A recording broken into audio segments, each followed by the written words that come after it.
place, Professor Aubier's house. Looks pretty creepy. I'd been away from Paris and hadn't seen Nico for nearly 6 months. I wanted to celebrate our reunion, but she had other plans, an appointment with an archaeologist. Something to do with a Mayan stone she came across while researching a story. The guy who answered the door didn't look much like an archaeologist to me. I had a bad feeling about this.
Three things I didn't like about spiders. The way they looked, the way they moved, and the fact that they lived on the same planet as me. This spider was big, mean, and hairy, and definitely not a native of Europe. The more I looked at that spider, the less I liked it.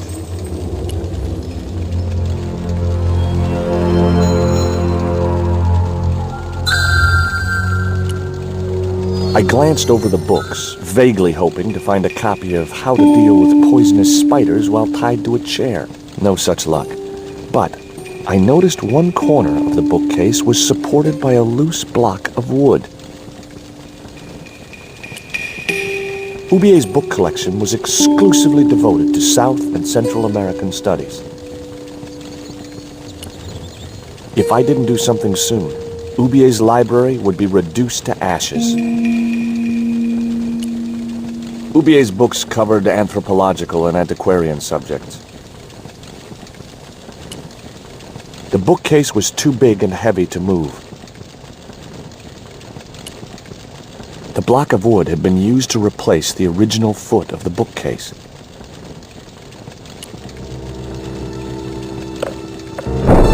Maybe I'd been a little heavy-handed, but it was a question of survival. Of course, I was still tied to a chair in a burning house with no means of escape. Yellow pus was seeping from below the bookcase. That spider was very squashed. I wasn't touching that spider goo. I thought that I ought to free myself before examining the furniture.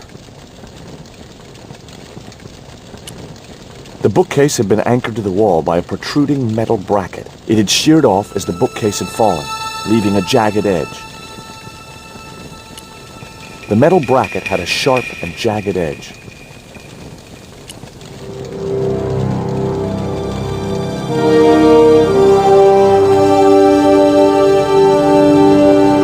With one mighty bound, our hero was free. Now, I had to deal with that fire. I had no further use for the bracket. The projecting bracket had served its purpose. There was nothing else I could do with it. It was the chair I'd been tied to. I had no time to sit around. The rope was shredded and no possible use to me. Even if I had the time, I wouldn't be able to get to the books beneath the heavy case. bookcase had fallen on its front, making it impossible to reach the books inside. It was a needle-sharp dart with a flight of green and yellow feathers.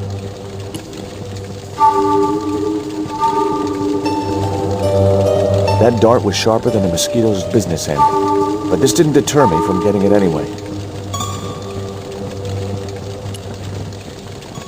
The bars attached to the window would prevent anyone getting in. They also stopped me from getting out. I wasn't going anywhere through that window. I wasn't going to get through those sturdy bars. It was the box that spider had crawled from. I wasn't going to touch the box after that spider had been inside it. The door blocked my only means of escape. The fire had taken hold and ignited part of the polished wooden floorboards. I racked my brains to think of a way to improvise a fire extinguisher. If only I'd stopped for a coffee at the airport. I couldn't put out the flames with my bare hands.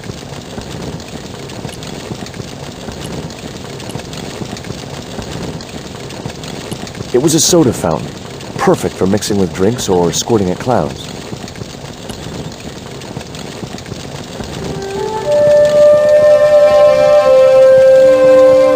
There was no pressure in the siphon. I guess it was out of gas. In the cabinet's wooden door was a very small keyhole.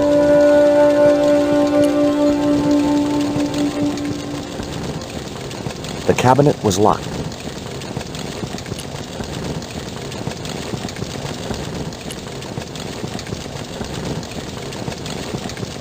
The bureau had a sliding lid.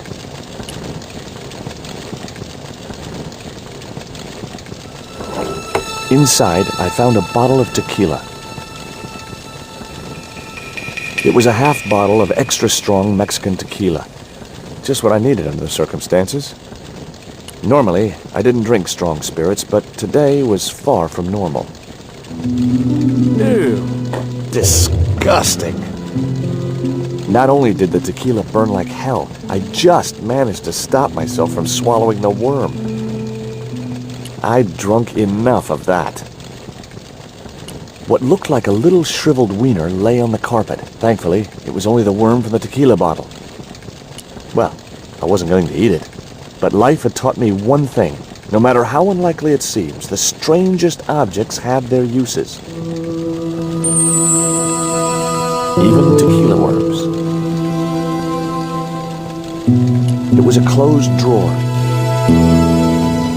In the drawer was a small decorated pot.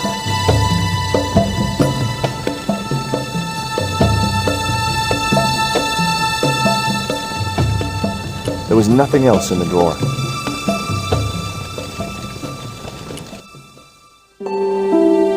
Ubier and his wife, I guess. Nice couple. The photograph wasn't any use to me.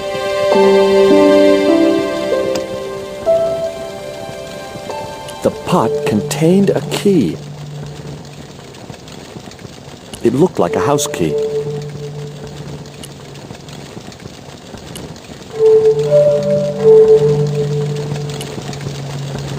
It was Nico's bag.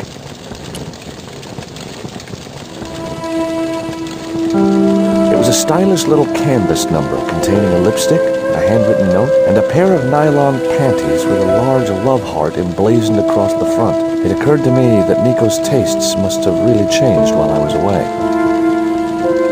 Well, they could be useful.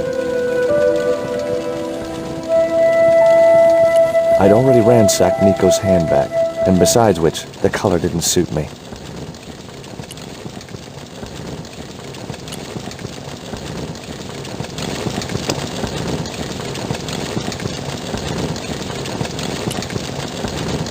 The key was way too large to fit into that tiny keyhole.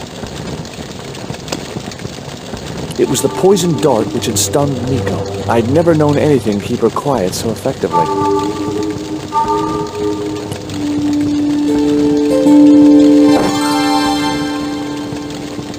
As I released the lock, something blew the doors open. Inside the cabinet was a small metal object, round at one end with a valve at the other. It was a small metal cylinder. That cylinder was hot. I couldn't pick it up with my bare hands.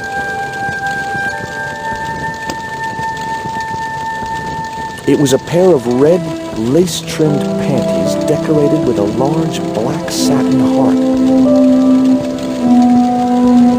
The panties I'd found in Nico's bag were just what I needed to wrap around the hot cylinder.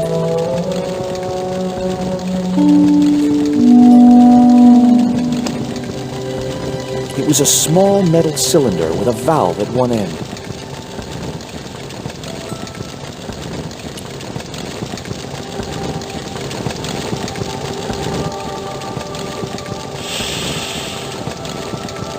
The cylinder gave out a faint hiss as the valve opened. Huh? Now I had one primed up and ready to use extinguisher.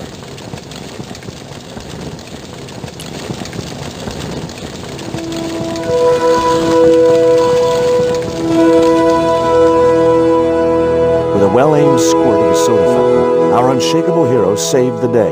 Now it was time to start looking for Nico.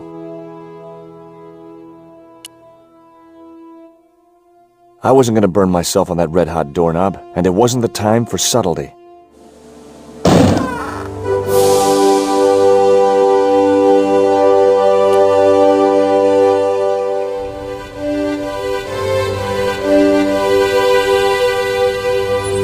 The door led to some other part of Ubier's mansion.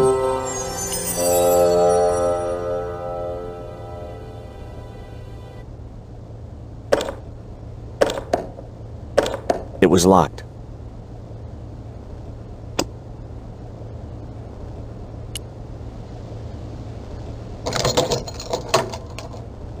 The house key didn't fit this lock. The front door was made of hard wood, supported by a sturdy frame.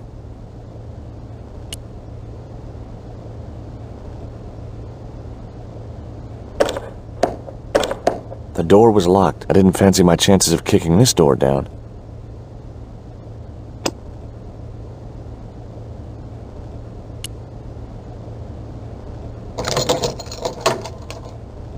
I unlocked the door. Without a plan, I had nowhere to go. Maybe there was something in the house which would give me a clue where Nico had been taken. I wasn't going anywhere until I had a plan of action. It was a folded clipping taken from a newspaper. I'd found a piece of newspaper folded in two. It referred to a forthcoming eclipse of the sun. Unfortunately, it wouldn't be visible from Europe. The best place to view the eclipse would be Mexico.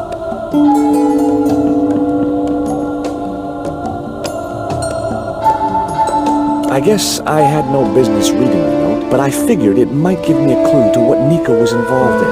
It was from André Labanau, the history student Nico had known at college. The letter was sentimental mush, and revealed that the exotic lingerie, as he called it, was a gift from him. It gave his telephone number. Labanau figured himself as a rival for Nico's affections, but I couldn't believe that that creep was in the running. It was the letter to Nico from that creep Labanau. Sickening.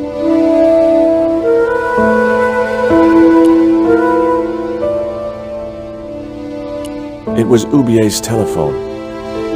Much as I disliked him, Labanau might be my only hope of finding Nico.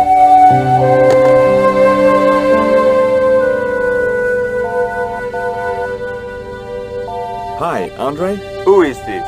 It's George Stobart, Nico's boyfriend. Don't you mean ex-boyfriend? Look, I didn't call you just to pick a fight. I need to talk to you about Nico. Can't you accept she's just not interested in you? Listen, Andre, we need to talk. Nico's life depends on it. Okay. You remember the cafe at Montfaucon? Sure. Andre? You better show, you creep. I felt an irrational urge to wipe my ear.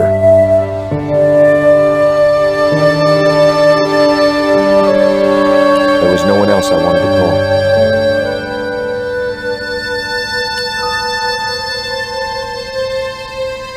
I wasn't looking forward to meeting Labino again, but he was my only link with Nico.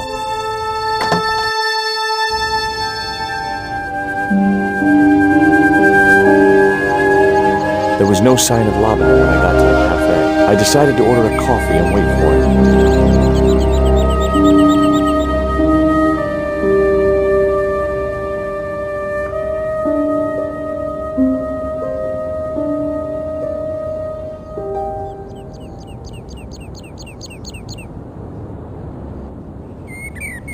The man at the next table looked somehow familiar. Pardon me, but don't I know you? Huh? You were here the day I found the catacombs. I was? Ah, yes. I remember you. Yeah. Are you still in the police force? No, not anymore. I'm a man of leisure. And what brings you back to Paris? My girlfriend. What it is to be young and in love. When you share a bottle of wine with me. Hey, listen, I'd love to, but I need to keep a clear head. So my company isn't good enough for you. Why did you leave the police? I was forced to retire. The golden handshake. Only in my case, it was more copper than gold. How come? I was made a scapegoat to cover up the department's inefficiencies. Have you ever heard of a Professor Oubier? No, monsieur. I don't recall the name. Well, apparently he's an expert on Mayan art and history. A little out of my field of experience, monsieur. If he'd been a serial killer or a sodomite, I might have been able to help.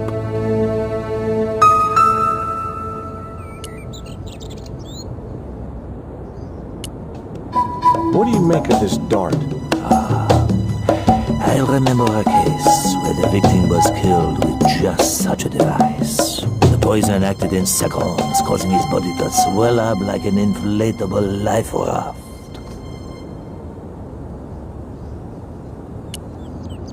What do you make of this news cutting? Orphanage supplied fast food chain? No, it's the article above that. Oh! Total eclipse of the sun. Well, that's very dull in comparison. I don't know anything about eclipses. Tell me what you make of this note. From my years of experience, I gained a pretty good insight into handwriting. I'd say that note was written by a compulsive, obsessive type with an Oedipus complex. Hey, you got just about everything apart from the ponytail. The ex-gendarme showed no effects from the wine he was pouring down his throat. It was too hot to sit inside the cafe. Besides, I might miss Labino. The waiter's stained and crumpled clothes looked as if they'd been slept in. I decided not to bother with a meal.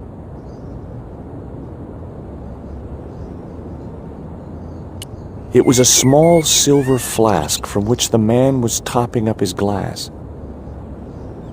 I couldn't snatch the man's flask while he was looking.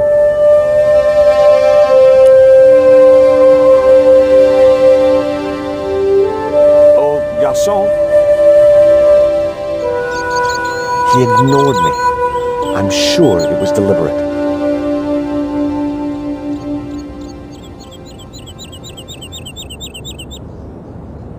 I had no desire to go down into the sewers.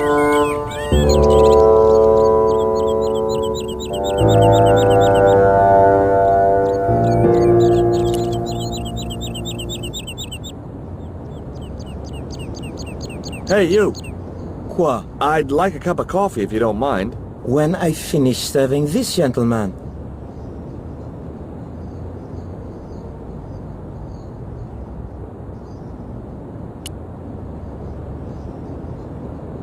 What's that you're drinking? It's wine.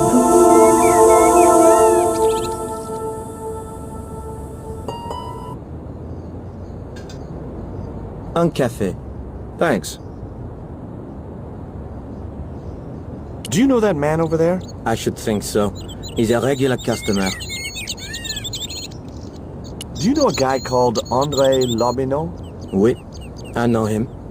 What of it? I'm supposed to meet him here. Did I miss him? No, I have not seen him today.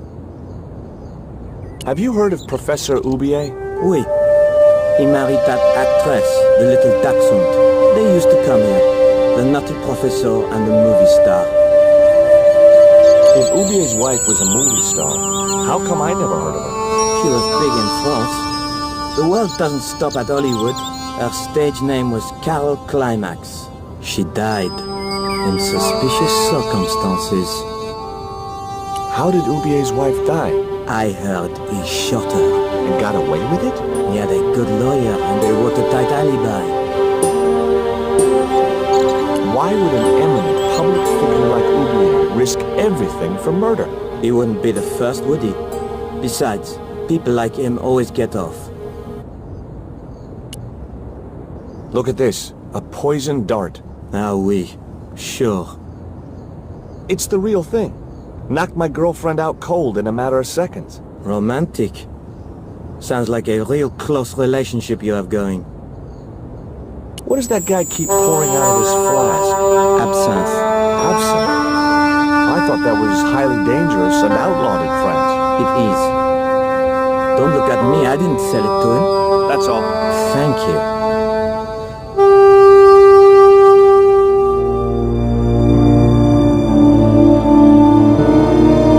Well, this is a surprise, Georgie. I wouldn't normally call you. But Nico's in trouble, Andre. Deep trouble. You have to help me find her. What? What have you dragged her into this time? It was you that recommended Professor Ubier as an expert on Mayan art. Now his butler's kidnapped her. And he tried to kill me. Every time she gets involved with you, there is trouble. Walking out on her was the best thing you could do. My father was dying, damn it. I had no choice. Well, she soon recovered once she went back to her old friends. Drop it, Andre. Right now, Nico's in danger, and we have to work together. So, how can I help? Nico needed to speak to Ubier about a stone. Oh, you mean this stone?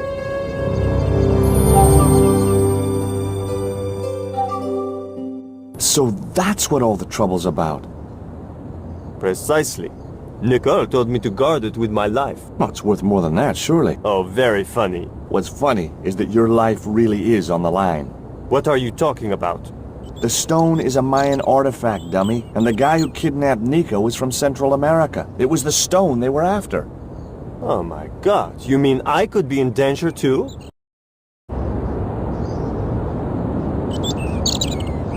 Why didn't Nico take the stone to Ubier? I don't know. Perhaps she suspected something like this would happen. If she's been hurt, Andre, I'll break every bone in your body. No, that's typical of you. Do you think I don't care what happens to Nicole? It occurred to me that slugs don't have bones to break, but I kept that thought to myself. Tell me about your friend Ubier. He's more of a professional acquaintance than a friend. I see. So you don't really know him at all. No, I don't. Does Ubier employ a guy from Central America? Maybe. I don't know. What do you suppose the carving on the stone means? I don't know. I haven't shown it to anyone. Why don't you just give it to me? I don't want your death on my conscience, George. Where did Nico get the stone? I'm not sure I should tell you. Oh, you should. It was something to do with smuggling.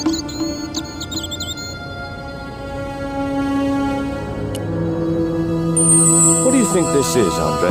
I don't know. I'll give you a clue. It's got more backbone than you. You think you're amusing, don't you?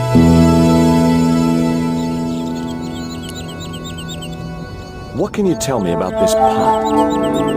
South or Central American, I'd say. I have a friend who'd be able to tell you more. Where can I find this guy? He owns a gallery on the left bank. The Gliese Gallery. See you later. Goodbye, Georgie.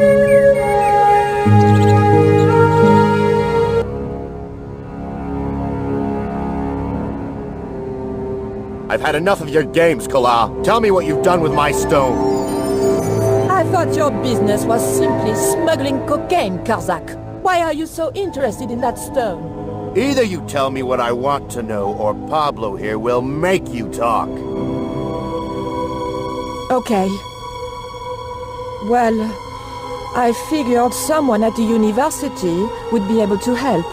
So I had a word with one of my girlfriends, and she told me her boyfriend was a lecturer. I sent the stone to the Department of Ethnology. You know, I figured it was South American, so... You're not buying this, are you? That's enough! I don't have time to listen to your mindless prattle. We'll leave you to think it over. Come the morning, you'll be ready to talk.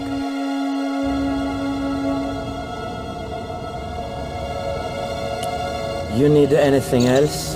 There was nothing I wanted to say to him.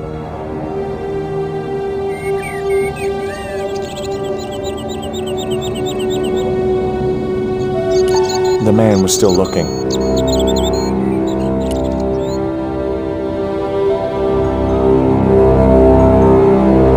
Ever heard of Carol Climax, the movie star? Yes, but I don't care for the kind of movie she's made. It's smut like that which has caused the moral decline in the Western world. Is it true that Carol Climax was murdered by her husband? First I heard of it. I thought she just retired. I'm trying to find my girlfriend. She's been kidnapped. Kidnapped? Yeah, it was our first day back together after many months.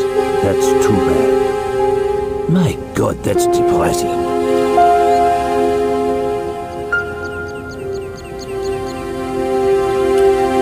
Excuse me. Leave me alone.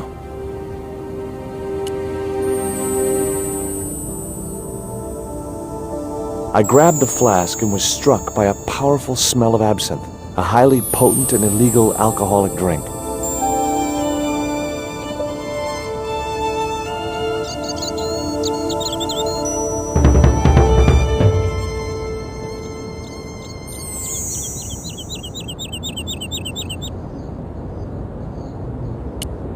Excuse me. What?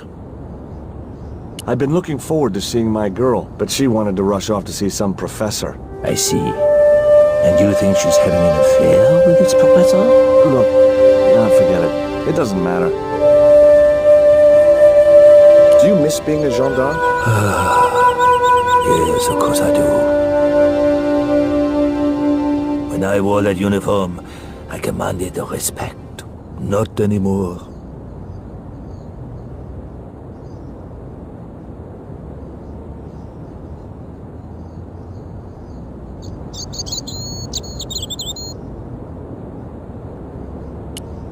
Excuse me. What? Didn't you try to appeal against your dismissal? There was no point. It was my word against that of the chief inspector.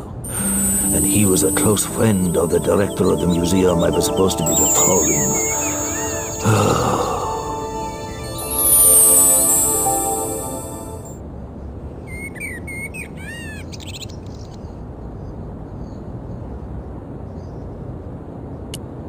Excuse me. What?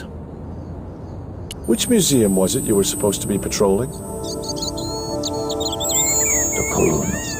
It wasn't as if anything important was stolen. Just a rusty old tripod. The tripod had returned a few weeks later.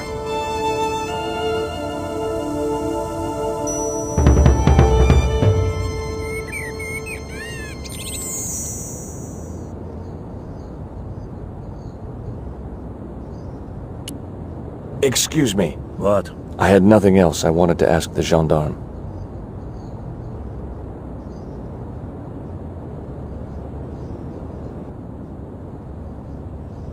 Now I had another lead. I could either go back to Ubier's house or visit the Gliese Gallery.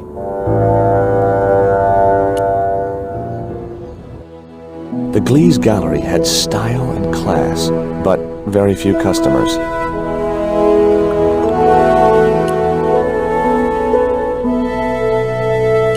The wasteland. Too minimalistic for too much money. Rectangles in a desolate landscape. Highly cubist.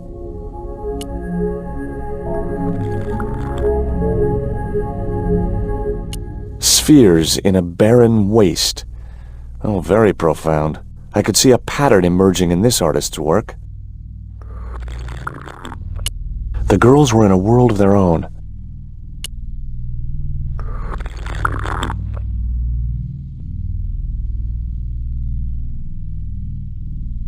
Hi, girls.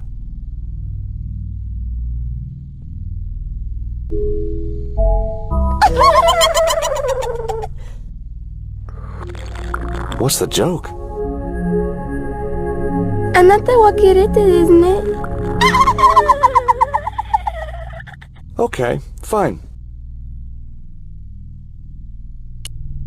If I wanted to be laughed at, there was always Nico.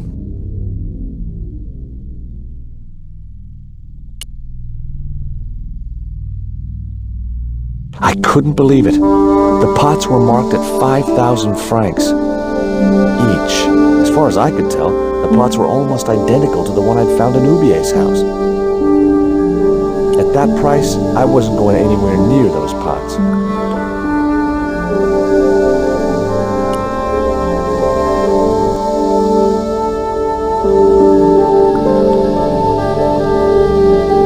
He was a pear-shaped guy with a fine display of multiple chins.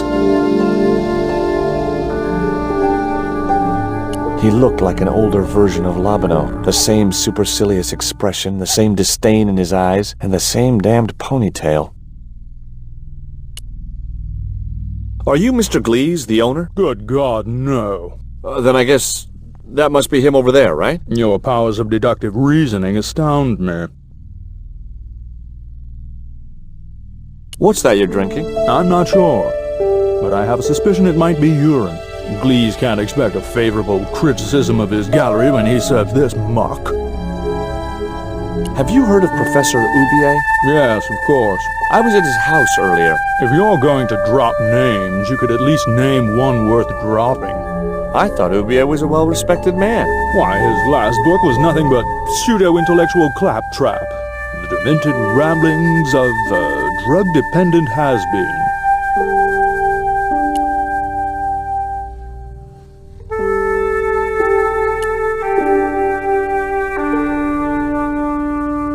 I'd like to ask you a few questions, if you don't mind. Certainly, sir. I'd be most happy to oblige. You're English? These days one prefers to think of oneself as European. Sure. Whatever you say. And how precisely may one assist you, sir? Who's that guy over there? That's Mr. Lane, sir, the critic. I'm hoping he'll give the gallery a favorable write-up. One has to be so patient with these critics. Lure them in with the correct bait, watch for a bite, and play them like a fish. Well, he's certainly drinking like one. How come that Lane guy is so rude? It seems to be a standard requirement for critics. Well, he doesn't want to talk to me. If I was you, I'd give him a wide berth, sir. That suits me. I wouldn't want to get too close to him anyhow. Have you heard of Professor Ubier? Of course. His name is synonymous with Mayan art. A number of these artifacts were supplied by Ubier himself. Do you believe the story that Ubier murdered his wife? If it was true, who can blame him? She was an opportunist tramp. Well, that's what I heard.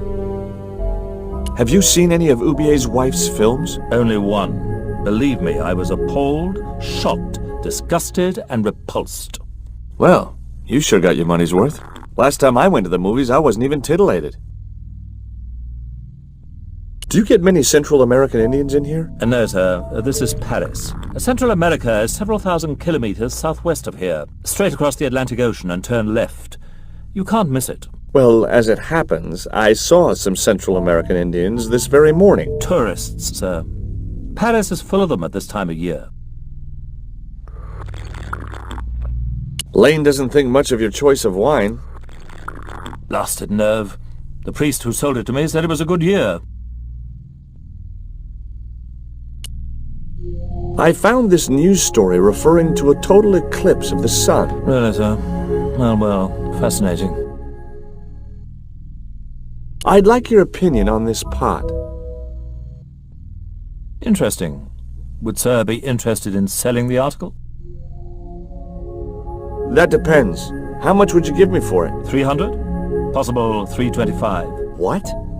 Those other pots are priced at 5,000 francs each. Yes, but this is clearly the work of an inferior, degenerated culture. You mean it's English? Look, why don't you get a second opinion?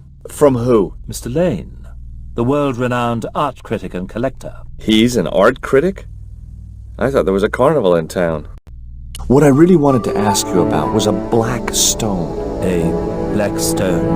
Yeah, it's a Mayan artifact, about as big as my hand. No, sir, one doesn't get much call for black stones. If it's Mayan artifacts you're interested in, I have some rather exquisite pots. Yeah, I noticed. I've already got one of those. I suppose you have an import license for these relics? Of course. But that's not my problem, sir. The professor arranges all the shipping. We simply collect the items from the docks.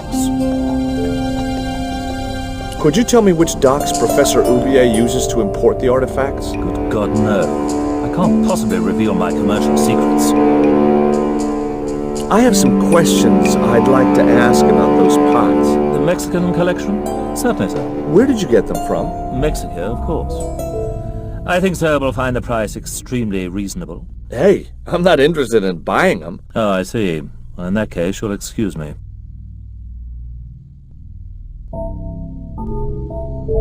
There was nothing else I wanted to ask the man. It was a machine for reading credit cards. I had no possible use for a credit card reader.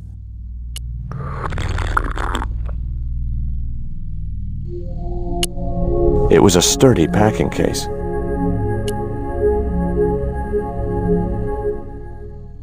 Excuse me, sir. Uh-huh. That area is private. Oh, so I'm not allowed back here? No, sir.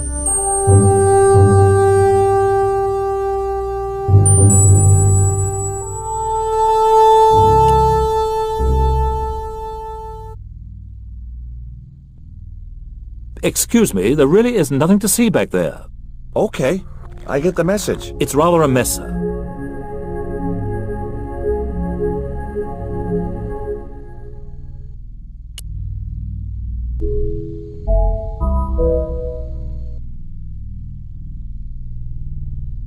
Oh, no, you don't.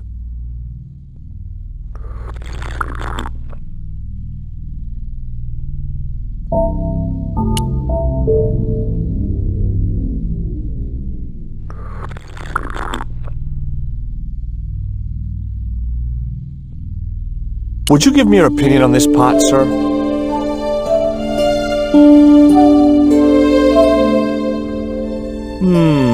Yes. Very rapouche. Rapouche? Hideous. What the hell do you think you're doing?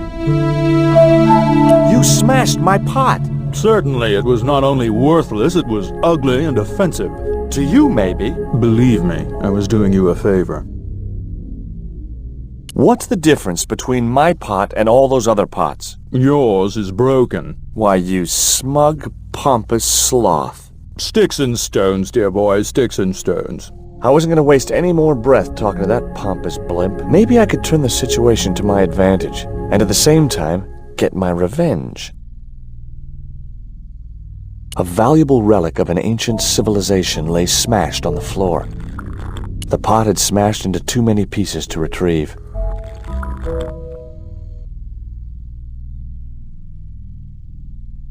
The glass was half full of wine. The way that guy was gripping the glass, I'd need a wrench to get away from him. It was the flask of absinthe I'd borrowed from the gendarme.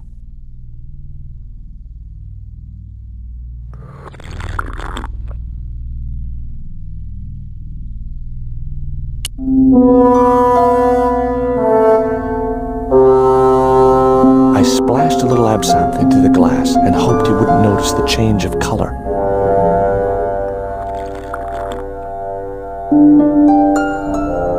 Did you put something in my drink?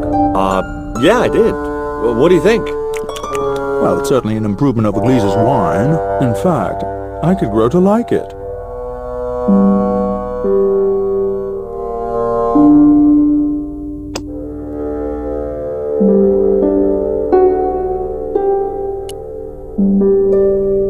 I didn't think he'd be interested.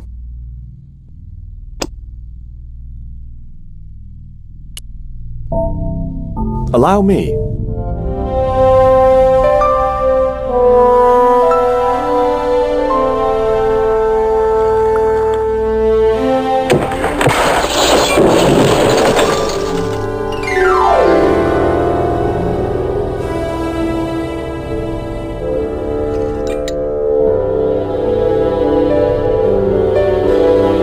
was out for the count. I wasn't going to waste my breath on that drunkard. Glees wasn't happy, I could tell. Were those pots very valuable? The pots are insured, but not the shelving. You've no idea how much that cost me. Go away.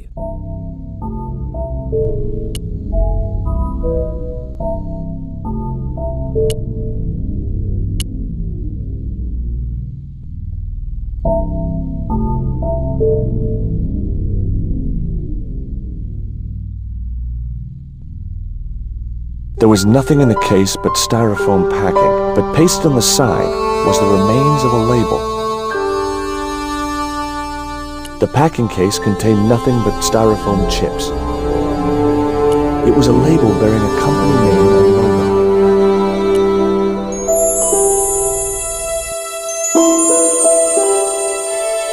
Underneath the logo of a flying bird were the words Condor Transglobal Mars. The rest of the label was missing.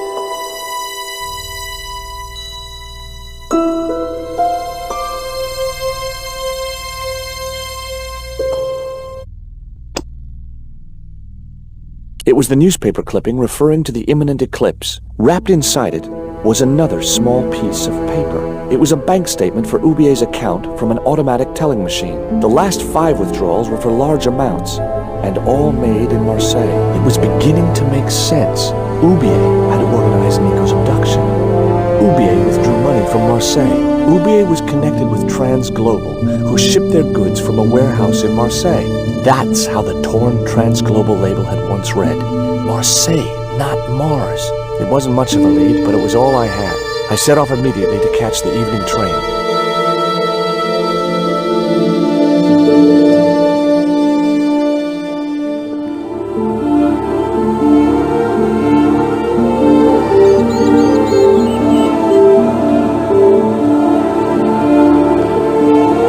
It was almost dawn when I arrived in Marseille. I traced Condor Transglobal to a desolate dockside.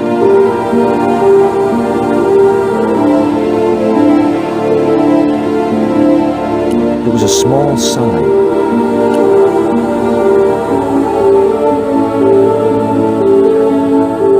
The sign read, rightly enough, no entry. A chain-link fence barred the entrance to the docks.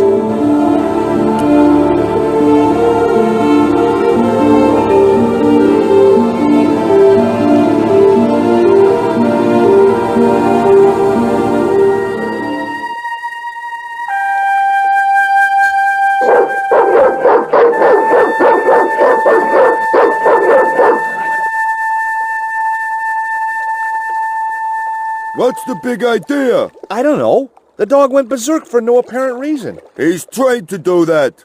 The idea is to deter any would-be intruder. Oh, I get it. Okay, I'm sorry. That's okay.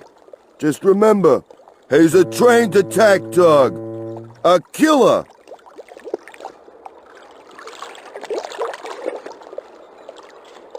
It was a mean-looking guard dog. Here, boy.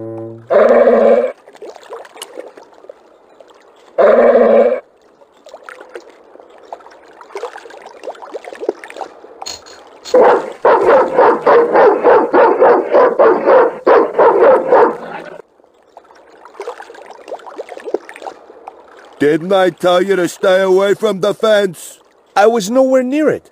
It's that dog. He's crazy. Hey, mind what you say. He's sensitive to negative criticism.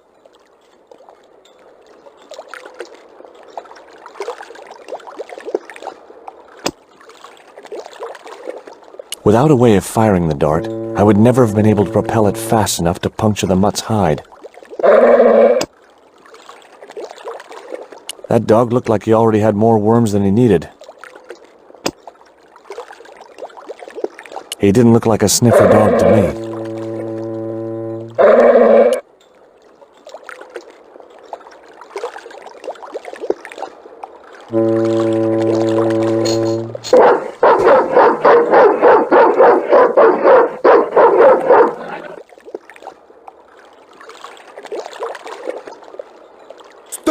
from that fence, asshole!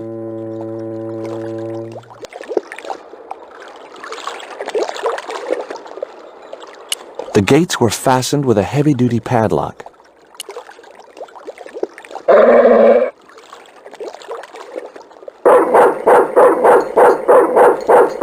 Breaking steel padlocks with my bare hands was a feat I'd never mastered. I decided I would not be able to pick a 5-barrel hardened steel heavy-duty padlock with a dart.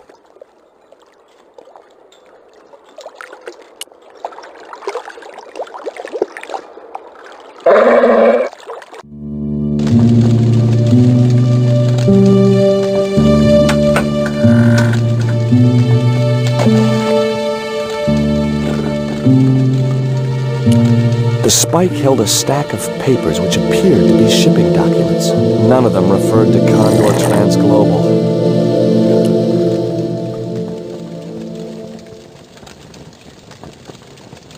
Ouch! Gotcha! That'll learn you to leave things alone.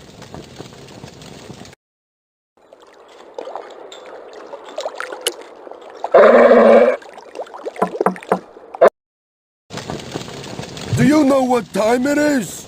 No, I don't wear a watch.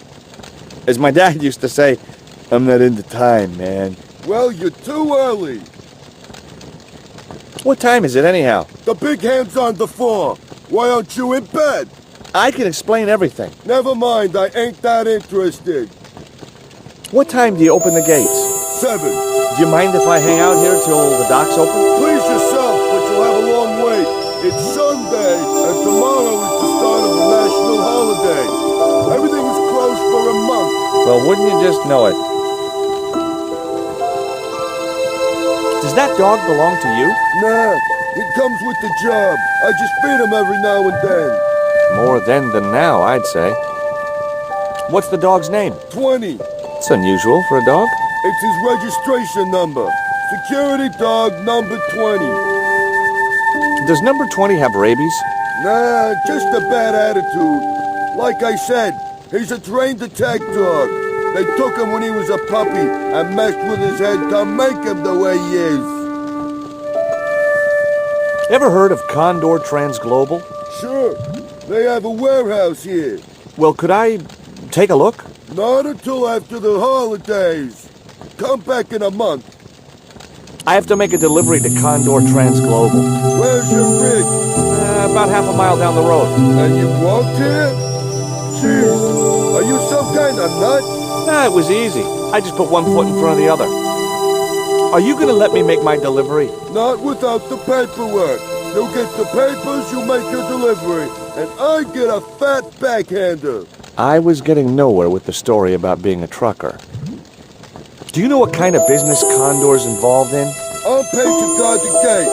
Their business is none of mine.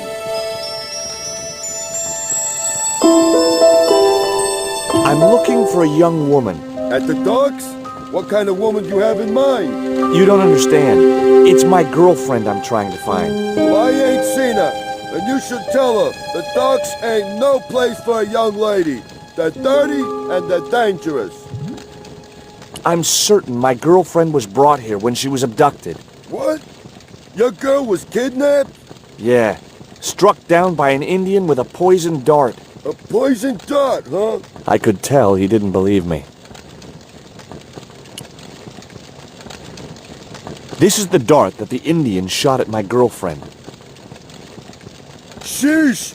That's pretty weird, but I don't see why you'd expect to find her here.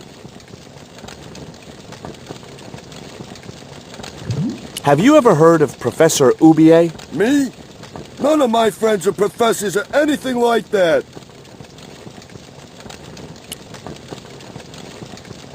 Take a look at this letter. That's sick. Did you write it? Oh, no. No, it's a letter from my girlfriend's admirer. If I was you, I'd smack him in the mouth. Well, that's not my style, but thanks for the advice. I have these very exotic panties. Take them away, you pervert!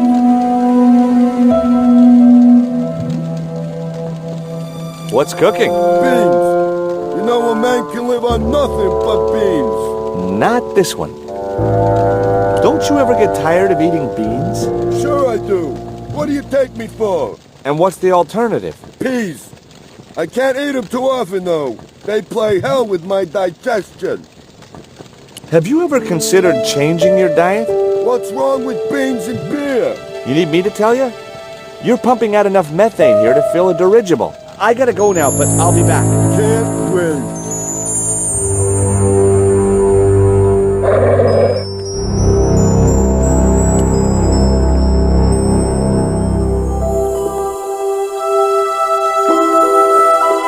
A short stick of wood floated near the edge of the landing stage.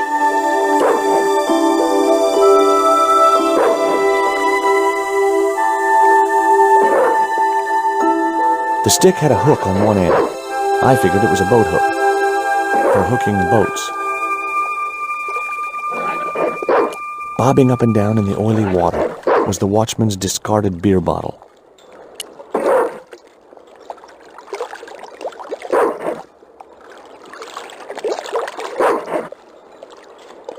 The bottle was just out of reach.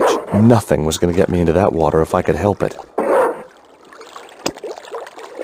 It was a short wooden-handled boat hook.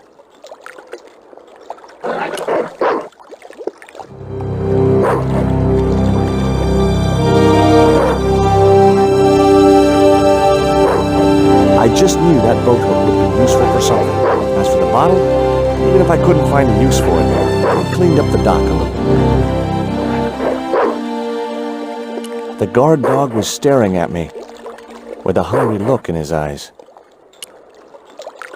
Hey, 20. The platform was held up by a hinged bracket. I couldn't figure out what it was for. Maybe it was part of a structure which no longer existed. My arms weren't long enough to reach the platform.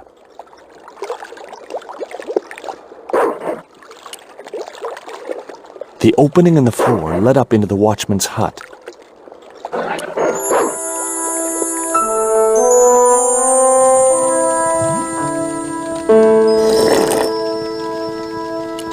A shabby old overcoat hung from a peg near the door. I couldn't reach the coat.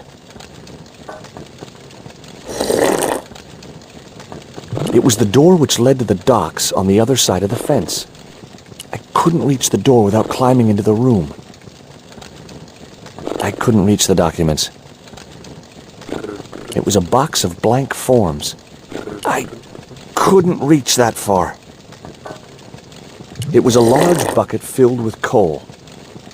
I couldn't reach the bucket. It was an old iron stove, which heated the hut and the watchman's dinner. Something was bubbling in the watchman's saucepan. It was a packet with a picture of a boxer dog on the front.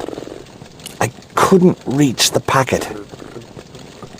It was a filthy, stained coffee mug. I couldn't reach the cup. The watchman was big and bulgy, like a sack of potatoes. His flushed and bloated face wore a sleepy, amiable expression. Excuse me? Huh? Who's there?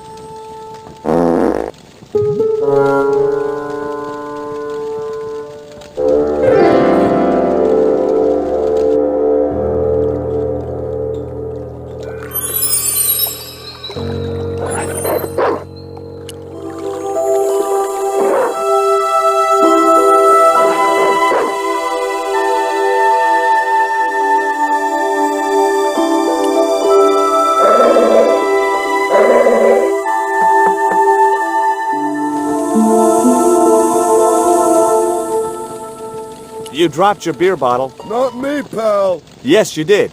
I saw you drop it right in the sea. Don't you know better than to dump your trash in the ocean? I don't see no fish complaining.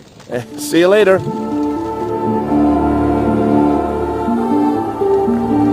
The chimney was a metal pipe with a conical hat on top to stop the rain getting in. Ouch! That's hot. Oh no, I'd learned my lesson.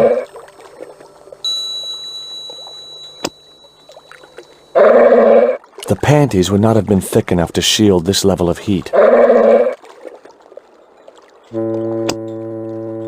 It was the beer bottle that slob of a watchman had dumped in the sea, now half full of filthy dock water. The label read, "Surge, the beer that clears your head." The bottle was half filled with water. Maybe it would cool the cone down enough to touch it.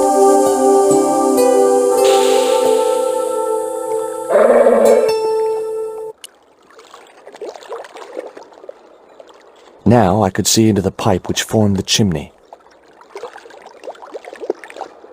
That chimney looked very exposed without its cone. The chimney was a metal pipe which disappeared into the wall.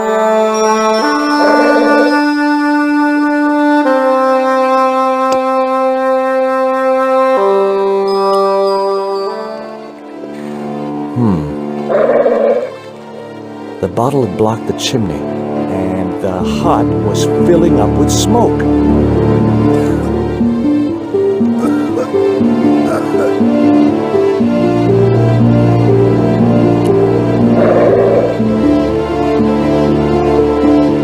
Something wrong? Something wrong? I nearly choked to death. Why don't you get some air? Take a long walk along the pier. I could stay here and watch the gate. Oh no. You'd be through that gate as soon as my back was turned. With that crazy dog around? Someday I hope to have kids.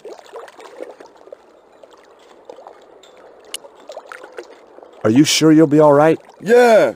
The smoke is clearing already. Hey, 20. Hey, don't torment the dog.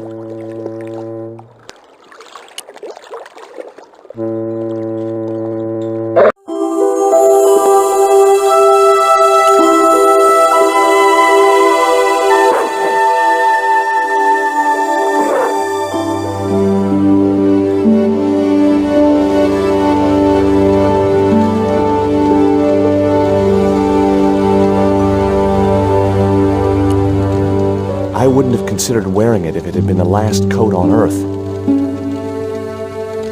The box contained nothing but blank forms. That mug was a health risk. I decided to leave it where it was.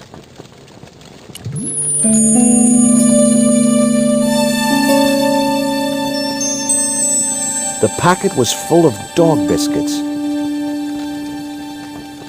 The saucepan was 3/4 full of baked beans.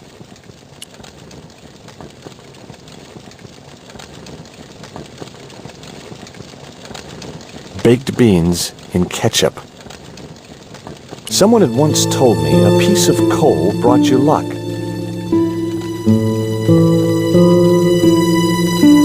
Who was I to argue with irrational superstition?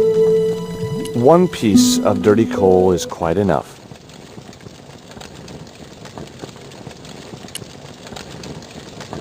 Yow!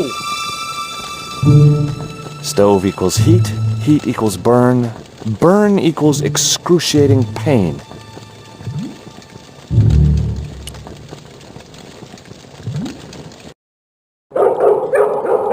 What the hell do you think you're doing? Get the hell out of here. Okay, just hold on to that dog.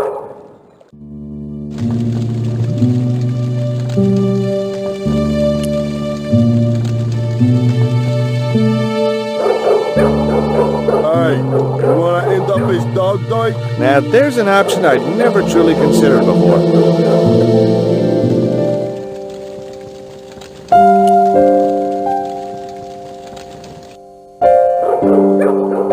Down, boy! Down!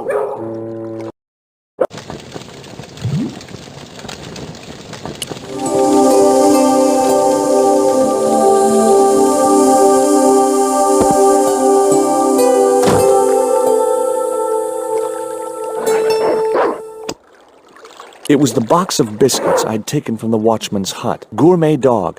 The snack your dog would bake himself. Sure, as if I'd let a stupid dog loose in the kitchen. There was a cute picture of a boxer dog wearing oven mittens. It was the box of biscuits I'd taken from the watchman's hut. This product has not been tested on animals.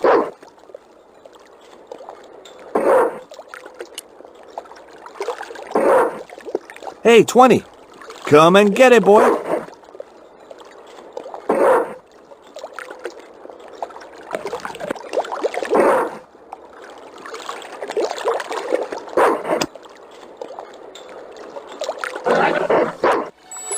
Hey, 20. Come and get it, boy.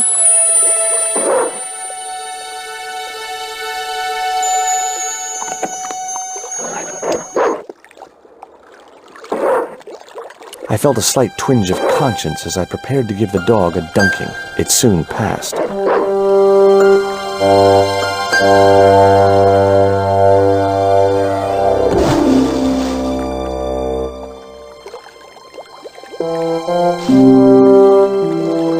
As I'd expected, the dog could swim like a... well, like a dog.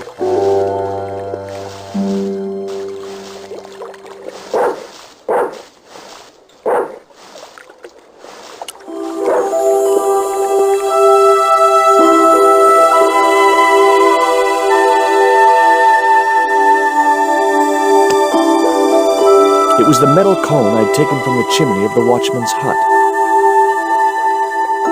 I decided to keep the cone. You never know when a cone may come in useful.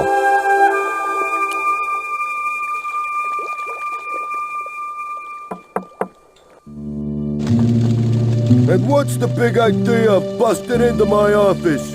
I hope you don't mind, but... You stay out of here, you hear? Otherwise the dog gets an early breakfast. I wouldn't want him to change his eating habits on my account. Besides, I have brittle bones. He might choke. What's the problem with the stove? I don't know. Damn flue seems to be blocked. Maybe some bird built a nest in the chimney. Huh? A gull, maybe, or an albatross. Albatross my ass. That chimney's too hot. What's wrong with your hand? In my hand? Oh, friction burns. Friction burns? Yeah, I, slid down a rope. You don't want to make a habit of that, pal. Let me in, and I'll give you this lump of coal. I got plenty of coal already. You always carry it around in your pocket? I heard it was lucky. Superstitious crap. I got a whole bucket of it in here, and it ain't brought me no luck. Do you recognize this metal cone? Say, that's just like the Tin Man wore. You know, the Wizard of Oz. I'd have never taken you for a fan of Dorothy and Toto. That dumb kid? She ruined the whole damn thing for me, all that singing and stuff. Anyhow, she wasn't even a real kid. They stuffed her in a corset so her titties didn't show. See you later.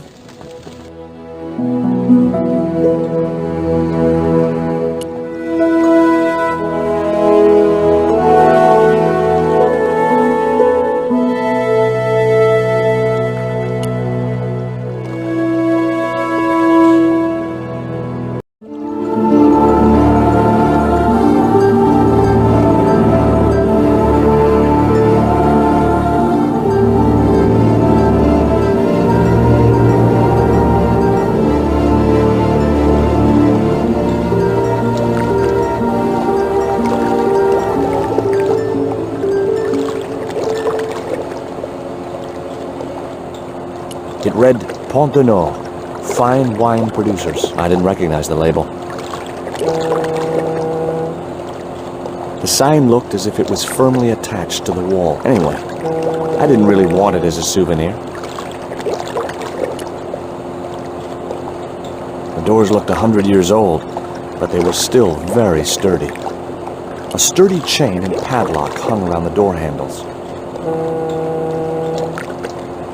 It was a beautiful piece of 19th century engineering, but not a lot of use to me. I couldn't reach the wheel and couldn't see any point in climbing up to it. The clamp was held in a mechanism which forced its jaws open. I decided not to tamper with the clamp. Those jaws looked like it could snap shut at any moment. It read, Condor Transglobal. I'd come to the right place. Now all I had to do was get inside.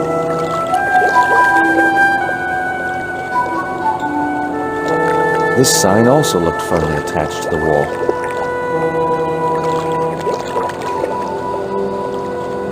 That door seemed to be the only way into the warehouse.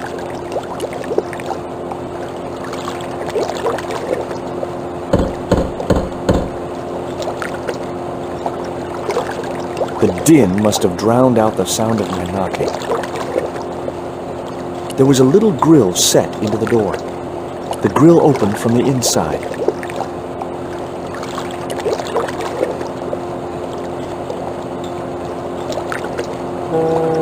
Maybe there was a way in up there.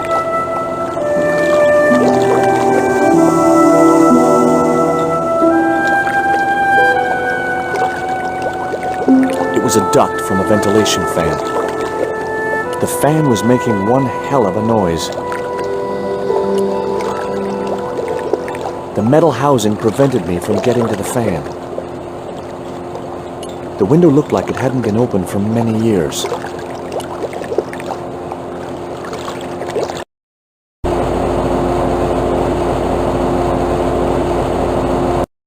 The window was jammed shut. The window wasn't fully shut.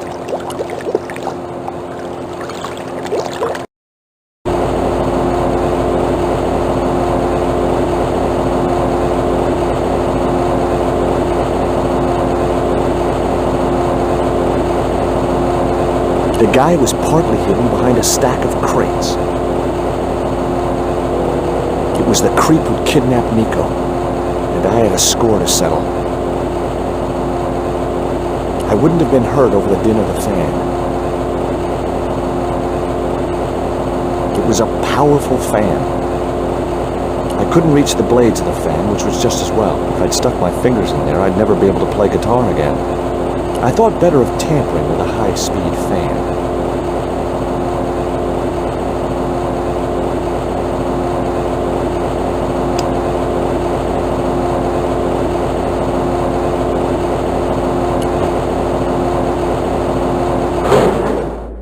That did the trick. The fan clunked and shorted out as its blades were mashed by the boat hook.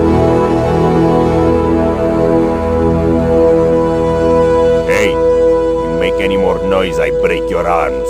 That bully needed to be taught a lesson. Garzak's already mad because we didn't get the stone. You give me any trouble, I'll tell him it was all your fault. Karzak? That must be his boss. The fan was a real mess. A splintered boat hook, dented blades, and a shorted motor. The boat hook was jammed in the dented fan blades. I decided there was a better way to attract their attention.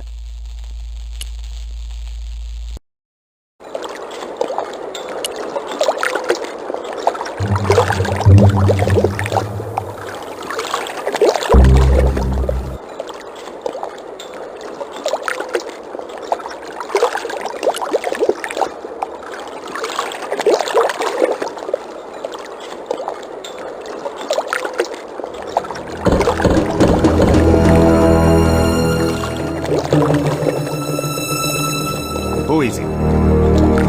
Pizza delivery? I didn't order pizza. No? This is the Condor Transglobal Shipping Company, isn't it? I don't like pizza. Oh, come on. Everyone likes pizza. Maybe he was allergic to mozzarella.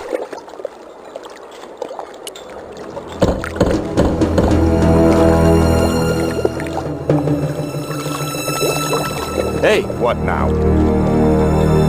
look. This pizza's been paid for. You might as well take it. I told you, I don't like pizza. Not even with extra olives? I hate them. Olives are the devil's butt nuggets.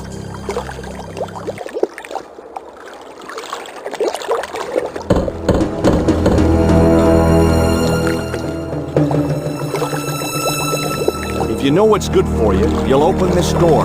What if I don't? I'll kick your head in. Okay, I'll come out, you creep.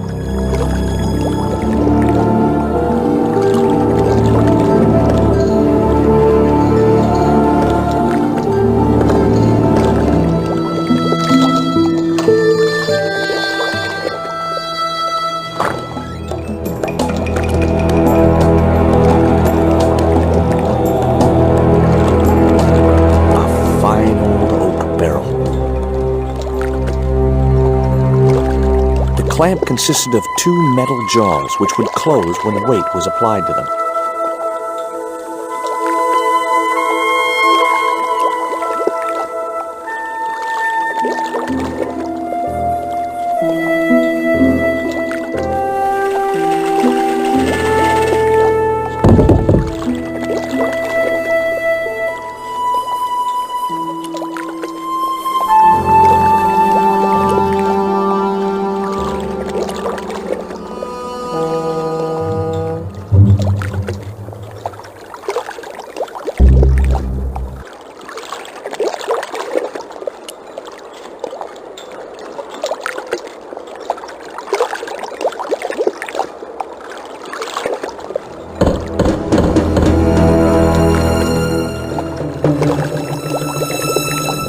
Who is he? My name is Stobart, George Stobart. What do you want? I want to return your spider. I pulled its legs off, which is exactly what I'm going to do to you. I got the feeling he wasn't too pleased to see me.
The door led into the silent warehouse.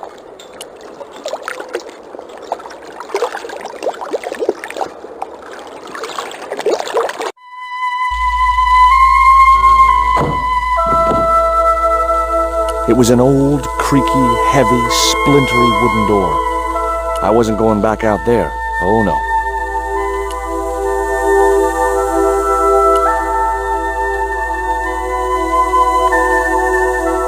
The room was filled with transglobal crates. All the crates were firmly sealed. There was a notice board beside the desk with an assortment of paperwork on it.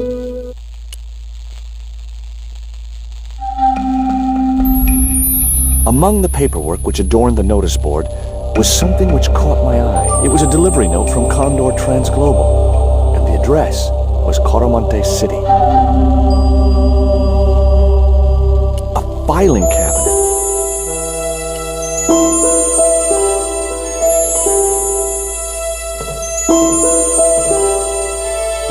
It was locked. There was a small drawer in the desk. Knowing my luck, it was bound to be locked.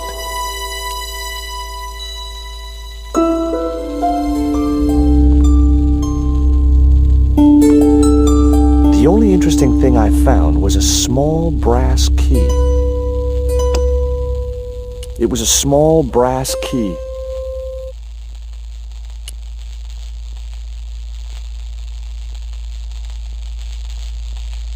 The little brass key didn't fit the lock.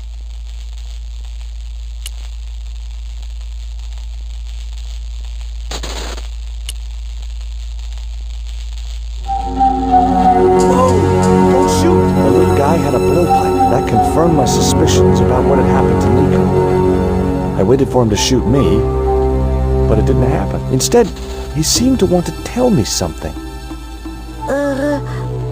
What? What do you want? He seemed excited, almost desperate. What did he want so bad? The guy was partly hidden behind a stack of crates. Hi, I'm not going to hurt you. Coromante. Is that where you're from? Coromante City? Quaramonte! Quaramonte! Okay. What have you done with my girlfriend? Huh? I am not leaving without her. Where is she? He didn't appear to understand me.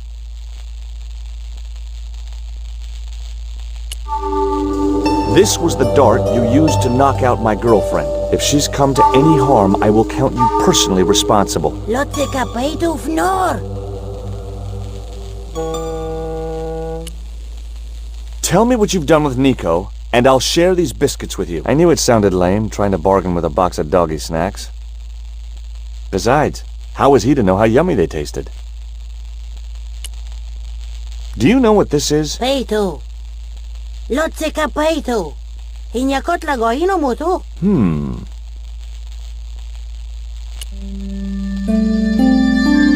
What does this key unlock? Huh?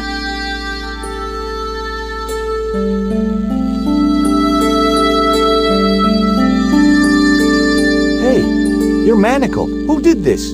That big thug? I'm gonna set you free, okay?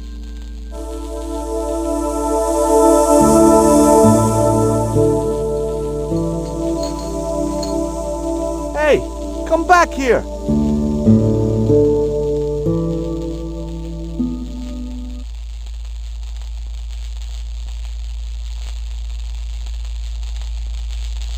The little guy had gone to ground amongst the stack of crates.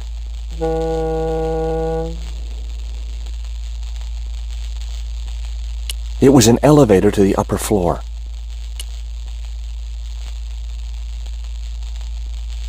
I couldn't pry the doors apart with my bare hands. There was usually an easier way to do it. It was the button to call the elevator.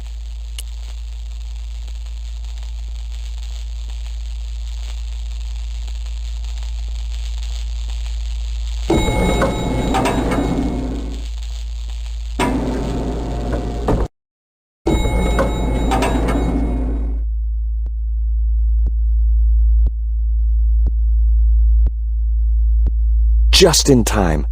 Interrupting the beam of light kept the doors from closing and stopped anyone from using the elevator.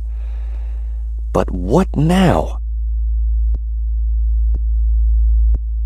It was a device to prevent the elevator doors closing when they were obstructed. Holding my hand in front of the eye would stop the doors from closing, but I couldn't stay like that forever. The crate bore the familiar logo of Condor Transglobal, but no clues to its contents.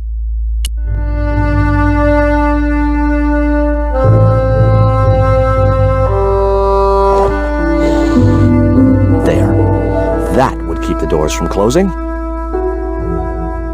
It was a device to prevent the elevator doors closing when they were obstructed. I decided to leave the electric eye alone.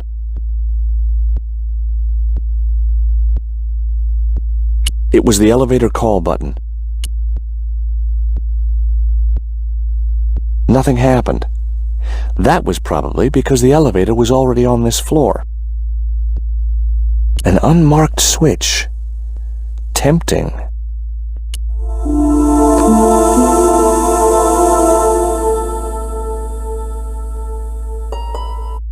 The crate was labeled, "Danger. Live contents. Do not drop." There were small holes in the top and sides, and scratchy noises coming from inside.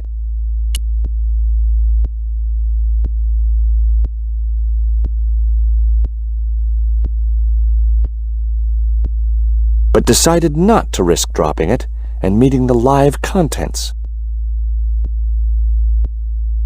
I didn't want to risk dropping the crate and releasing its live contents. It was a large crate with no label.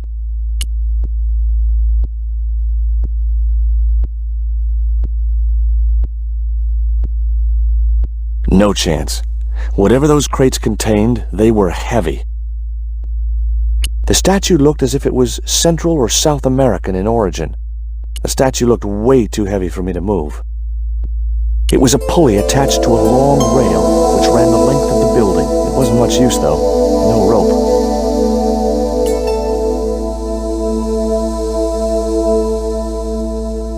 There wasn't much I could do with a pulley that didn't have any rope. The window was not designed to open. There was no way to open that window.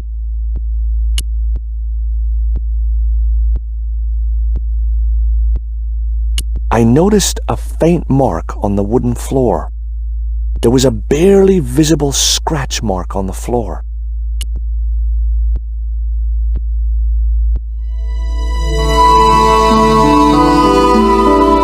There was an arc-shaped scratch on the floor, as if a door had been opened in the nearby wall. There didn't appear to be any difference in the paneling of this part of the wall.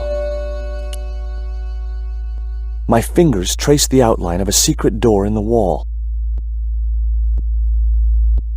Then I found a small round stud, which was set flush to the surrounding wooden paneling. Just as I'd hoped, a secret room.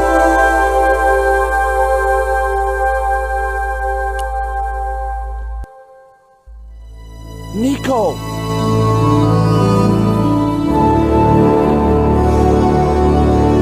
Nico was trussed up like a chicken, but she didn't appear to be harmed.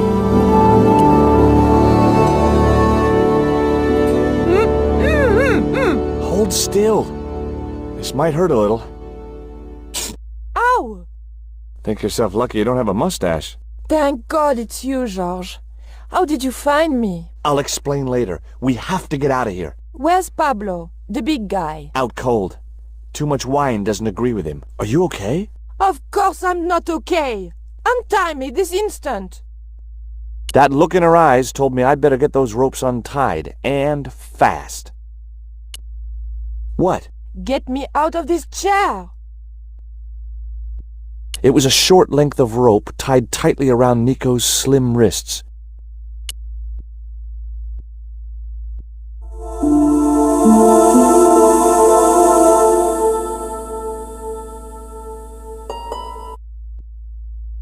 There. How are you feeling? Oh, thanks, George. How on earth did you find me? I knew Oubier had been in Marseille. But never mind about me. How about you tell me exactly what's going on, starting with that Mayan stone? I picked it up from one of Karzak's men in Paris. I was expecting a consignment of narcotics. Drugs? Yes. The proof I needed to expose Karzak's smuggling operation. I'd set it up to act as his courier, and once I had the proof, I planned to go straight to Inspector Mou. But instead of the dope I'd expected, they sent me that stone instead. And to find out more, I called Professor Oubier, who invited me to his mansion. At least, I thought it was Oubier. I don't get it. If Karzak's business is drugs, why is he so desperate to get his hands on that stone? Maybe it has some significance to the local people in Central America. It could be Karzak's means of getting them to work for him. Anyway, we've got to get out of here. Nico, wait!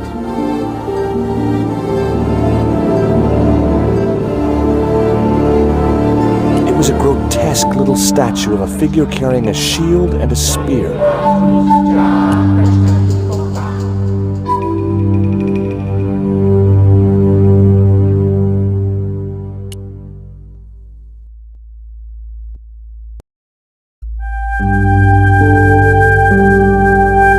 We can't use the elevator.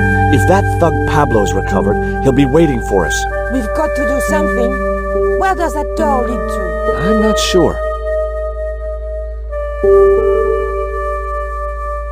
Nico looked well considering her ordeal.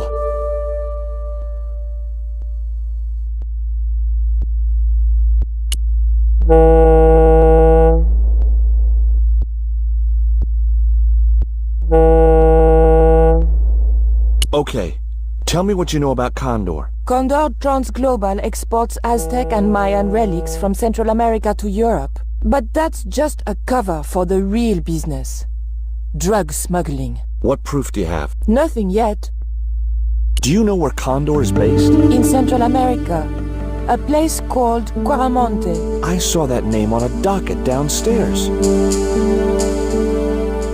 Tell me about this Karzak guy. Well, I saw him for only a few minutes, but he frightens me. I got the impression that Pablo was nervous when he was around too. His eyes, they're like a wild animal's, like a tiger. That's what scared me most about him. He looked so unpredictable and dangerous. Did that Indian guy mistreat you? If you forget about the abduction, verbal threats, and bondage, no. Well, what about the little guy? I don't think he knows where he is or what he's doing here. The big guy, Pablo, he brought Titipoco from the jungle. Titty what? Titipoco. That's what I heard Pablo call the dwarf. Have you any idea who this little statue is supposed to be? I'm not very well acquainted with Mayan deities, Georges. But whatever his name, he sure is ugly. Do you recognize this? Is that the dart which knocked me out? That's right. I kept it as a souvenir. I found these in your bag. Oh, they were a gift. I know. I read the note. God knows what was going through Andre's mind. I think that's quite plain enough. Look, the little guy downstairs was chained up with these. That must have been Pablo's doing. I don't blame him, though. That little guy is dangerous. You're still sore about that poison dart? Of course I'm sore. Did you know Oubier's wife was a film star? No, I didn't know he was married. What happened to her? She died. In mysterious circumstances, apparently. How mysterious? I heard she was murdered. Possibly by Oubier himself. A murderer, huh? Andre said he was something of a celebrity. Did I hear you refer to Inspector Moon? Yes, you remember him? Of course I do. But I thought he was dead. Oh no, he reappeared after the broken sword case had blown over. When he found out who was in with the Neo-Templars, he went into hiding. Moon knew more than was good for him. Does he know about our involvement with the case? If he does, he's not telling. Still, he got a sudden promotion.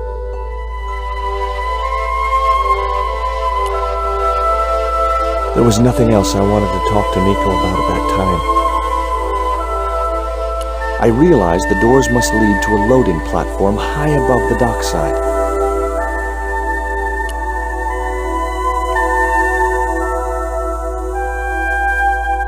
A sturdy beam was jammed across the doors. These doors were not going to open.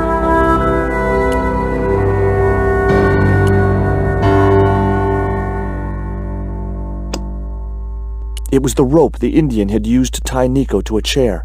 Boy, what a souvenir. It would be much easier to attach the rope to the statue first.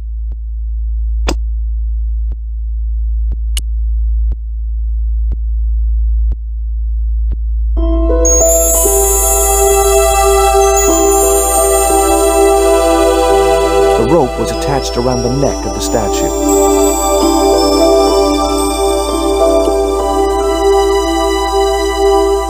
The rope wasn't long enough to reach the pulley. It was a hydraulic hand cart.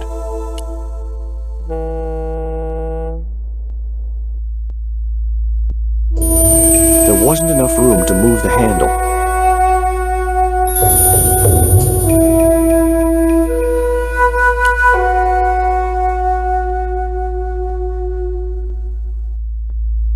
I couldn't move the crate until I'd blocked the light beam with something else. It was the strip of masking tape which the big Indian had used to gag Nico.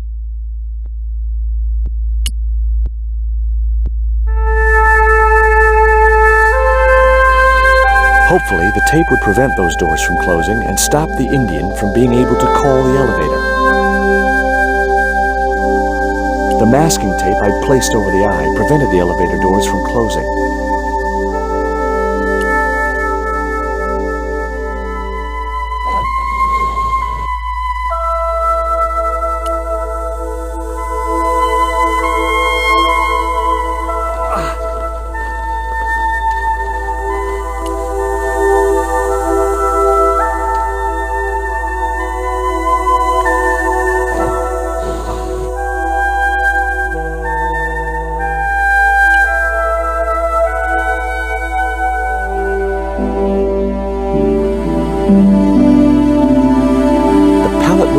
6 inches off the floor. And I said a silent prayer to whoever had discovered the power of hydraulics. What on earth are you doing? Trying to raise the statue so I can hook it to that pulley. Is that really going to help us? I like to keep myself occupied in times of stress.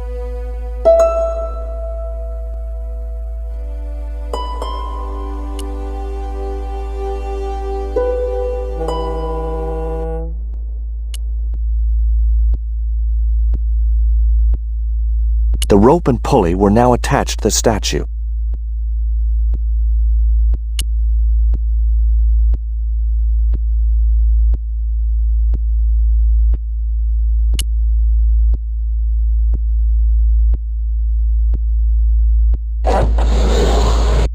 It was too heavy for me to move on my own.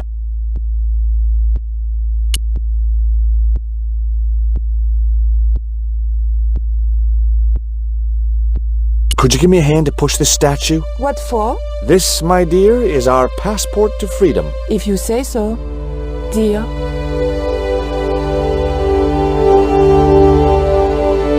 Okay, push!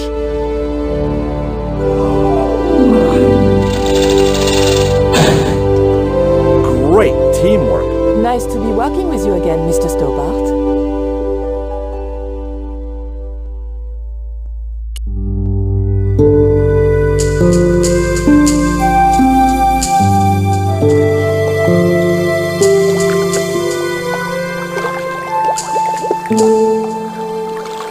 A cable stretched way out across the docks to a building in the distance. I thought about hanging from the cable with my bare hands, but it was too far to the other end of the cable to escape that way. The cable was too thick and greasy to hold on to with my bare hands. It was the set of manacles I'd removed from the little Indian's ankles. Nico, I have a great idea.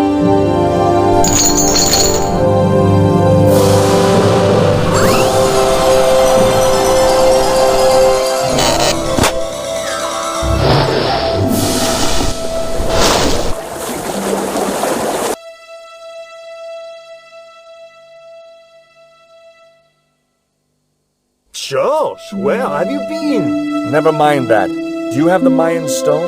Maybe I have, but, Don't argue, André. Give the stone to George. well, of course. If you say so, Nicole. Thank you so much, André. George, he told me you'd been kidnapped, my dear. I'm glad to see he was mistaken.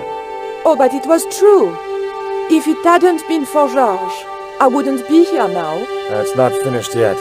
Karzak's thugs will be back for that stone, you can bet. The best lead that we have is Coromante City. Coromante is in Central America. That's where Aubier gets his artifacts. That's all we needed to know. Come on, George.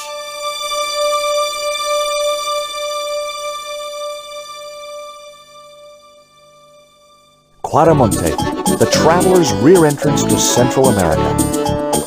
Well, that's how it was translated in the brochure. We didn't know what we were looking for, but the offices of Condor Transglobal seemed a good place to start.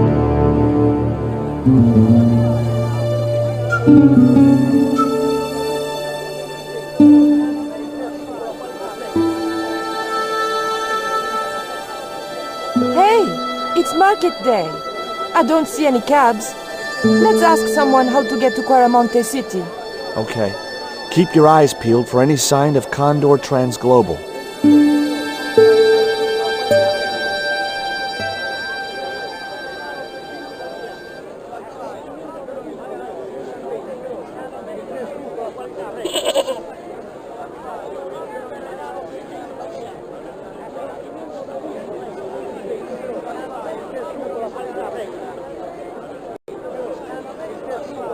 It was Nico, wearing clothes I'd never seen before.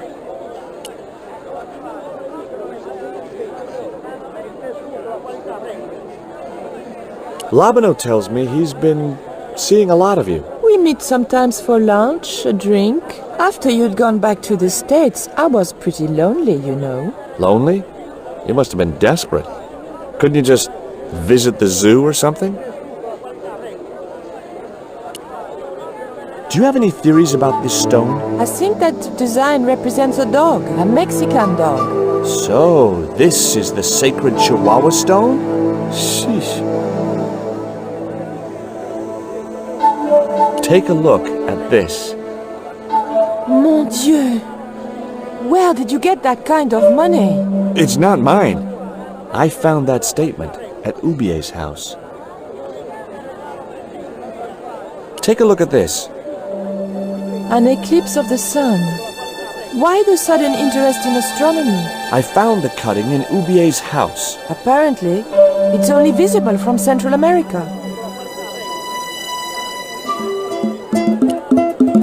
Would you like a biscuit? Gourmet dog? Have you been eating those things, Georges? Sure, they're great. Take a look at this, Nico. That's disgusting, Georges. Why are you carrying it around with you? I don't know. I just can't seem to part with it. Guess what this is? Go on, guess. It's wrought iron, probably from a chimney stack on an old stove. Well, I suppose it could be. How did she know that? My grandfather used to work in a foundry. There was nothing else I wanted to talk to Nico about at that time. Now, I like most animals, but experience had made me wary of goats, and cats, and dogs. The mournful look in that goat's eyes was beginning to depress me.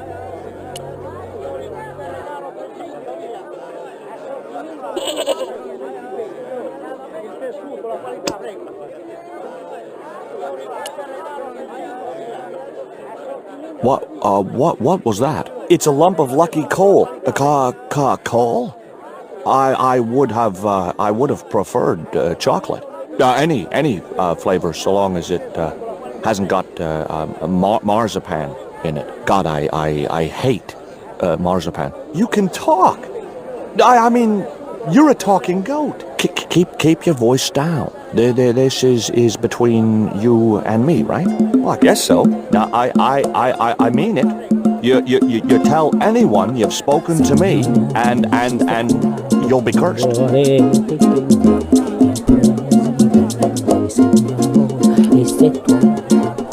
It looked to me like an early portrait of Orson Welles. In Quaramonte, defacing a poster was probably a capital offense. A couple of musicians stood watching life go on around them. They looked pretty depressed.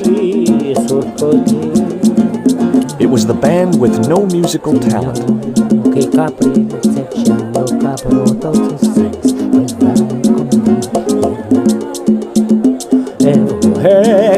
Hey, cheer up, guys. What's with the long faces? Our pipe player has been arrested and thrown in jail. Poor Miguel. He never broke the law in his life. Why was Miguel put in jail? For playing folk music. What? It's true, senor. He insisted on playing traditional Quaramonte music, even though it's illegal. Why don't you try playing a tune to cheer yourselves up? No, we should be looking for real jobs. We could earn 10 times as much down the mines. My cousin Ramirez was earning 8 pesos an hour. Before he lost his legs in the accident. Tell me about the accident at the mine. There was an explosion at Teoculcan. 30 miners were buried alive. They got some of them out, though. 2 of them, including your cousin, and they left half of him behind.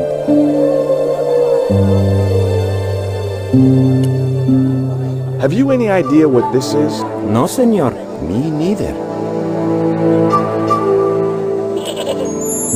Take a look at the design on this label. I have seen that before. Where? There was a ship flying a flag just like that. When did you see this ship? 3 months ago. It was here, at the docks. What was the ship with the Condor flag carrying? I don't know, senor. We weren't allowed near the docks. That's right. Usually we meet the ships when they tie up. We play to the tourists. Well, when the Condor ship came in, we were told to go away. Do you guys know anything about a total eclipse? What is it? It's like when the sun is hidden by the moon. It's crazy. My cousin Alfredo swears he saw it happen once. But that was after he stupidly consumed a cocktail of peyote and antibiotics. Have you seen anything like... I, the hungry chief. Why are you carrying that thing around with you, senor? Don't you know who it is? No. Do tell me. He's Tezcatlipoca, god of death and blood.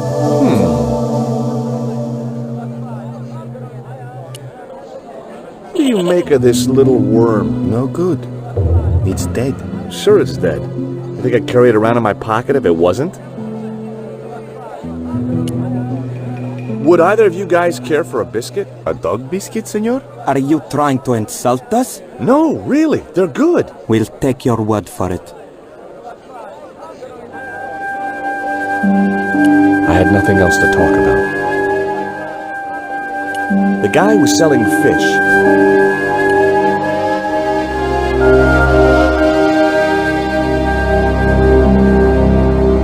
Do you have crabs? No, only fish. Nice fish. Thanks. If, by some remote chance, I ever need a fish, I'll be back. Do you recognize this statue? Si, senor. It is very, very bad luck. That is Tezcatlipoca, Night Hunter. I know, but I don't believe in luck, good or bad. You may not now, but you will. The guy looked scared out of his wits. Go away.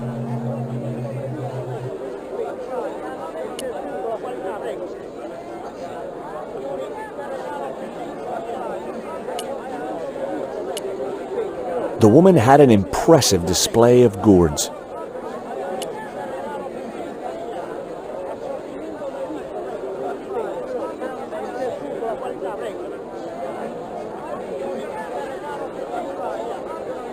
Those things are gourds, aren't they? Si. Hey! Mind the footwear, lady. Do you have to spit like that? Si. You think I want to swallow that crap? What I mean is, it can't be doing your business any good. I'm sure you'd sell a lot more gourds if you didn't. Nobody ever complained before. Okay, I can see I'm not getting through.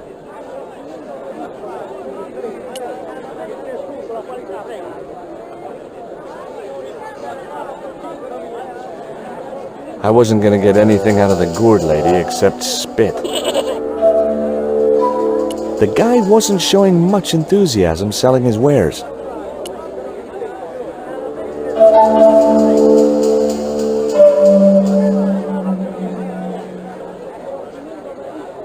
Hi. You wanna buy something?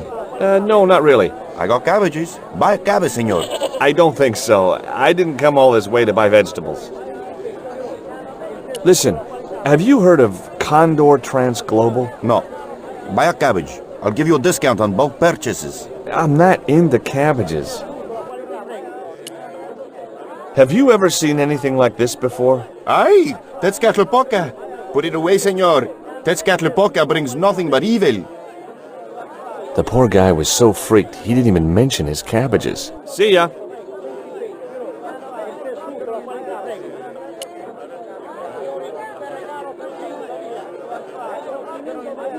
You change your mind. You want to buy cabbages after all.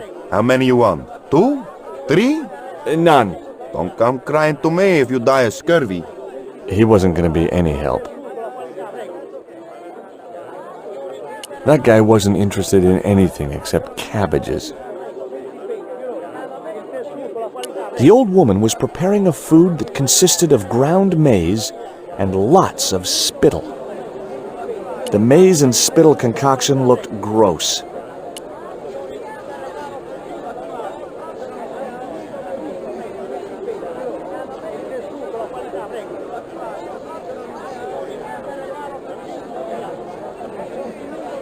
Hi. Lovely bread. ¿Qué? Bread. Pain? Si, pan. Maybe I'll come back later when I'm hungry.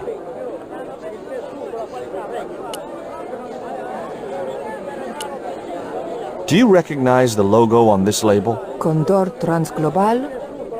Yes, I've seen it somewhere before. Here in Quaramonte? Maybe, but it could have been on TV. I don't remember.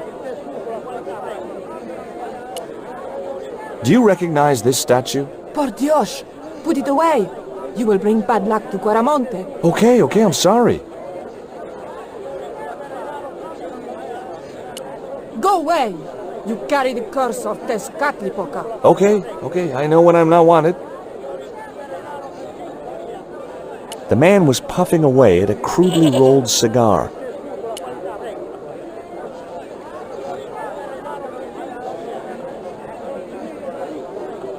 Hi there. What have you got for sale? ¿Qué? I said, what have you got? Oh, never mind. That guy just didn't look like he was going to help me. It was an uninteresting little wooden hut with an armed goon outside it.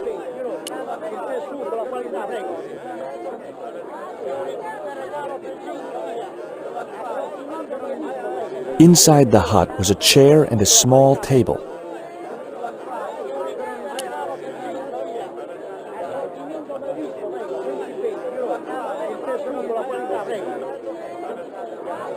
You can't leave without an exit visa.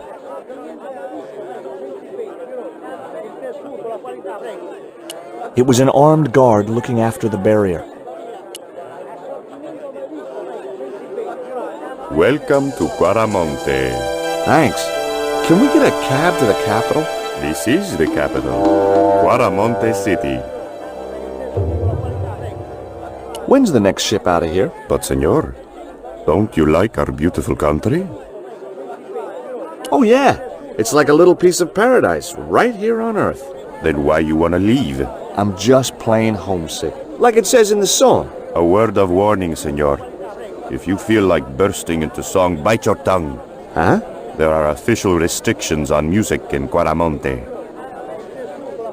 How come music is restricted in Quaramonte? It is part of a great cultural enrichment campaign. Traditional Quaramonte music is considered unsuitable for these fast-moving times. Nuestra Señora has decreed that only one category of music is suitable. What's that? Easy listening. We've had enough. We're going back to the ship. Okay. You show me your brown card? Huh? What brown card is that? The official exit visa. There was nothing else I wanted to ask him.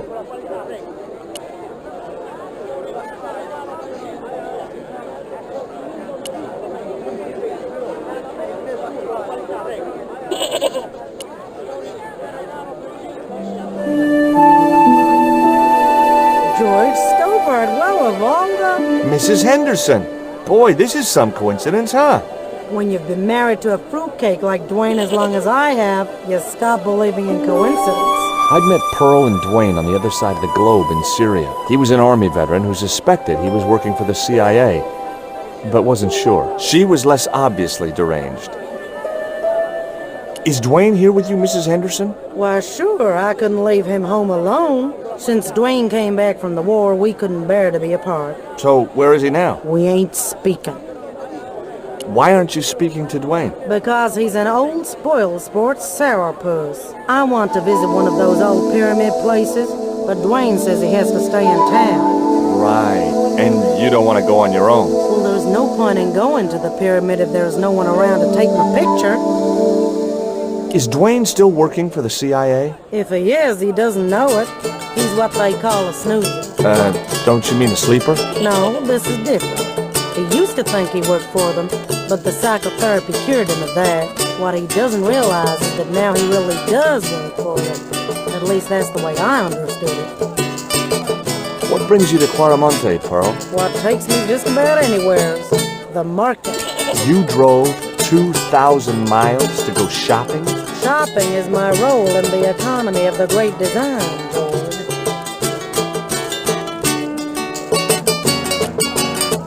Take a look at this news cutting, Pearl. You'll have to read it to me, George. I left my specs in a gay bar in Santa Barbara. Well, it's about an eclipse of the sun, which is due to occur in a few weeks' time. You'd think the government would warn us about these kind of things. It's not dangerous or anything. Apparently, the best place to view the eclipse is right here in Quaramonte. Oh, my. She didn't appear to be the slightest bit interested. What do you make of this stone, Pearl? Oh, that's pretty. What's that thing supposed to be, a rabbit? I believe it's a coyote. Well, it sure is cute. I was surprised she didn't ask me where she could buy one. What does this mean to you, Pearl? What cute little feathers. Why, if you had two of those, they'd sure make nice earrings. This isn't intended for frivolous personal adornment, Pearl. It's a dart, tipped with a fast-acting, muscle-numbing poison. Pardon me, I stand corrected, honey. Sometimes I got the feeling that communication with Pearl was like sending signals out into space. Maybe, if you waited long enough, you'd get an intelligent answer back. But it was a long shot. What do you make of this statue, Pearl? Ooh-wee, that's a spitting image of Dwayne's brother Sheridan. A little less body hair, maybe, but it's him all right. Look at this, Pearl. A tequila worm. Don't you bring that thing anywhere as near me, honey. I swear I'll scream like a hog on a hot plate. Catch you later, Pearl. I recognized the woman immediately. Last time I'd seen her was in a market in Syria. It was Pearl Henderson, the globe-trotting bargain hunter.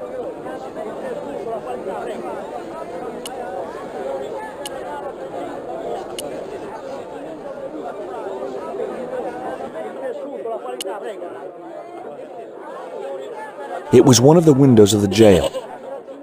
The cell was vacant.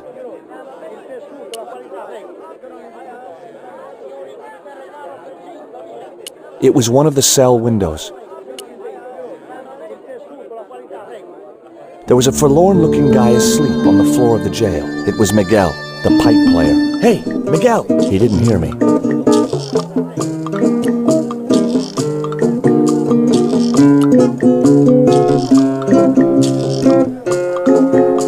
According to the sign over the door, this was Quaramonte's police station. Hey, Nico!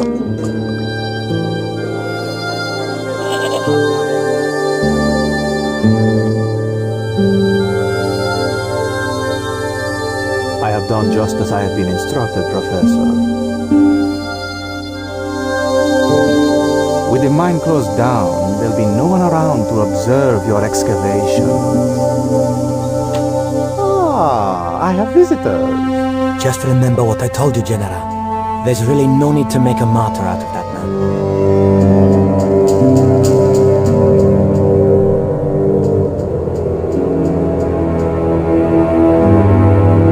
I'm sorry to keep you waiting, Senor. Welcome to Quaramonte. Thanks. My name's George Stobart from California. But what is this? An angel come down to earth. Nicole Collard. Enchanté, mon général.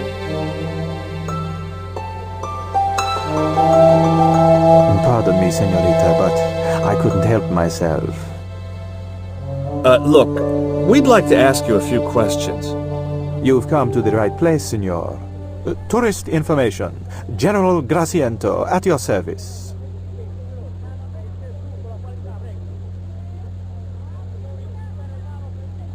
This is the tourist office? It says police on the sign outside. It is both, senor. I am a man of many parts. I can see that, General. Who was the guy you were talking to when we arrived? Professor Oubier, a visitor, senor, like yourselves. Did you say Oubier? Si, senor. Professor Oubier, a French archaeologist. What's Oubier doing in Quaramonte? Researching our rich and glorious past, senor. The professor is planning an expedition to some Mayan ruins. He came to see me to get an excavation permit. Are there any ruins around the city? Of course, senor. Quaramonte has everything. I have a friend who wants to visit an historical site. Ronaldo will only be too pleased to conduct a guided tour, when he's dealt with today's paperwork, of course. Have you heard of a guy called Karzak? No. No, I never heard of him. I hear there was an accident at the mine a few months ago. That's correct. A lot of men killed, weren't there? A few. 30? Barely 1% of the working population. We've had enough of Quaramonte, and we want out. Am I stopping you? The guy at the docks tells me I need an exit visa. Ask Ronaldo. He'll make the arrangements. That's what he's here for. Is it true there's a restriction on music in Quaramonte? Yes, there is. An emergency measure introduced by Nuestra Senora. Folk music is a link with the past for some of these people. Take away their musical roots, and what do they got left? Easy listening. You think easy listening could replace a musical heritage hundreds of years old? Why not? It happened in your country.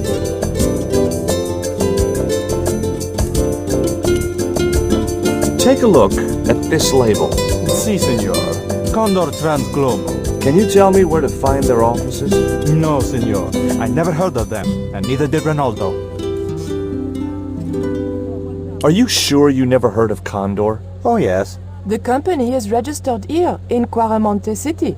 You are mistaken, senorita. The musicians out in the square say that a ship flying the Condor flag was birthed here. They are simple peasants. They will go along with anything you say in the hopes of parting you from your money. Condor is run by Karzak, isn't it? Wrong again, senor. Karzak has nothing to do with anything called Condor, whoever he is. Do you keep a record of companies registered in Quaramonte? Of course, senorita. Unfortunately, all the records were destroyed by a flash flood. Have you ever seen anything like this before? That's a native carving, isn't it? Where did you get it? We picked it up in the market as a souvenir.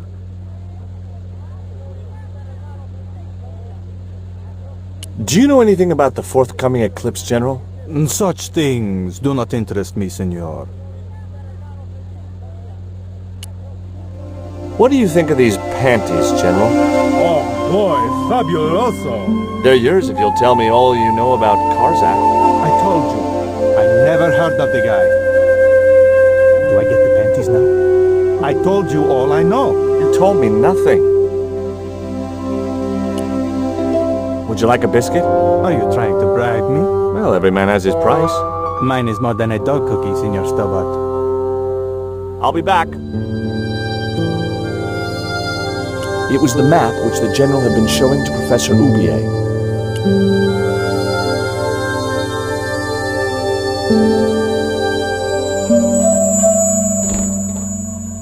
Senor. Leave the child alone.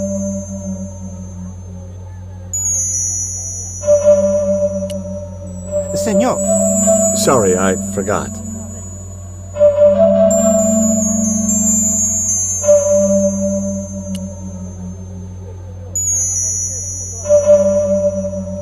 A couple of special offer letters were strewn across the desk.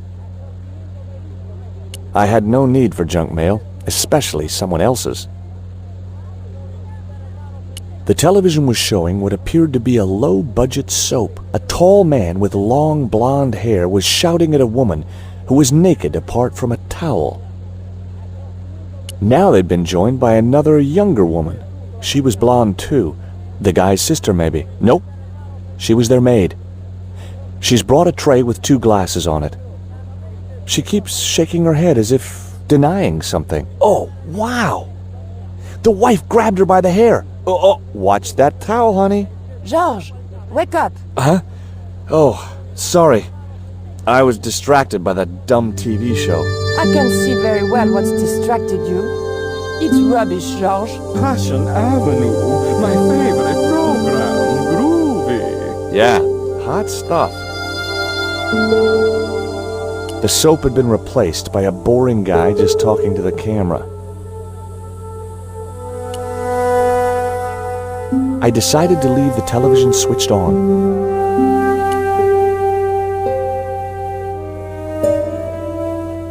It was a computer monitor with some kind of outdated game displayed on it. I didn't have time to get sidetracked by playing computer games. A safe was tucked under the desk. the safe was undoubtedly locked.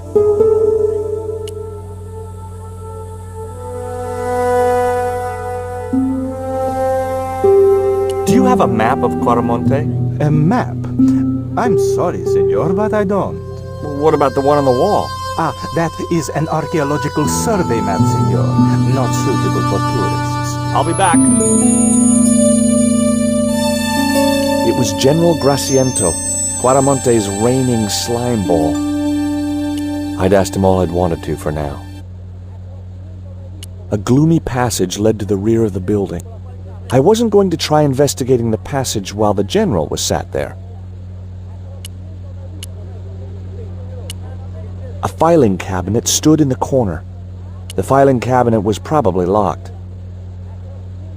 He had the eyes of a cocker spaniel set in a face like a deflated souffle. I couldn't help wondering what had driven him to work for a man like the general. It was the general's aide.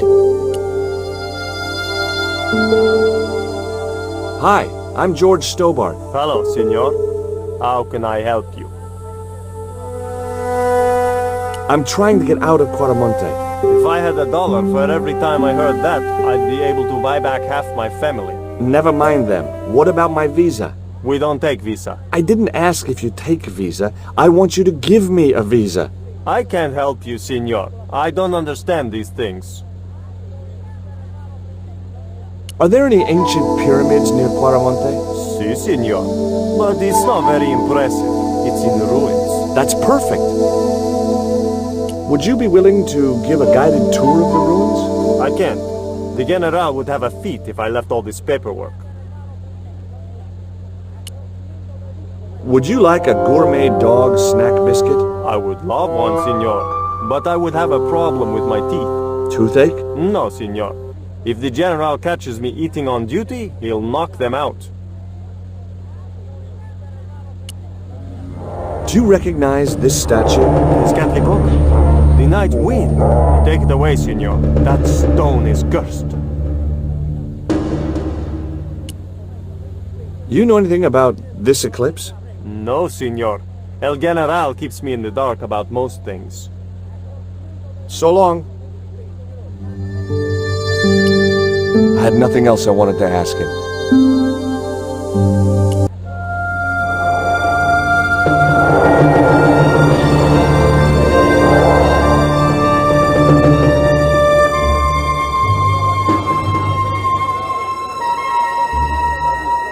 Why did you show him the stone? I thought maybe he might know something about it. Well, he does now, for sure. He knows we have it. You came on a little strong with the general. I was merely flattering his ego, Georges. Every man has his Achilles heel. Maybe. But that guy's weakness isn't in his foot. That man we saw talking to the general was Oubier. Didn't you recognize him? I never met him, remember? The guy I called in Paris claimed to be Oubier, but he sounded nothing like the man in the police station. Maybe the professor really is innocent. Nah, it's too much of a coincidence that he's here in Quaramonte. Did you notice that chart on the police station wall? Yes, it looked like a map to me, but I couldn't make out the details. Whatever it was, the general didn't want us to see it.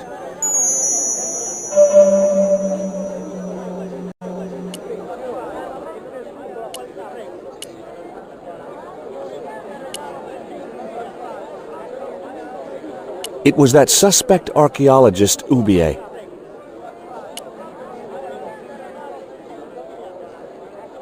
Professor Oubier? Yes? Who are you? My name is Stobart. George Stobart. I thought that face was familiar. Remember me, George? Dwayne Henderson. Hi, Dwayne. Just a moment. I have a few questions to ask the professor here. What are you doing in Quaramonte, Professor? Seeking Mayan artifacts. Central American history has been my life's work.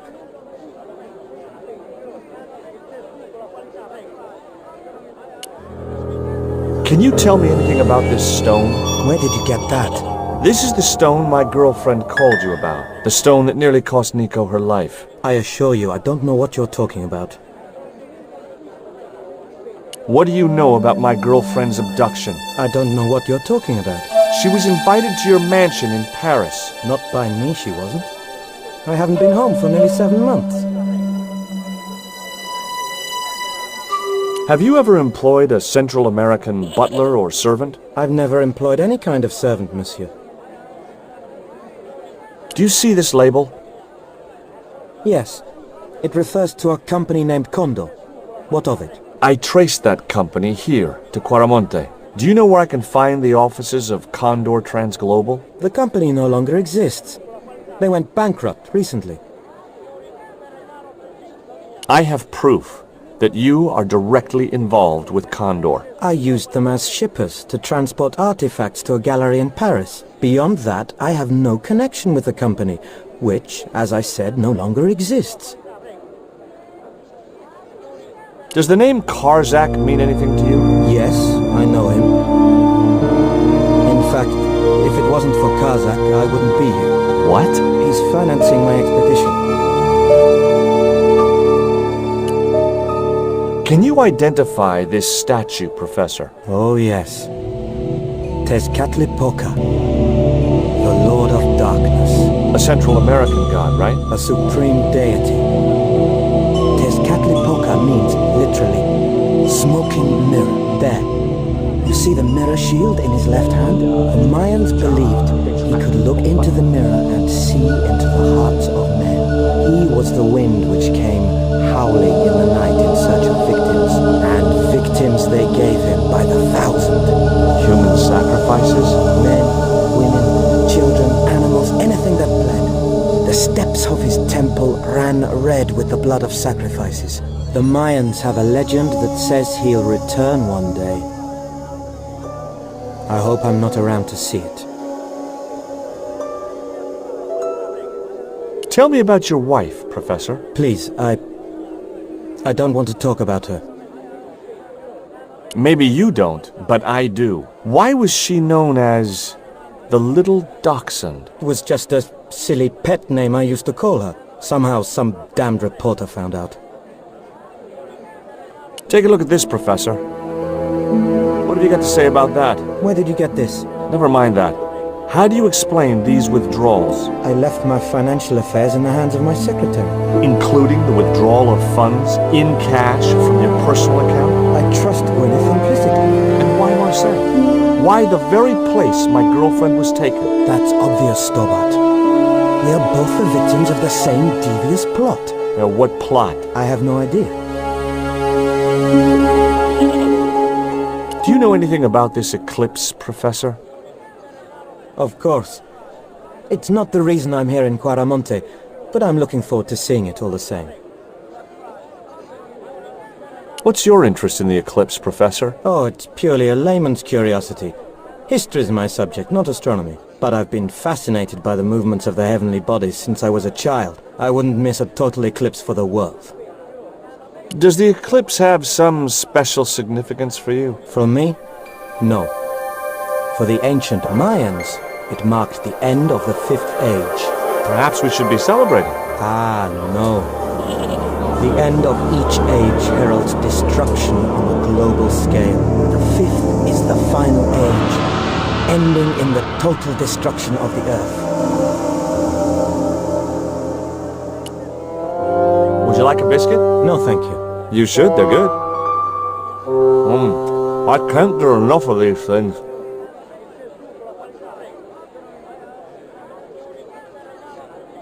It was Pearl's husband, Dwayne.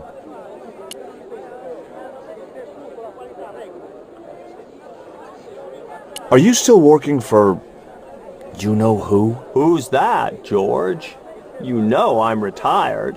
Oh, nothing. Forget it. I confused you with somebody else. Oh, I do that all the time.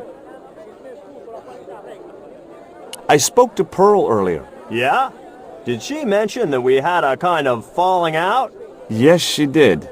She'll get over it. Do you think the general was involved with Condor? Hell no. And if he's a general, I'm a Buddhist. No, that fella's just a mouthpiece for the real power in Quaramonte. Do you know anything about a shipping company called Condor Transglobal? I never heard of it, son. So, the General is nothing but a puppet? He's like Pinocchio before he met the Blue Rinse Fairy. Strictly strings and wood. Who's pulling the strings? His mother. Better known as La Presidenta, the dictator. Does the name Karzak mean anything to you? Sounds like a comic book villain to me, son. He's the man behind Condor, and the rat who kidnapped Nico. You know, the first time I met you, I was deeply impressed with your naive simplicity. I said to Pearl, if we ever had kids, I would have wanted a boy like George. But I underestimated you, son.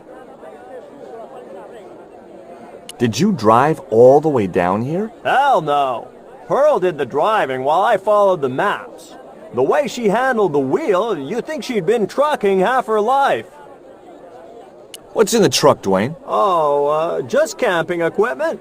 Sleeping bags and tents. Me and Pearl always hankered after a taste of the great outdoors. Aren't you worried about camping out in a tropical jungle? We had a trial run in West Virginia.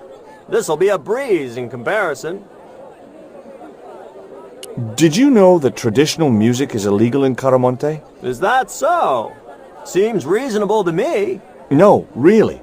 The leader of the band in the square has been in prison just because of the music he played. I don't know who you've been talking to, but that fella, Miguel, he's an agitator. What's the real reason the musician was in prison? Handed out subversive literature at the mines. That so-called general was waiting for Miguel when he got back into town. Marched him off to jail at gunpoint on a charge of inciting a riot.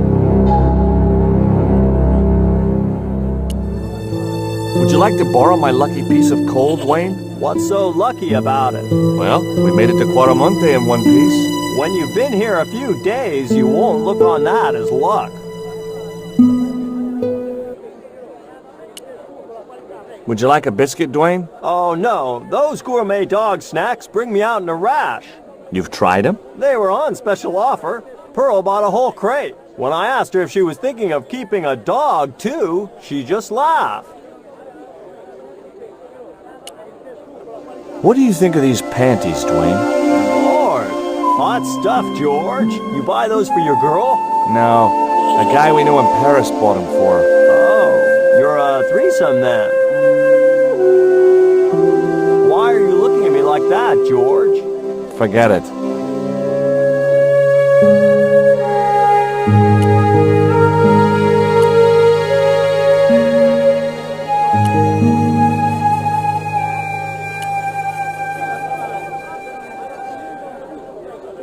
I hear you drove all the way to Quaramonte. In a truck. That's right. You would not believe the state of some of those roads. Makes me downright sad to think there's still some places you can't reach in an automobile. In this day and age, you'd think there'd be decent highways just about anywhere folk choose to go. Have you met the guy who calls himself the General? No, I haven't.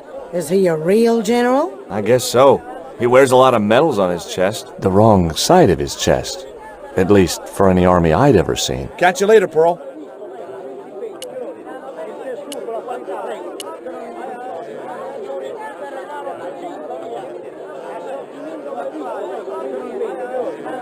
Tell me about the General. You know, the guy in charge around here. We don't want to talk about him, senor. How come?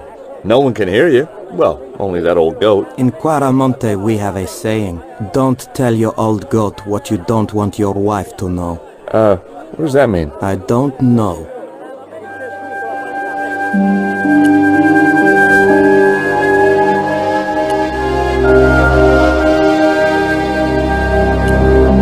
The stairs led up to the balcony.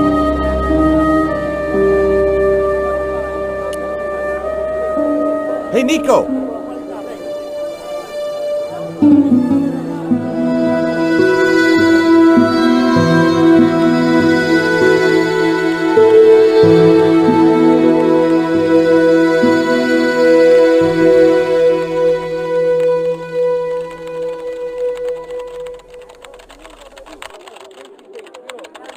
Hola, señora. Hi. We were wondering... I was talking to the lady, Chico. Hi, my name is Nicole Collard. Concha Garcia. How can I help you, sister? The corporation I represent is considering a major investment in Quaramonte. Your advice, as the head of an obviously successful concern, is precisely what I'm after. My assistant, Mr. Stobart, has a few questions he'd like to ask you.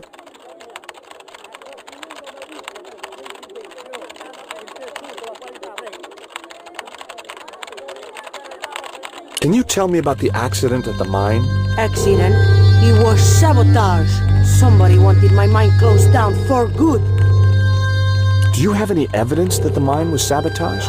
Not yet, but I'll get to the bottom of it. There'd been trouble at that mine for several months. The workforce was getting smaller every day. Someone had started a rumor among the men that the mine was cursed. Now the entire operation has been closed down. Where's the site of the mine? Several days upriver at a remote area known as Teoculcan. Do you know Professor Ubier? Yes. I understand he is about to embark on an archaeological expedition. He hired some equipment from me earlier today. I overheard him talking to the general. I think they're working together. What? If I'd known that, I wouldn't have hired out the equipment. Now, why would the general be interested in an archaeologist? Have you heard of a man named Karzak? No? Who is he? He's the reason we came to Quaramonte. We think he's running a drug ring. Well, I hope you find him, but I've never heard the name before. Do you recognize the icon on this label? Condor Transglobal. Did the company operate here in Quaramonte? Yes, they ran an old container ship, the Mayan Princess. Do you know who owned Condor Transglobal? I have no idea.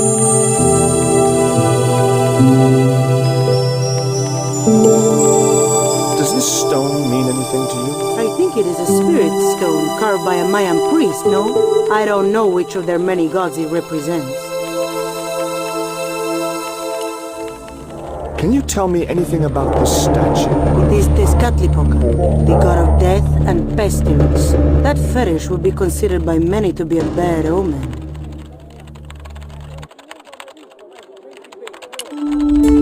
You see this? It's my lucky piece of coal. What's so lucky about it? I'm not sure yet.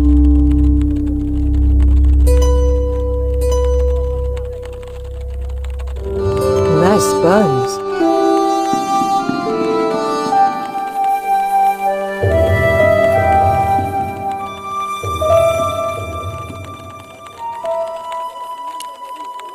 Have you heard about the forthcoming eclipse? I don't take much interest in things like that. One of the boys might know about it. Would you like a dog biscuit? Would you like a smack in the mouth, Chico? Would you be interested in these panties? They look about your size. Is that your best line, Chico? I'm serious. They were an unwanted gift. Put them away before you get overexcited.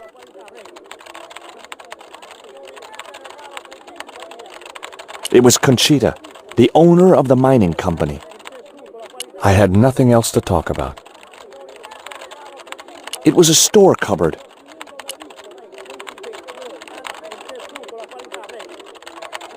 Keep out of there. That's where the explosives are stored. The door led back outside to the market square. It was one of Conchita's posse of hunks. Hi. Good afternoon, and welcome to Consolidated Mining. If you are planning to stay in Quaramonte City, may I recommend the Consolidated Mining Experience, an interactive hands-on tour of one of our deepest mines, with talking tour guides available in 3 different languages. A tour of a mine. Well, this is a mining company. What else did you expect? Do you know anything about the eclipse that's due soon? Me? No, senor. Do you know where I could find Senor Karzak? No, senor. How come you're not wearing any pants? I feel more alert without them. Kind of perky. And your boss doesn't mind? She suggested it.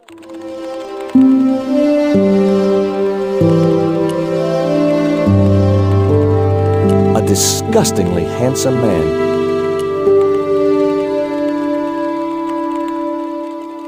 Are you looking forward to the eclipse of the sun? Not especially. Are you? I don't know. I've never seen one. All I know about eclipses is that you shouldn't try to view them with the naked eye. Please, go away and let me get on with my work. Ever heard of a guy called Karzak? Can't you see I'm busy? If I don't finish this stock report, the boss will be mad as hell. I couldn't understand why the female owner had surrounded herself with men like this.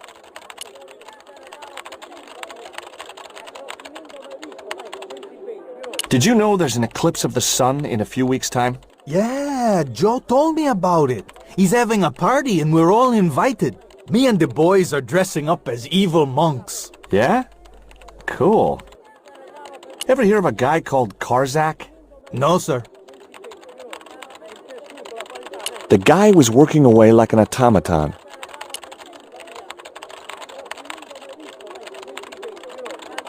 Do you know anything about the eclipse? Yes, and I'm really looking forward to seeing it. I heard it's going to be pretty spectacular. It's in a few weeks' time, isn't it? 9 days. Thanks. Ever heard of a guy called Karzak? No.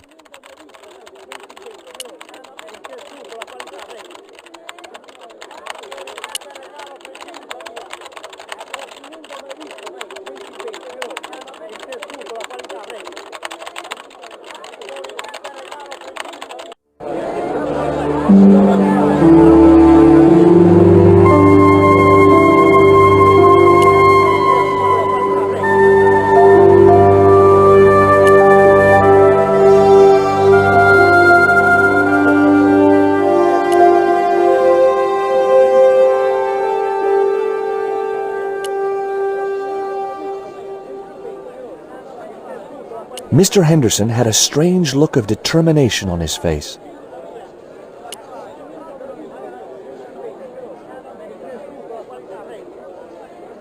Maybe I'm wrong, but you seemed kind of evasive when I asked you about what you had in that truck before. Damn right I was being evasive. I couldn't talk in front of the foreign national, see? George? I'm on a top-secret classified mission for Uncle Sam. This truck is a rolling bomb. 400 pounds of nitrate fertilizer with a plastique initiator. They'll hear the bang in China. Gee, I'm really looking forward to this. Is Miguel the reason you're here? Pretty smart, George. I was supposed to make contact with him. By the time I found him, though, he was in jail. I've been trying to figure out a way to get him out since then. Sounds good to me. Count me in. Good man, George. All I need is a detonator. How come you brought a truckload of explosives but no detonator? Call me old-fashioned, but I say packing trunks is woman's work. I left the packing to Pearl, and I can't find a darn thing. Just hope she remembered to bring my denture polish. I'd sure hate to arrive back in the States with tar on my teeth. Have you really never heard of Condor? Of course I have, son. Matter of fact, it was old Dwayne's investigations scared him off. Did you find any evidence of Condor's drug smuggling operations? Drugs? Hell no! Condor was a cover for the illegal export of Mayan artifacts. So who was behind Condor Transglobal? It was registered in the name of Edan. Did you get the guy? I don't think he ever existed. Edan backwards spells Nady, Spanish for nobody. He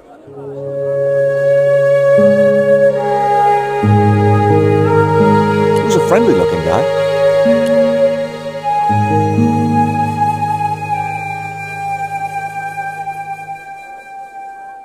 Hi, I'm George Stobart.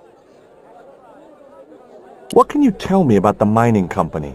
The general closed down one of their mines after the explosion. Lots of folks lost their lives. I was lucky. I only lost my legs. Do you recognize the design on this label? Why, sure. That's the Condor Transglobal Shipping Company logo.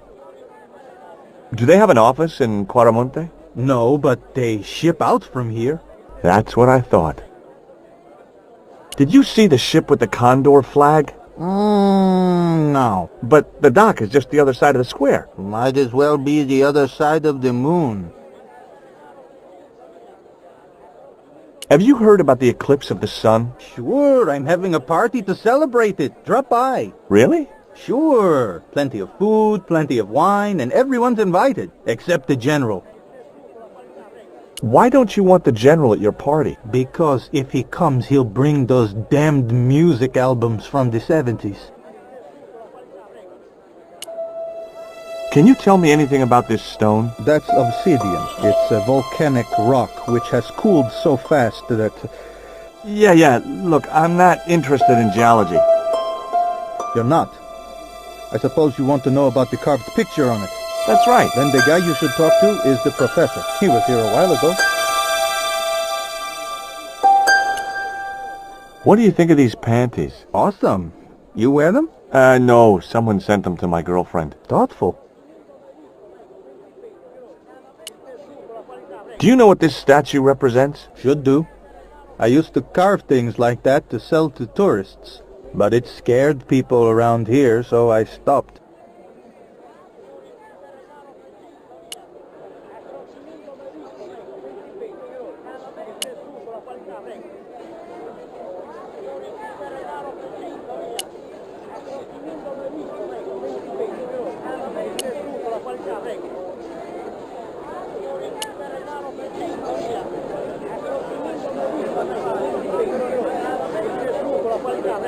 Did you know that the truck was full of explosives? Whatever gave you that idea, as if I couldn't guess? Your husband. He was exaggerating, wasn't he? Sometimes I wonder how I'm gonna cope with Dwayne's over-fertile imagination. Do you know where I could buy a detonator? Did Dwayne put you up to this by any chance? Oh, I get it. This is to detonate the truckload of explosives, right? Hey, come on, I was kidding. Did you think I was serious? I know what you boys are like when you get together and make plans. Dwayne says he could solve all the world's problems if he had enough missiles. Catch you later, Pearl.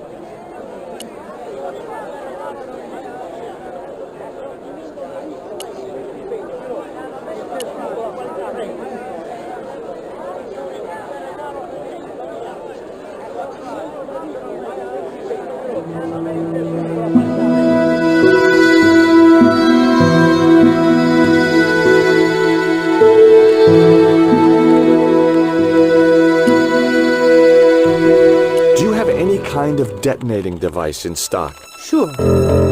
They're kept in that cupboard. I don't suppose you have one spare? I can't simply give you a device like that, no without a damn good reason. The General has a chart in his office, which he was discussing with Ubier. Perhaps that chart will tell us where they're heading. Maybe, but I can't get anywhere near it while the General and his sidekick are there.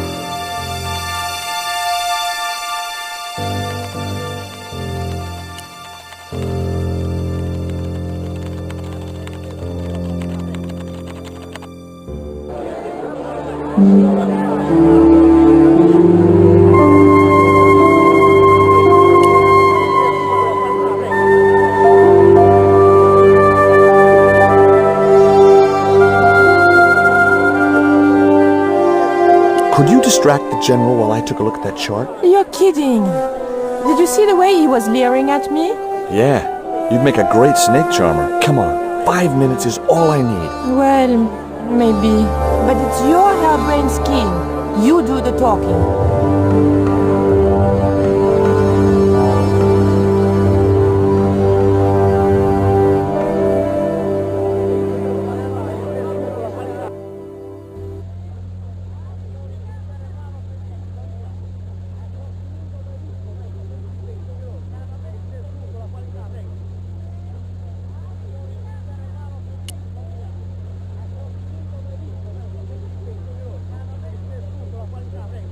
My girlfriend has a favor she wants to ask you, General.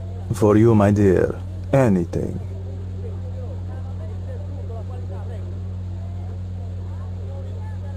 I've changed my mind. Oh, no, you haven't. She's embarrassed about asking you for an interview, General. An interview? With me? Fabuloso! Well, I want to write a story about you. You hear that, Ronaldo? An exclusive glossy spread about your beloved general. Si, Signor General. Look after things here. I'm going back to my apartment and I don't want to be disturbed. I'll get you for this, George Stobart. Don't worry. If you're gone for more than a couple of hours, I'll come and get you. A couple of hours?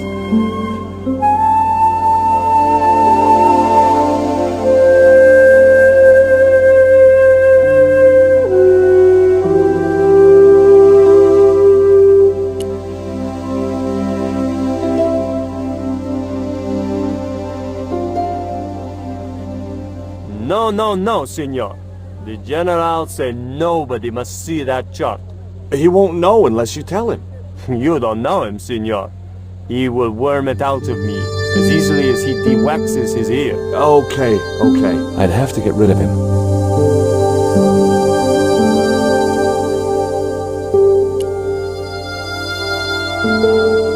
Hey, leave alone.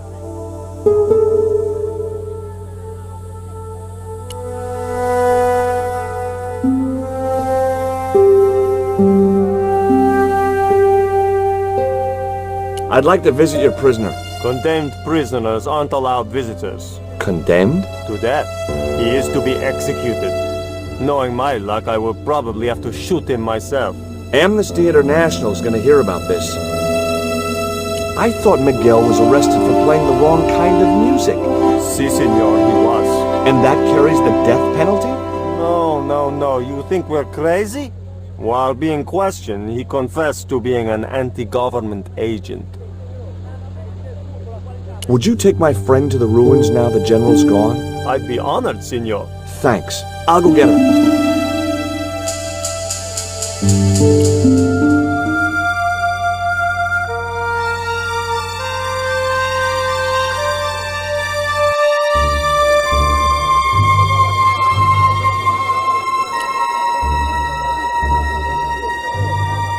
I've made the arrangements for your visit to the temple, Pearl. Oh, that's just great, George. Why don't you come too, honey? I'd love to, but right now I have to save the world.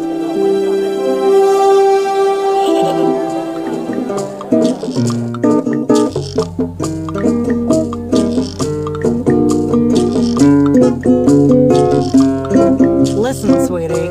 I'm looking for an official guide to take me to the old pyramid.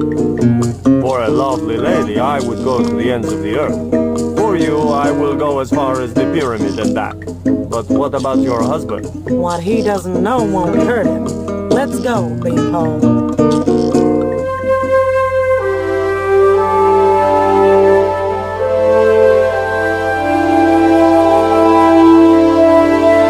As Pearl and Ronaldo set out for the ruined pyramid, I prepared to search the police station.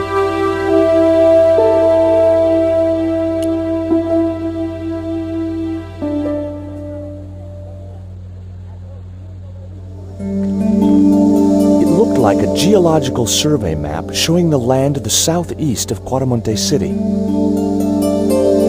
About 60 miles inland and upstream was an area marked Teoculcan.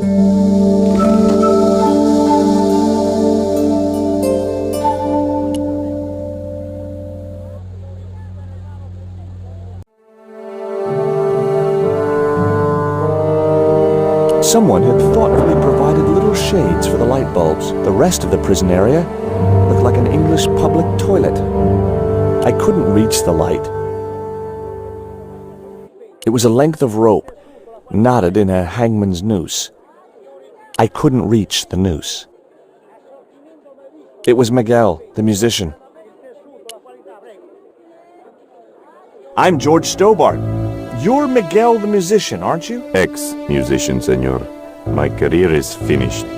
Going to jail could be the boost your career needed. Senor, I would rather die than live with this shame. Have you heard of a guy called Karzak? Yes. The old man spoke of him. The foreigner? Professor Ubier? That's right. This man Karzak is Ubier's boss. Why is that noose hanging from the bars? Ronaldo strung it up, for me to hang myself. Don't cry for me, Senor Stobart. When I am dead, the goddess will take my soul to rest in paradise.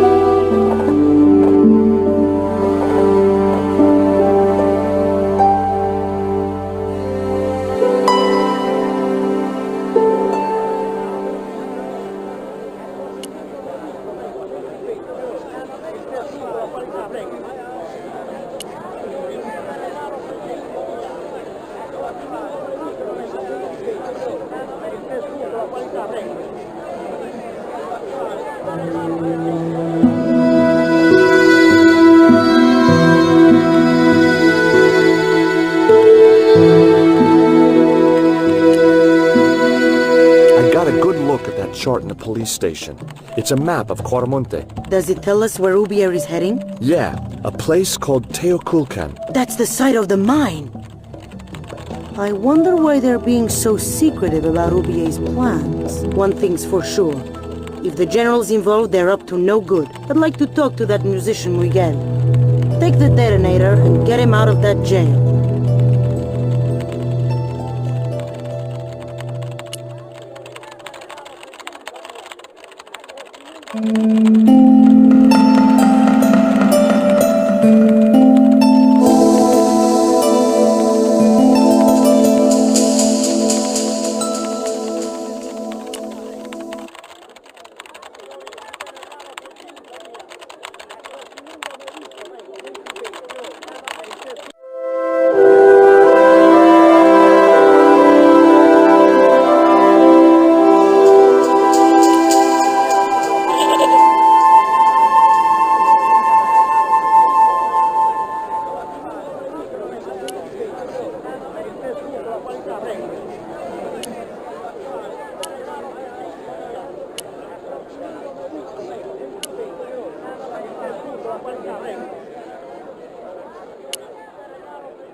Here is the detonator, Dwayne. Keep your voice down, George. You want everyone to know. You'd best go and warn Miguel that the U.S. cavalry's on the way. Okay.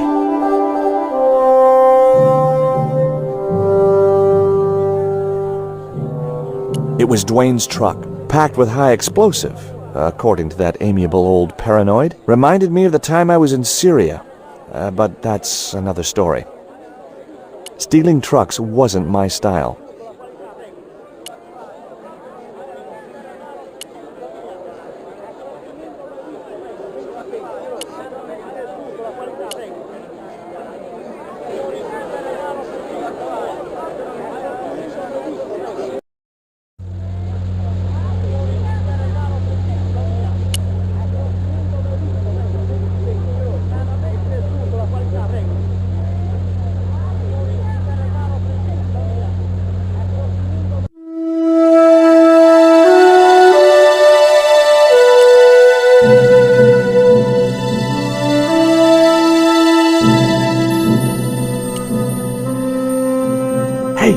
Miguel! What is it? What is happening? We're getting out of here! Who's we? They've sent the Delta Force? Nope. The Impossible Missions Force? Don't make me sick. Much better. Who then? A retired greetings card salesman from Ohio. I'm doomed. You're not the only one. I should have known you'd be trouble the moment I saw you. Look, I can explain everything. Get in that cell. Now. And what if I refuse? He'll shoot you. Okay, here I am, going quietly into the cell.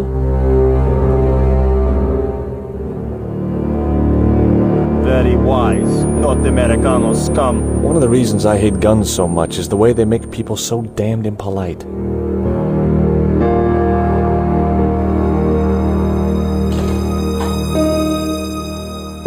I hope you're enjoying your vacation, Senor Stobart. Go polish your weapon, Ronaldo.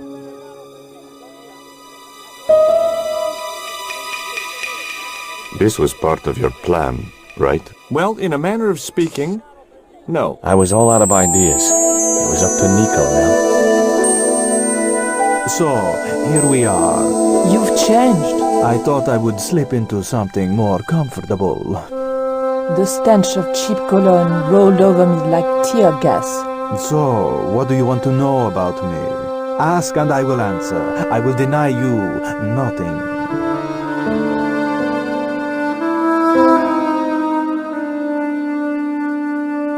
I am a very giving person. How nice for your friends.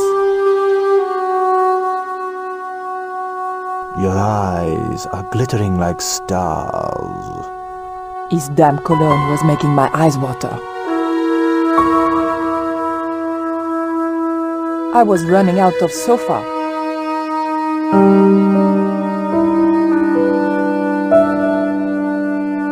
As spirited as you are beautiful, I admire that.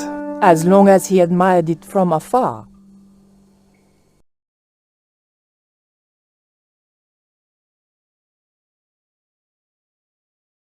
The door represented the escape route.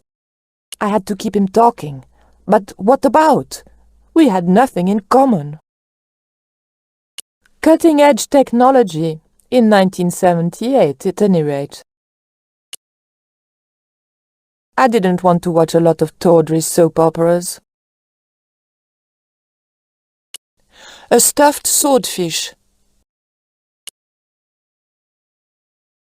On close inspection, I noticed that the swordfish was peppered with machine gun bullet holes. The general was a real sportsman, and no mistake. A lava lamp, hip in a retro way. I had no doubt the general thought it was hip, full stop. I didn't want the lava lamp. It was a portrait of some thug in a uniform. I didn't want the picture. A tiger skin lay on the floor. The tiger was beyond help.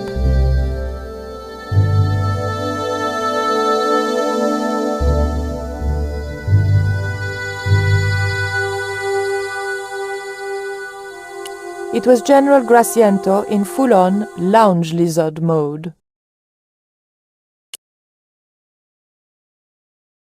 Big fish. Catch it yourself? Catch it? Fishing poles are for children. Then how did... Are those bullet holes? 2 magazines on full automatic. It put up quite a fight.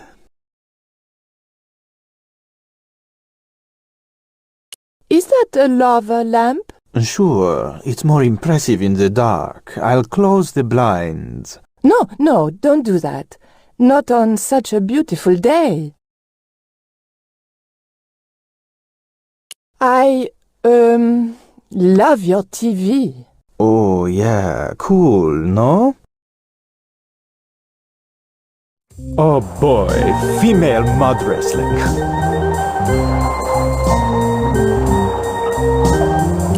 That tiger skin. You didn't kill it yourself, did you? Alas, no. I had to import a synthetic one from the United States. It is very comfortable to lie on, naked.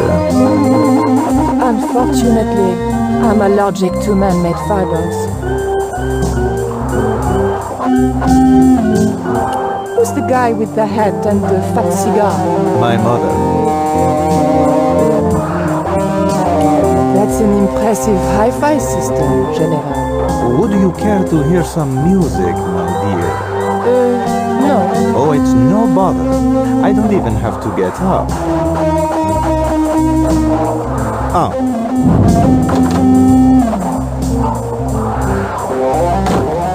Mom, what is going on here?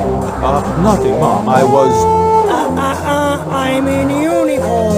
And when I'm in uniform, it's... Madame la Presidente, sorry, Madame la Presidenta. Now, what is going on here? Nothing, Madame la Presidenta. I was just showing my friend Nico some of the cool stuff I've got. Hi. Good afternoon, señorita. are your intentions toward my son? Intentions? We were just talking. How nice. She has good bone structure, Raoul. Has she any brains? She's a reporter. Is she? And what sort of questions has she been asking? I'm a freelance photojournalist. I do lifestyle features. For what sort of magazines? It looked safest to play dumb with good bone structure. Hayat, lifestyle of the super rich and vainglorious, Envy magazine. Excellent. Raoul, you've chosen well for a chap. It was pretty obvious who pulled the strings around here. I hope George was making good use of the time I was buying him. And then it goes. And when you were in this band of yours, you used to play that song for 2 hours? Yeah, we were really famous at our college. Still, ours wasn't as good as the original version. I have never heard that song before, yet I have no doubt that this must be true. Hey! Psst. Hey, George! Dwayne Henderson. Boy, am I ever glad to see you. Get to the American consul and tell him I've been in prison without charge. Get real, George. He was the previous occupant of that cell you're in. We're gonna have to use good old American know-how to get you out of there. Uh-oh. That, and this truck full of explosives I've got here. Dwayne, listen to me. You'll kill all of us. You're such a naysayer, George. It'll go like clockwork. Negative to negative, it's positive to you gotta get the bare copper wire here. Let me just, damn. Alright, I'll just hook that up. There we go. Okay, just a minute. I've got to get to a safe distance. Quick, Miguel, hit the mattress. You have strange customs up north. Here we go! Too late. Are we dead yet? Horse shit. What happened to the explosives? There ain't no explosives. My dumbass supplier must have given me organic fertilizer instead of chemical. All I got here is 400 pounds of lightly fried horse apples. That's a lovely image, Dwayne. Never mind, I'll think of something.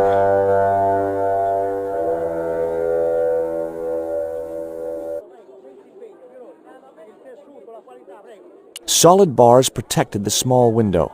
I wasn't getting out that way. I couldn't escape that way. That door looked pretty sturdy to me.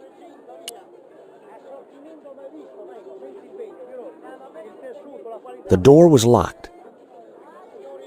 It was the lock which held the door fastened. I didn't have the key to the lock. Listen to me, Miguel. You give me that rope and I'll get us out of here.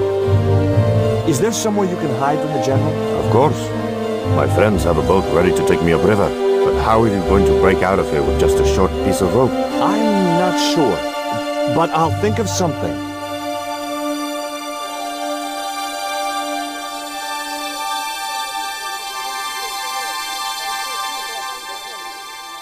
If your plan doesn't work, will you let me hang myself in peace?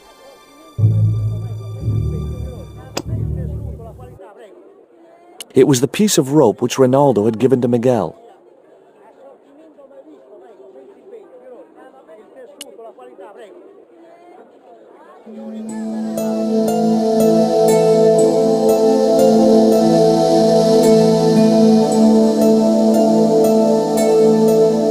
Dwayne was waiting expectantly. I had nothing else to ask him.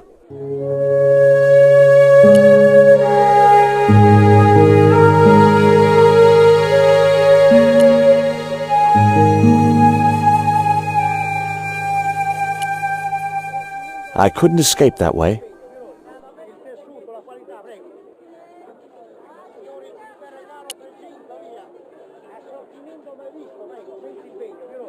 Hey, Dwayne, I want you to tie this rope to your truck and then drive forward. I'd had no idea whether this was really going to work, but I'd seen it in a black and white Western. Of course, Hopalong was using a horse and Dwayne had a 4-ton truck, but hey, the principle's sound.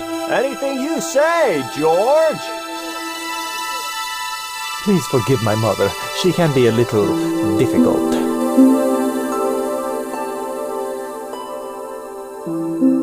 Oh, my feet. Raoul! Propose, you idiot! Don't mind her. She just wants grandchildren. Don't think I can't hear you, Raoul. I want the worthy successor, and you're not it. Propose now, or I'll do it for you. Look, Nico, we haven't known each other very long, but... What the hell was that? I didn't know what was going on, but Georges had to be involved in it somewhere.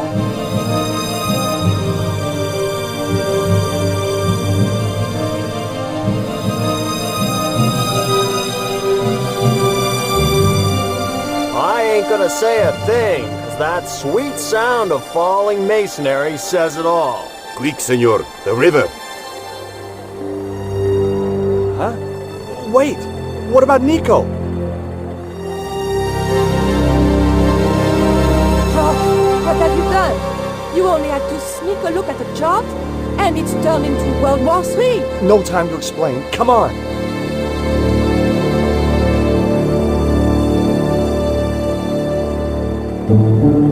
Don't move, terrorist scum!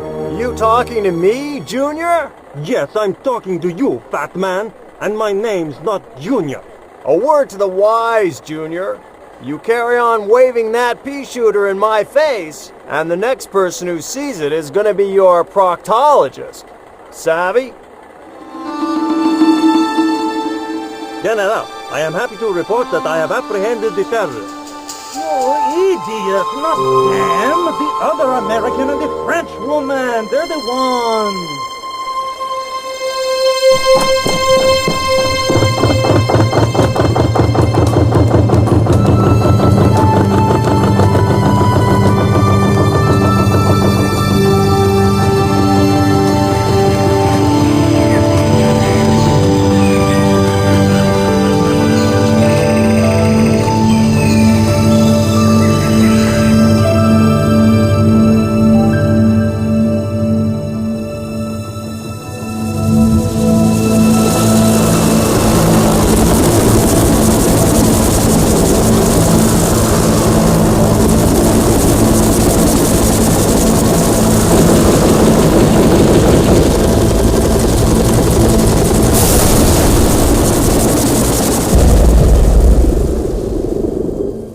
When I recovered consciousness, I was alone, washed up on the riverbank.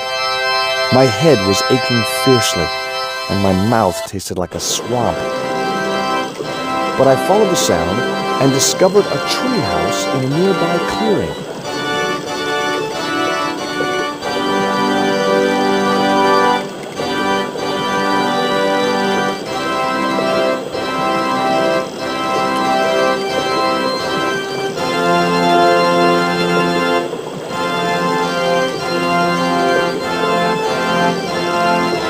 The contraption consisted of a crude wooden wheel with wooden slats.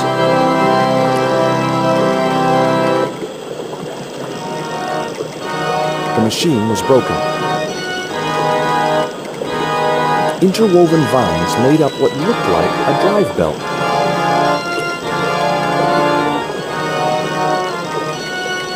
That vine rope could be useful.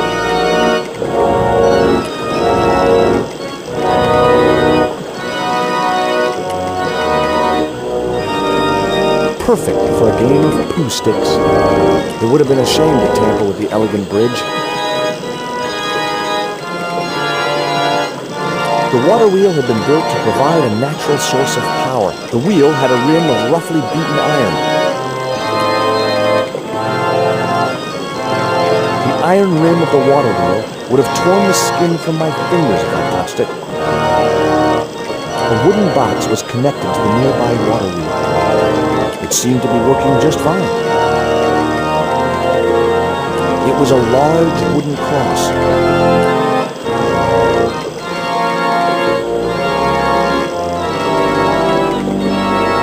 It was heavy. I guess that was intentional.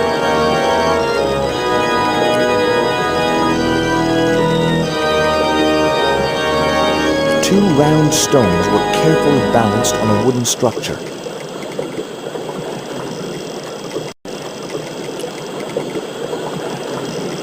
The stones were too heavy to turn by hand.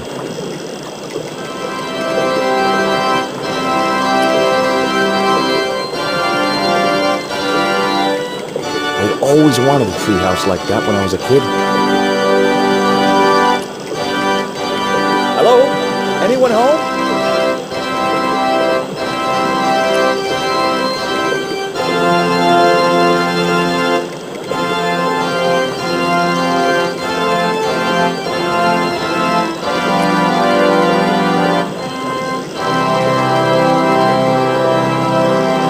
No way of climbing up to the treehouse.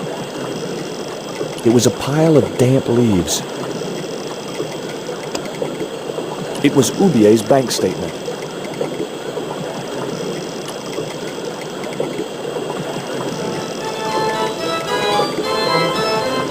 I placed the bank statement over the damp leaves.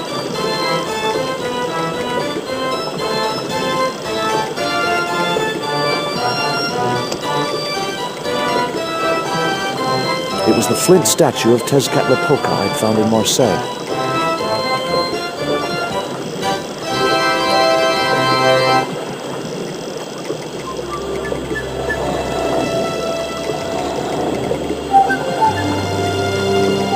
As I held the fetish to the iron rim of the wheel, a shower of sparks cascaded onto the leaves.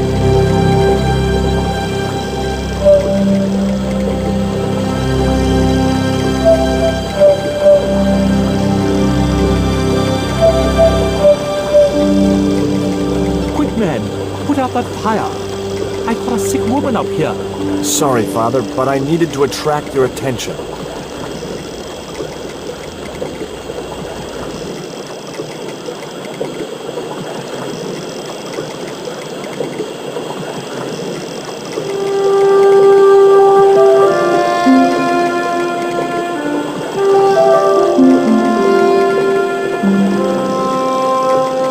Who are you? And what do you want? My name is Stobart, George Stobart. I'm Father Hubert. I don't suppose you speak French. Huh? Why do you want to know that? I found a young woman with a fever by the river this morning. The poor girl is close to death. But there's nothing I can do for her but pray. I don't understand her, but I think she's speaking French. Hang on. That must be Nico. What are you doing out here in the jungle? God's work. Not quite the destination I had in mind when I set out, but well, you know what they say? Mysterious ways and so on. You didn't plan to end up here? No. I was on my way to the miners' camp in the north. I was stuck here when my boat capsized on the river. That's exactly what happened to me. How long have you been here? 11 years. That's my girlfriend you've got in your treehouse. What's the matter with her? She's been bitten by a venomous river snake. But can't you do something for her? There's a cure, isn't there? I ran out of penicillin and morphine years ago, but the local people speak of a root which they believe will counteract the poison. Where can I find this root? I don't know, but maybe the shaman at the village can tell us. Will you show me the way to the village? Me? Oh, but I can't.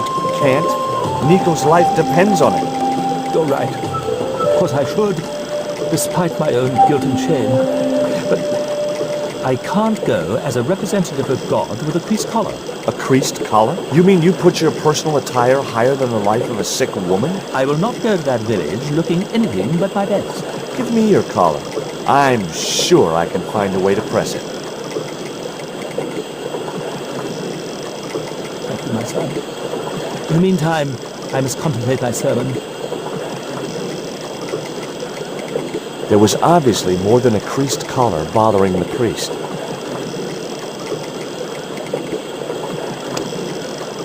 It was Father Hubert's collar. He wanted me to press it for him.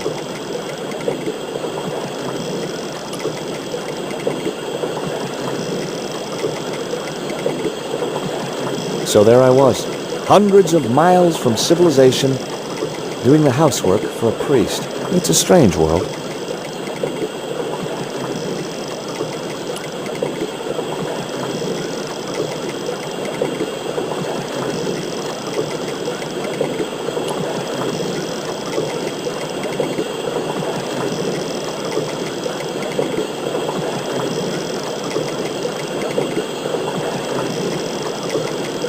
The leverage from the cross allowed me to turn one of the stones, but the other one remained stationary.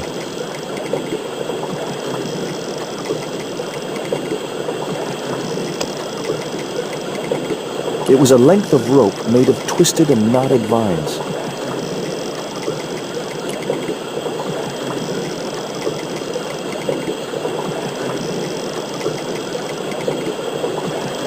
The vine provided a drive belt to connect the two stones.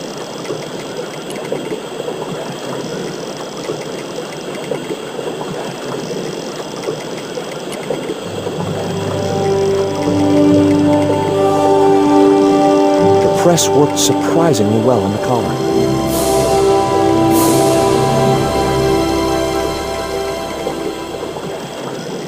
It was Father Hubert's collar.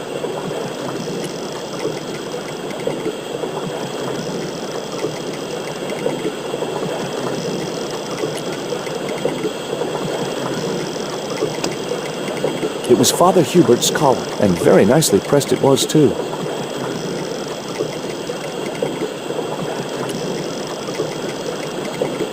Here's your collar, Father.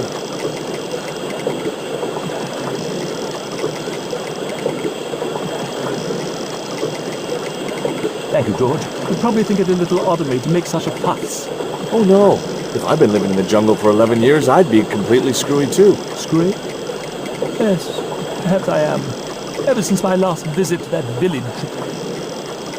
Do you want to tell me what happened at the village? I forgot my vows. I let myself be overwhelmed by the beauty of this unspoiled paradise, and in a moment of weakness, animal passion reared its rampant head. You know, you should be writing romantic novels.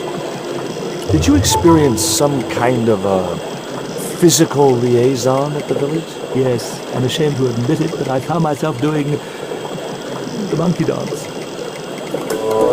I've never heard it called that before. And I didn't want to pry any deeper into Hubert's murky past.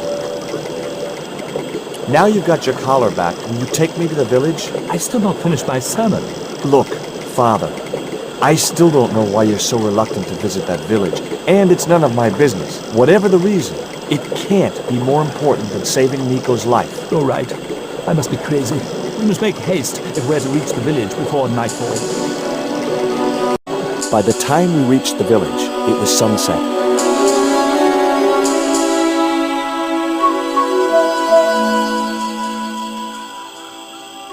Hello, boys. Glad to see you're still wearing the underpants, what? They're the best Christmas present we ever had, Father. Mine are too tight. Well, we all have our cross to bear. This is George. He has a request to make. I'm afraid I can't stay. Good luck, George.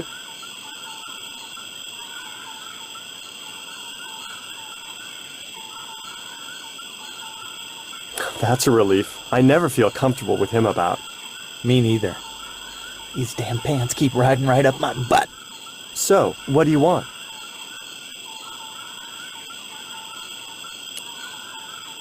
The guards looked as fierce as anyone can, wearing only their underpants.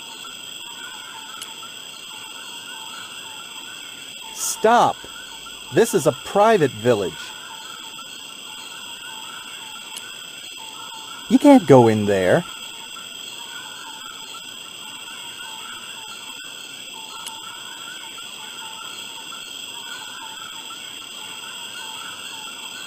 My girlfriend has been bitten by a snake. So, everyone in my family has been bitten by snakes. I was bitten by a dormouse once. She's real sick.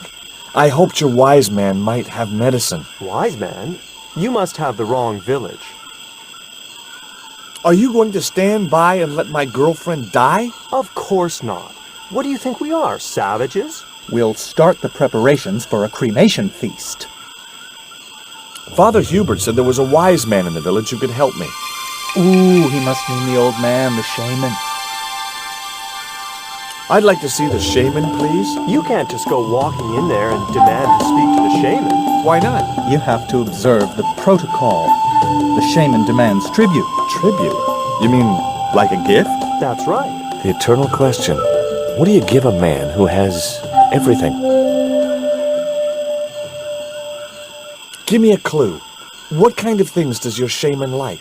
Does he have a hobby, a favorite sport? You insult us. The shaman lives on a higher plane. Oh, right. Maybe a book would be more suitable. Or a jigsaw puzzle? Don't you just hate choosing presents for people you don't know? This stone is what brought me here. That's a spirit stone. I wouldn't touch it if I was you. You're right. It could be cursed.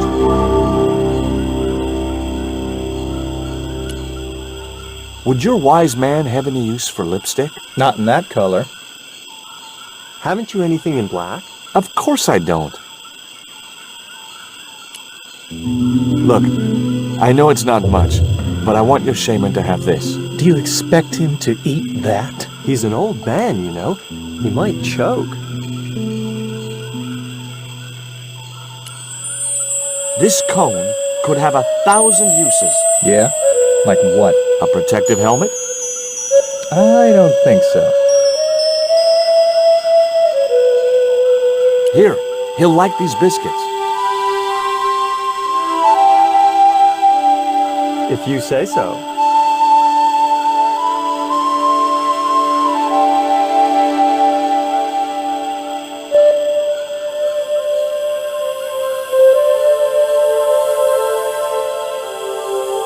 He liked the biscuits, especially the black ones. He wants to know if you've any more.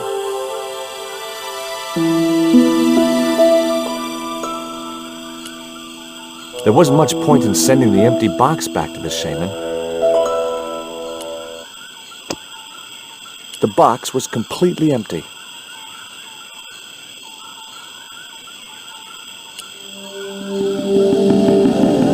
I put the Mayan stone in the empty box.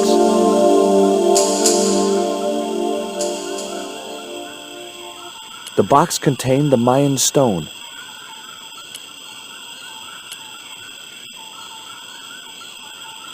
Here, I found some more of those biscuits for the shaman. I'll give them to him.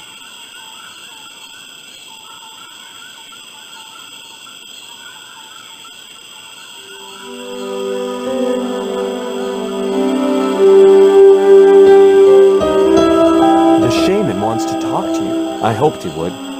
Well, it's been nice to talk to you guys. I had nothing else to talk about.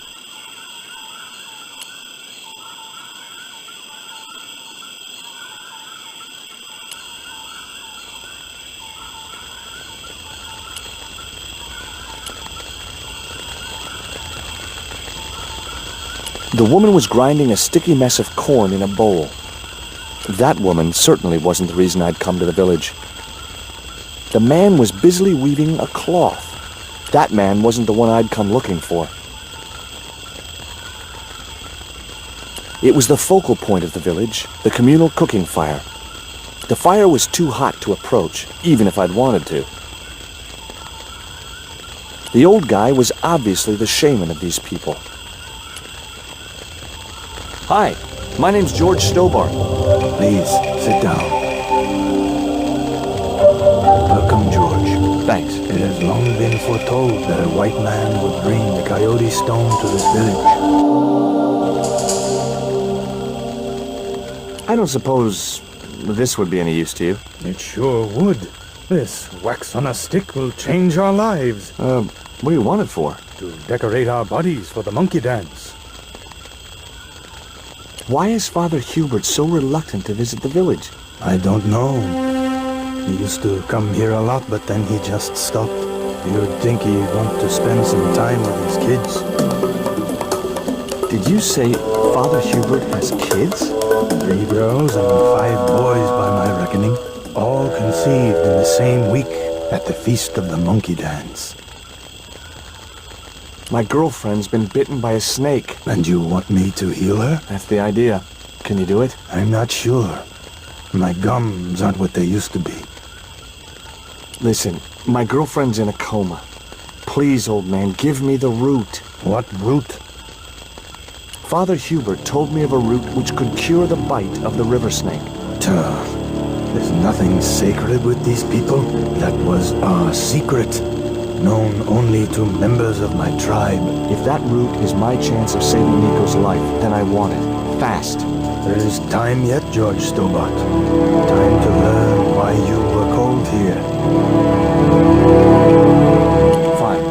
If I listen to your story, then will you give me the route? The eel travels far, but still returns to the place of his spawning. And look, I'm running a tight schedule, so can you skip the riddles? Many years ago, when the world was young, the great god and king Quetzalcoatl was defeated by trickery and deceit. His enemy Tezcatlipoca took his place as leader and demanded terrible human sacrifices.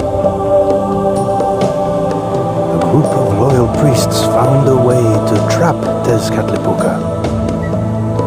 But his powers were so great, they knew he would not remain trapped forever. His time of incarceration would end with the eclipse, which marked the close of the Fifth Age. So the priests fashioned 3 obsidian stones which contained the power to seal the mirror for all time. But before the stones could be put in place, they were seized by the invading Spanish. But how did they trap Tez, the evil god? They built a pyramid which they told Tezcatlipoca was dedicated to him. At its center, they fashioned a huge mirror of perfectly smooth obsidian. Luring him into the pyramid with praise and flattery, they used sorcery to ensnare him in the mirror. Suppose I was to believe there was anything in your story, other than the rambling delusions of a seriously wacky old man. Suppose I was to swallow it, hook, line, and kitchen sink. What then? Then you would see that the fate of the human race rests upon your shoulders. Do I get anything to help me combat Tezcatlipoca? Like what? Well, a magical weapon? Get real, George. There's an eclipse of the sun due very soon, isn't there? Correct. The eclipse which marks the ending of the Fifth Age will come before the next full moon. Less than 2 weeks. I didn't really believe that Tezcatlipoca would return, but I figured Karzak's plans were in some way connected. What happened to the stones? They were taken by the Spanish to the coastal town that is now called Cuaramonte City. Only 1 stone reached Spain. The other 2 fell into the hands of buccaneers. The Jaguar stone was captured by an English captain, El Draco. The Eagle stone was taken by a pirate called Ketch. The 3rd stone, the Coyote stone, reached Spain safely. That is the stone in your possession. Tell me more about the Jaguar stone. Many centuries ago, the port of Cuaramonte was entered by a ship flying Spanish colors. The captain, the man known as El Draco, sent soldiers ashore. Only when the soldiers arrested the mayor did the people realize that they were English privateers. The mayor was held hostage while the soldiers looted and plundered the city. Amongst the treasures they stole was the Jaguar stone. Where is the Jaguar stone now? I suppose El Draco took it back to his homeland, across the Great Sea. To England? Tell me more about the Eagle stone. The stone was loaded onto a galleon with many valuable artifacts plundered by the Spanish. But shortly after leaving harbor, a terrible squall blew up and damaged the ship. The ship was intercepted by a bloodthirsty pirate, Captain Ketch. Ketch made short work of overpowering the crew, stealing the treasure, and sinking the Spanish ship. Where's the Eagle stone now? Nobody knows for sure. Ketch retired from piracy and bought an island in the Caribbean. What do I do when I find the stones? Bring them here to me and I shall prepare you. The stones must be taken to the heart of the pyramid. Only there can they be used to seal the gate by which Tezcatlipoca will return to this world. Can you show me the way to the pyramid of Tezcatlipoca? Not until you possess all 3 stones. Now do I get the route? Here, take it. Make haste if you wish to save the girl's life. The hummingbird sings to me of death to come. Now you're talking in riddles again. Listen, is it okay if I crash here? I've got no chance of finding my way through the jungle in the dark. You're welcome, but you probably won't get much sleep. Tonight's the night of the monkey dance.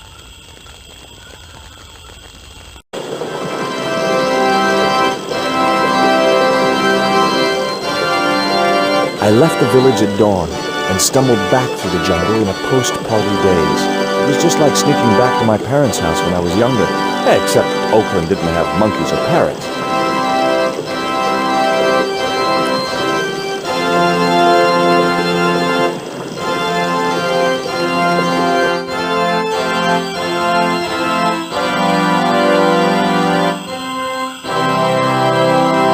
That organ represented years of painstaking work.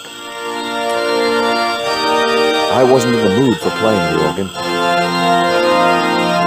Father Hubert, a man with a mission.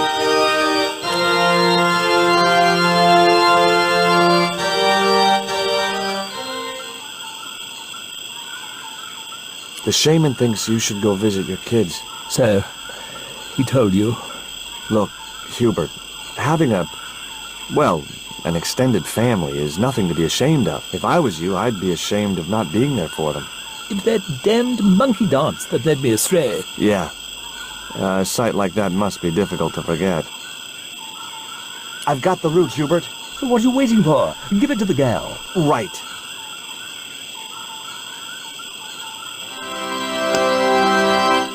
It was the route which would cure Nico's snakebite.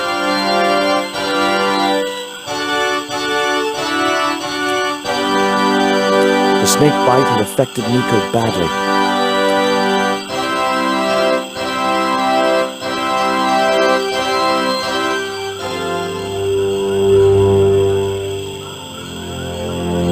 Nico, I brought you this root. No way was she going to be able to chew the root. I needed to give her the antidote in a more digestible form.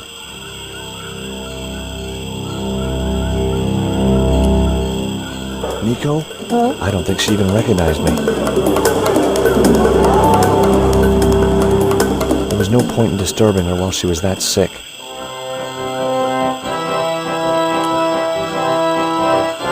It was Father Hubert's personal altar.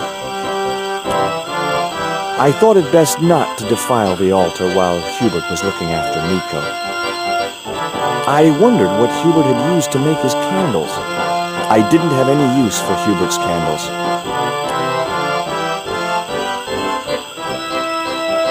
It was a water jug. I couldn't steal from a priest.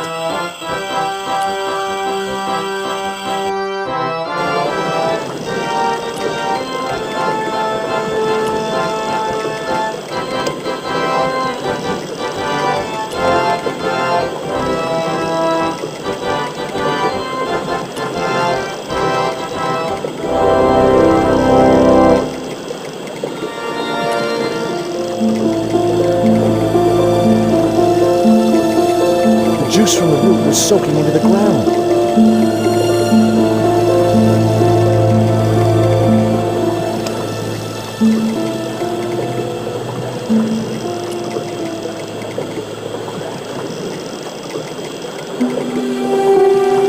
The cone was ideal as a makeshift container.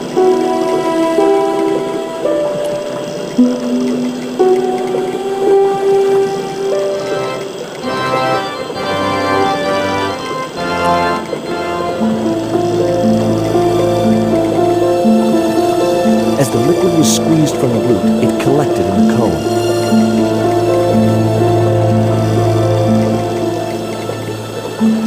The cone contained the precious antidote.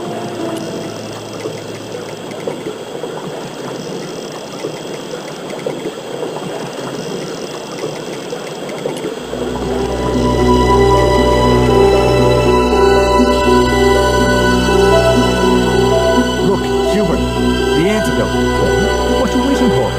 Give it there, quickly.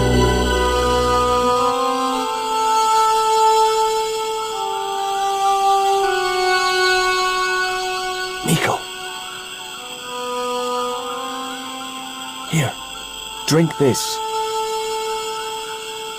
Oh, George. It's horrible. Just swallow it down. Okay, try and rest now, darling. You'll need all your strength when we go after the other 2 stones. Other stones? What other stones? What have you gotten me into now, George Stobart? The patient is sounding more like her old self already.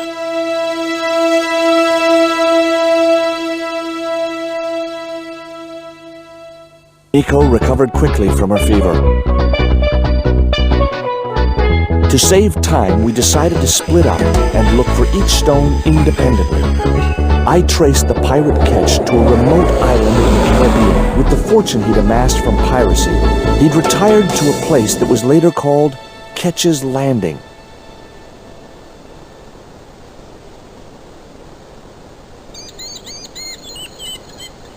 The guy was studying a large document.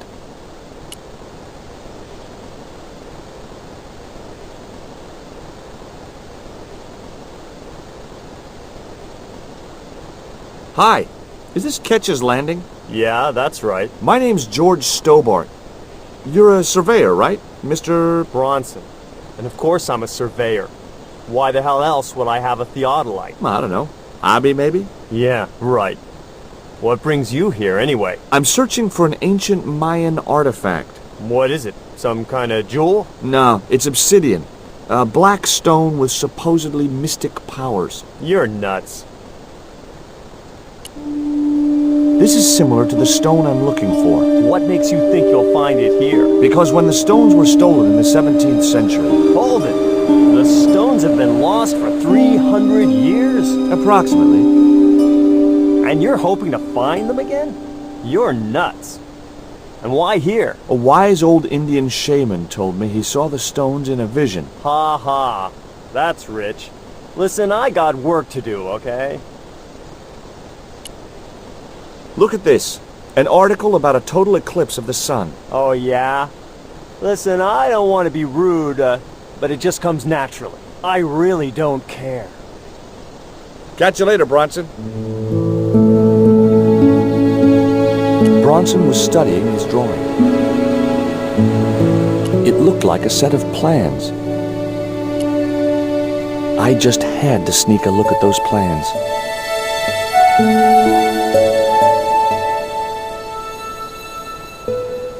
Hey, get out of there. You know, wherever I go, I hear those words. Paris, Syria, Ireland, or Spain. Makes no difference. What do you think you're doing? I was trying to show some interest in your project.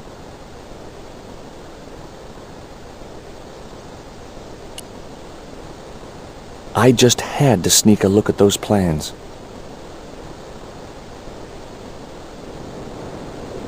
Hey, get out of there. Okay. I recognized the instrument as a theodolite, but I had no idea how to operate it.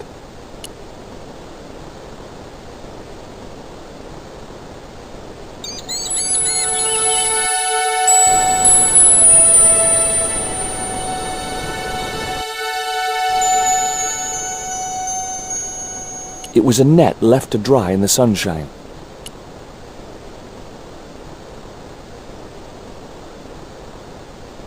I didn't want a fishing net.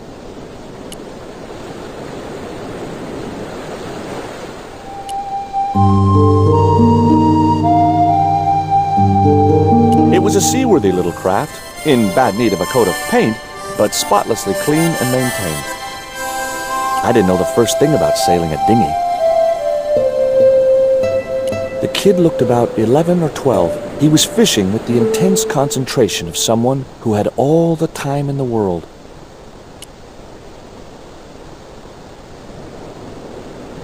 You want to buy some fish? Nah, I don't like fish.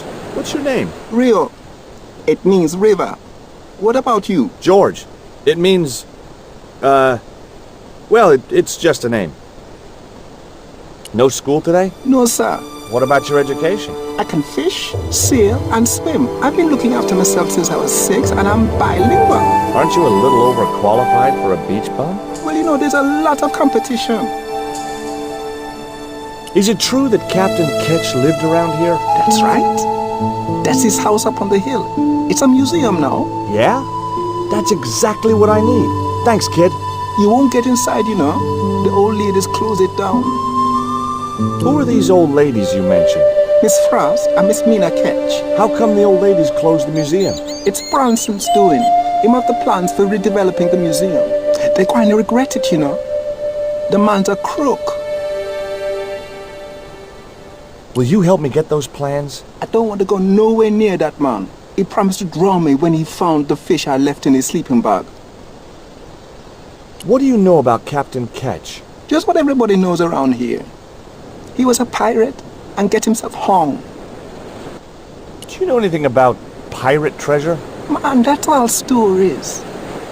There's no such thing as a real pirate treasure. Do you know anything about a forthcoming eclipse? No, but that explains why the weather's about to get real bad. Real? It's a beautiful day. There's no more than a whisker of cloud in the sky. Trust me, man, it's going to get real bad.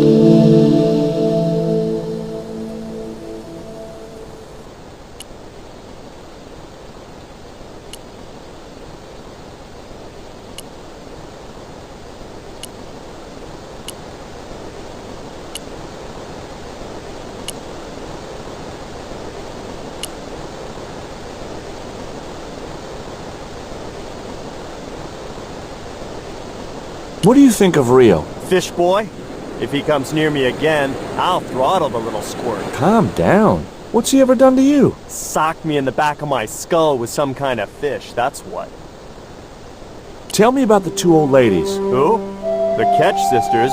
One of them's crazy as a coot, and the other will turn you to stone if you're not careful. What are you doing with the theodolite? Surveying the old house. I got great plans for this place. Oh, yeah? You bet. Take a look around. What do you see? Paradise. I see opportunity. This place is ripe for development. I like it just the way it is. And that's where we differ. You see, Mr. Stobart, I'm what you might call a man of vision. I see a great future for Ketch's Landing, and it all starts here, with that house. Can I take a look at your plans? No way! What interest would they be to you, anyhow? I've always had a secret desire to be a surveyor. You have? Sure. I mean, you surveyors are just like the great explorers, aren't you? Henry the Navigator, Vasco da Gama, Chris Columbus. Maybe you don't sail uncharted seas or discover new continents, but you're okay in my book. Horseshit.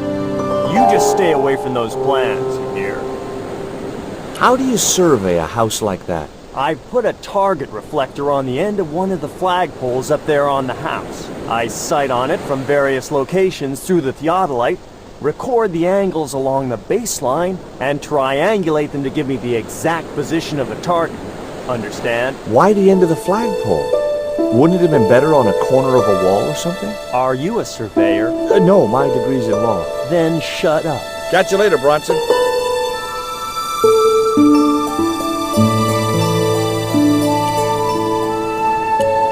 The steps led up to the top of the cliff.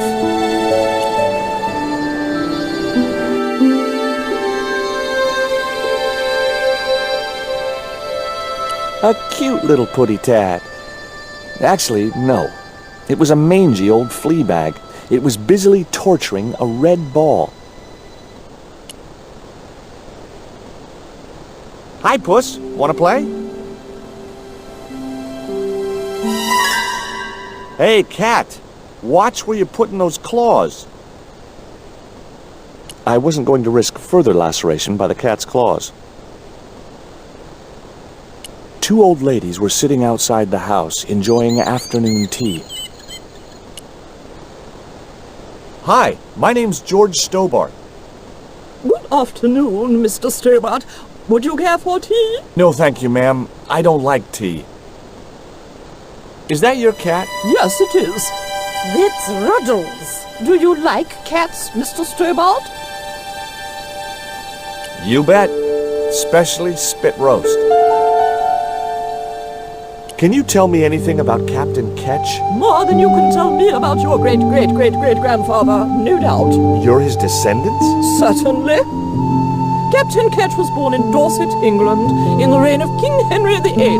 His family were undistinguished farmers, but young Frederick Ketch decided to go to sea. We have plenty of seamen in our family, Mr. Stobart. Are you interested in history, Mr. Stobart? Yes, I am. You were telling me about Captain Ketch. Do go on. Oh, yes.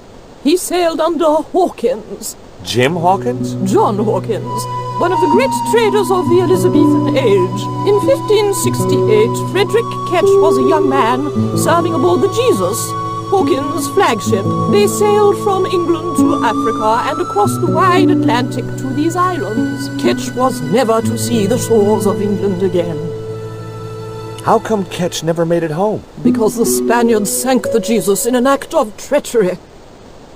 You said Hawkins' fleet traded between Africa and the Indies. What was it they were trading? Black men with no shirts. You have to understand, Mr. Stobart, that this was the 16th century. But that doesn't alter the fact that Hawkins and Ketch were slavers and pirates. Would it surprise you to learn that Hawkins was also a devoutly religious man? He transported slaves in a ship named after Jesus Christ. In my book, that makes him a hypocrite. What happened to Ketch? Was he killed? Oh, no. He got away and returned to this island, to this very house. The Frederick Ketch Memorial Museum. Is it true Frederick Ketch was a pirate? Frederick Ketch was emphatically not a pirate. They hanged him, you know, down there on the beach in front of his family. Didn't bother with the trial, just whipped him out from his breakfast table and hoisted him up in chains. Well, if he wasn't a pirate, what did they hang him for? Envy. Pure, green-eyed envy. He had been a successful privateer, you see, and had accumulated great wealth. As rich as a mink in a paddock. Shut up, Mina. Yes, Frost. The small-minded governor and his lackeys wanted his money, trumped up some ridiculous charge about breaking the conditions of his letter of marque, and hanged him like a common thief. The blackguards! Letter of marque? The document that permitted him to engage and destroy the enemies of the crown. The difference between a lawful privateer and a pirate. Yoo-hoo! Sorry, Frost. Well, why didn't Ketch just say, take a hike, guys, I've got a pirating license? Frederick Ketch was not a pirate. But he did show them his letter of marque. But they destroyed it and hanged him anyway. I've been talking to Rio, the little fisher boy. I'll thank you not to mention that little wretch in my presence. Dirty little whelk. Nasty fishy boy. That will do, Mina. I gather you don't have much time for the little boy. That child is a delinquent, Mr. Stobart. Yeah, well, he's only, what, 11, maybe? A knave with one hand on the tops. What is it about Rio that you don't like, Miss Frost? Well, once upon a time, he and Emily... Be quiet this instant, Mina. What can you tell me about Emily? Emily? What business can she be of yours? Her parents were killed in a typhoon. We, as her only living relatives, took it upon ourselves to raise the child. It's good to know Charity isn't dead. Oh, but she is. Washed overboard in the typhoon. Mr. Stobart wasn't talking about Emily's mother. He was being sarcastic. What else can you tell me about Emily? How dare you pry into our family in this way? I refuse to answer any more of your impertinent questions.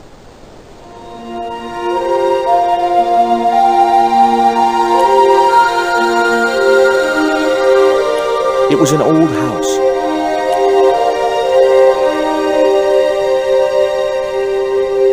It was locked. The house is closed. How come? It is undergoing refurbishment. Oh, of course. This must be the place Bronson's surveying. The intention is to prepare the museum for the new century. The Frederick Ketch Memorial Museum. It would look nice in neon. A museum for a pirate? There was a stony silence. As I have already told you, sir, he was not a pirate. It's precisely this sort of vile misrepresentation that Mr. Bronson is seeking to rebalance. Oh? How? Mr. Bronson has kindly agreed to undertake the museum's refurbishment at a very reasonable price. He understands the importance of a sense of history. Funny. That's not the impression I got of Bronson at all. He also understands spherical geometry. Mina? Well, he does. Listen, ma'am, I came a long way to visit this place. If we make an exception in your case, everyone will want to get in. Pardon me, but I didn't exactly have to fight my way through the crowds. You're the second visitor we've had today. No, I'm sorry, but it's impossible.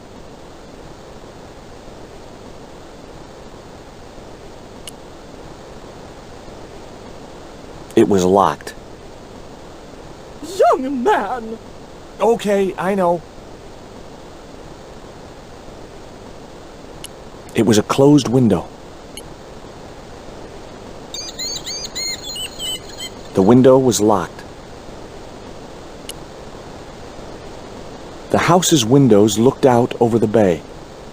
The windows were way out of reach. If I could get up to them, maybe I could climb in that way. It was a flagpole, one of a pair. I couldn't reach it. The flagpole had a reflective target on the end for Bronson to use as a reference point.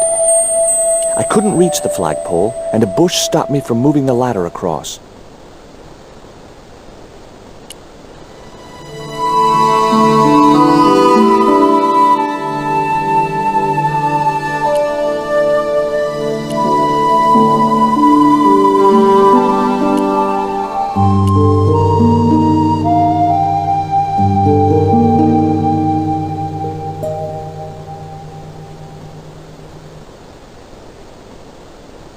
How come the old ladies closed the museum?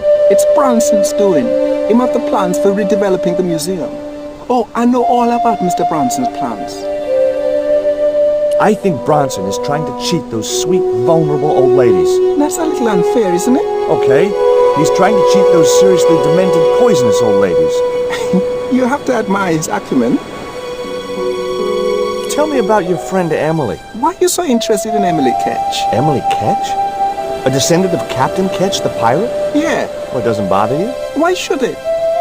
We don't responsible for our ancestors.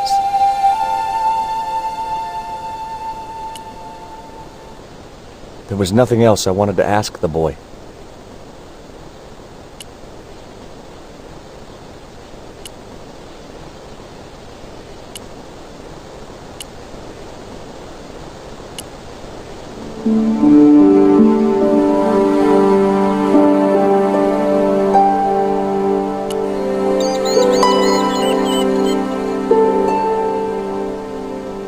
You're really fond of that cat, aren't you? He is our companion and our solace. I thought about catnapping the little monster until they let me in, but it wasn't my style. Maybe there was some other way I could use their affection for the cat to get me into the house.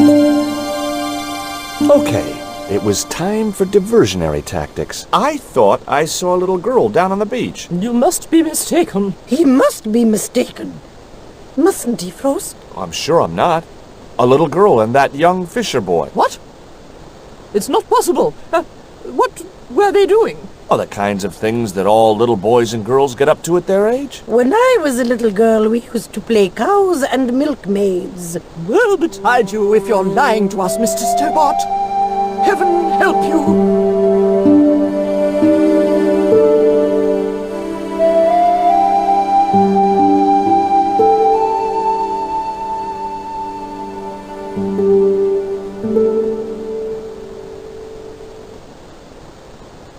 With a creak of ancient corsetry, the sisters sailed majestically over the distant horizon.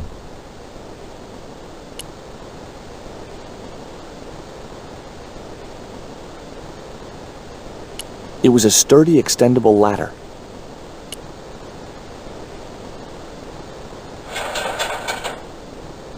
The ladder extended easily.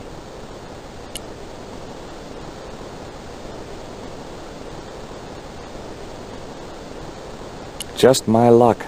I'd struck out again. The windows were all locked. I didn't have a flag on me, so the flagpole would have to stay bare.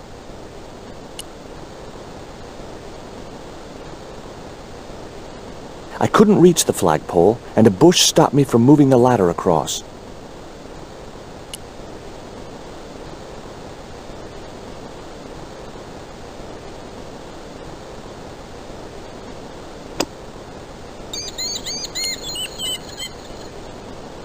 It would have been pretty cool to drug the cat, but I didn't have the heart. And besides which, those sisters would kill me. I doubted the cat would have salient remarks to make on a Mesoamerican artifact. I was right. The cat looked at me as if to say, "Why have you brought a dead worm halfway around the world?" I had no answer. "Hey, cat, want to play with this little doll?"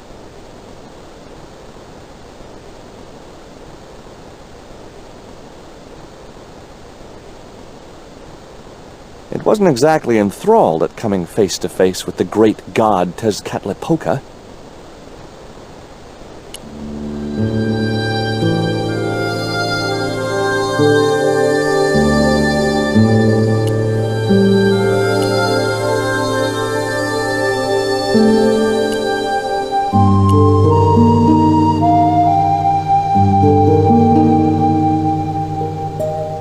Did you see the weird sisters come by here? Did I?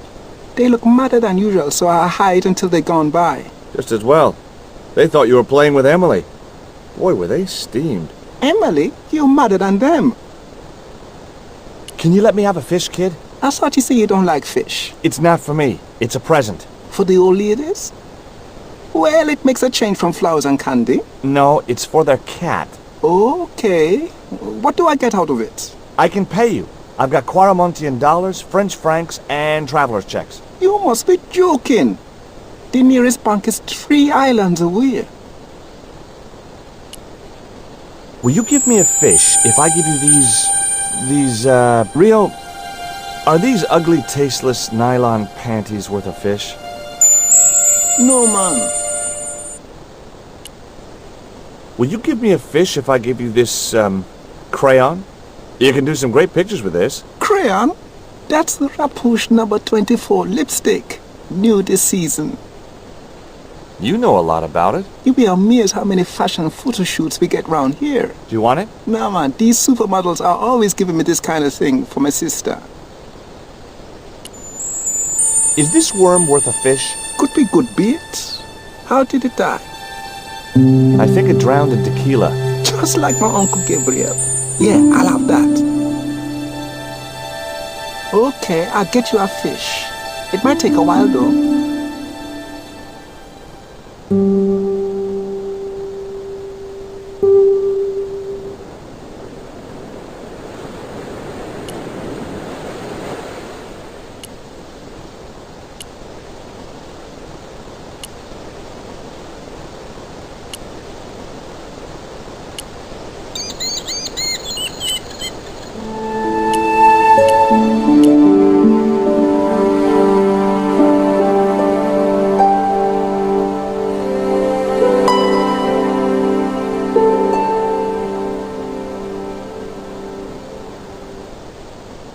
Did you see the sisters go by?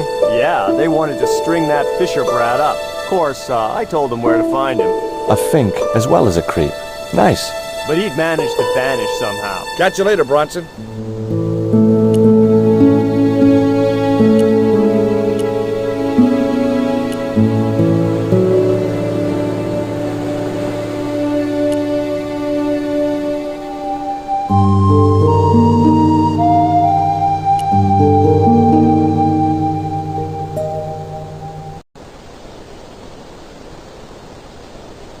No luck with a fish? No, man. They don't want bite. That's cause they know there's a storm brewing. Storm? I don't think so. Hey!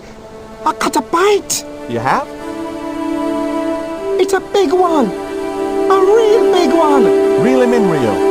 Jeez, it must be a whale or something.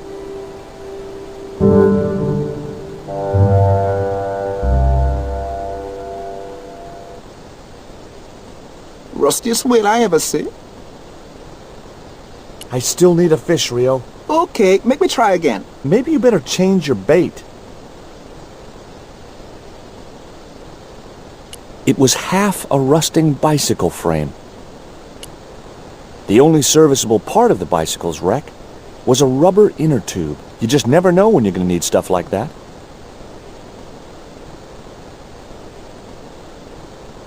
There was nothing else on the bicycle wreck I could use.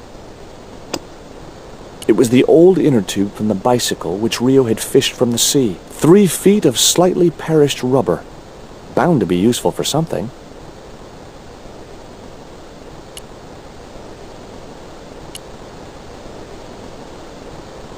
There's a fish, my man. I can't put it in my pocket while it's flapping about like that. No problem.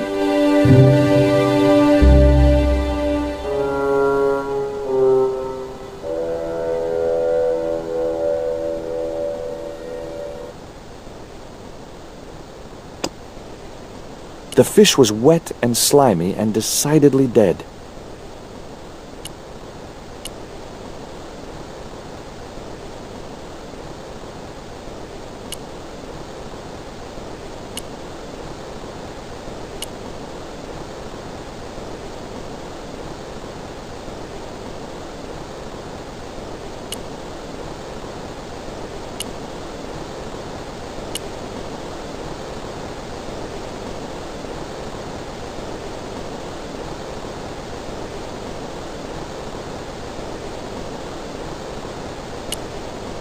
What do you think of my fish? Where'd you get that? Out of the ocean.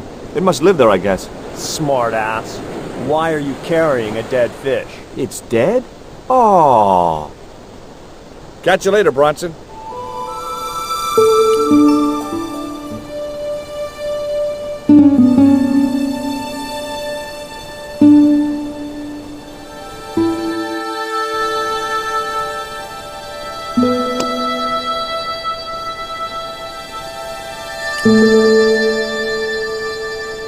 I could have loaded the cat into the inner tube and launched it out to sea. Catapult. Get it? Oh, Stobart, you kill me sometimes. Okay, cat. You don't deserve this, but here's a little fish.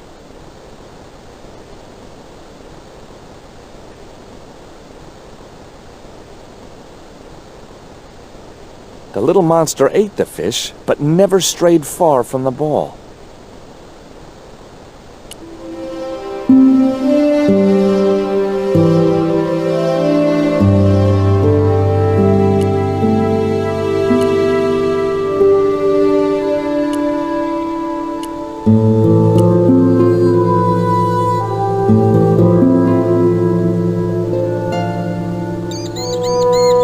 There's a fish, my man.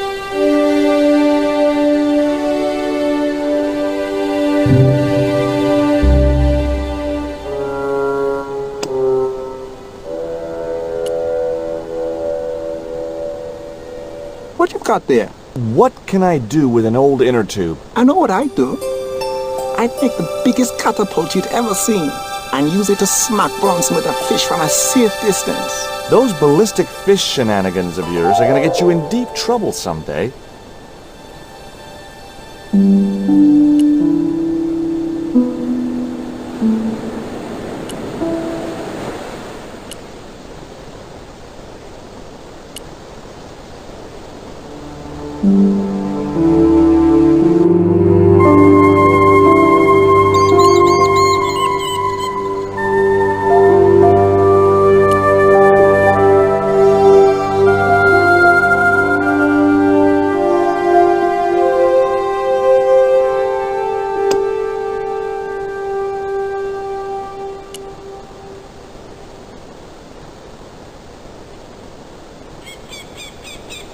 Maybe I had a future as a surrealist artist. I'd have to do that from the ground.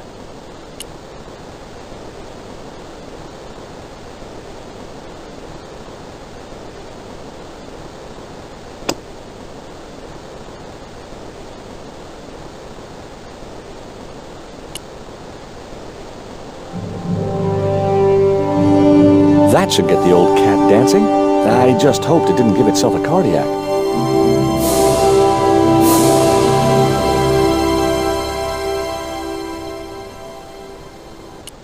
It was the ball the cat had left in favor of the bouncing fish.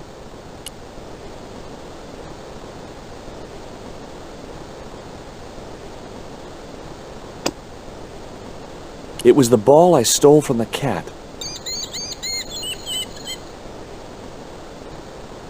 No, I couldn't just go around throwing things at other people's windows.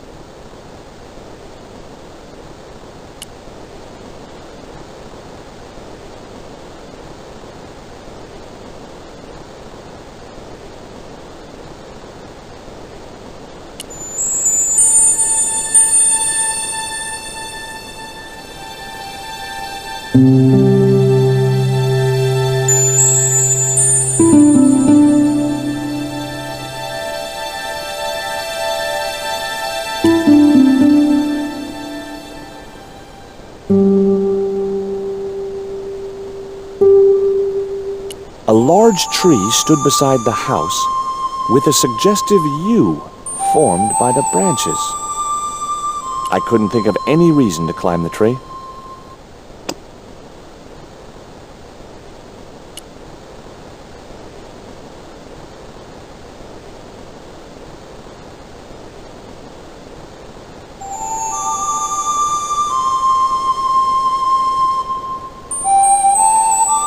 The inner tube hung between the two branches.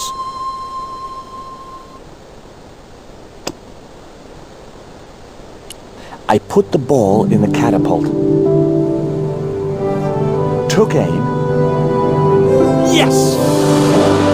Okay, so it was a lucky shot, but I'd knocked the theodolite target clean off the end of the flagpole.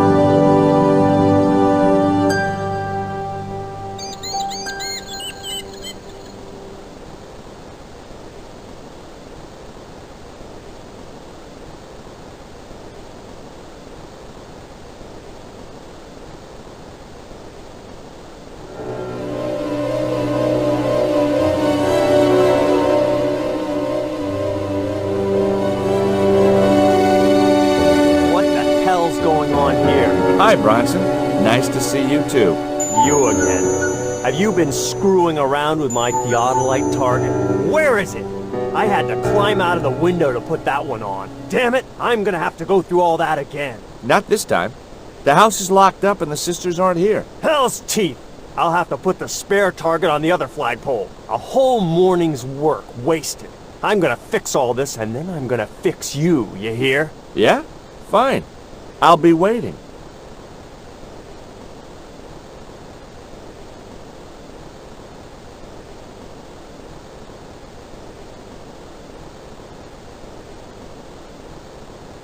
Bronson was examining the marker.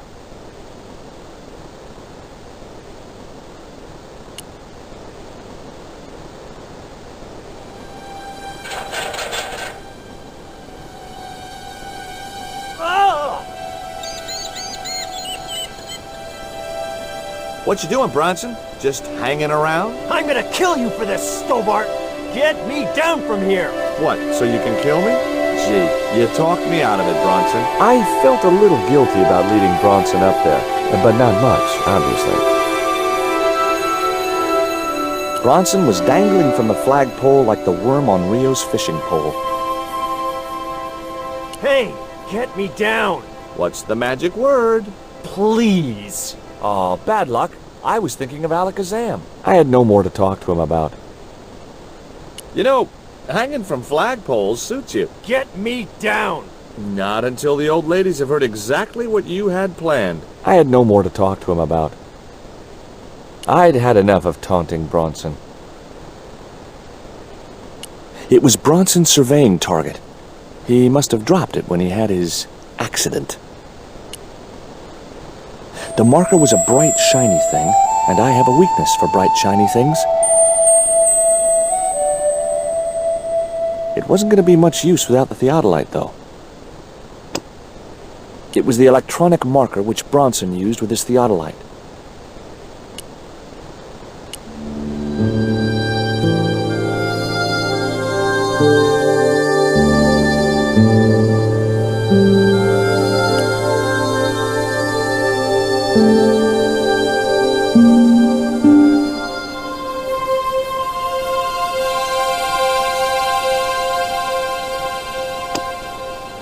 It was Bronson's theodolite.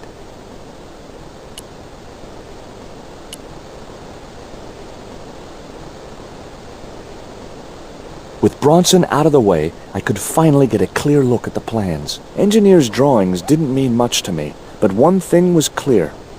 These plans were for a 5-story, 200-roomed, luxury, pirate-themed hotel. Another stain on the bedspread of paradise.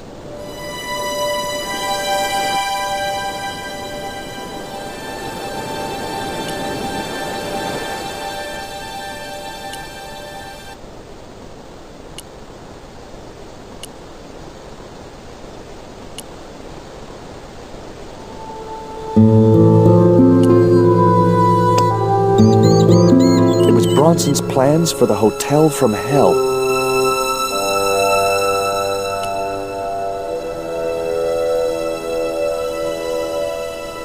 What you got there? Look here. Bronson's plans. Was I right? Is that creep up to no good? Darn right he is.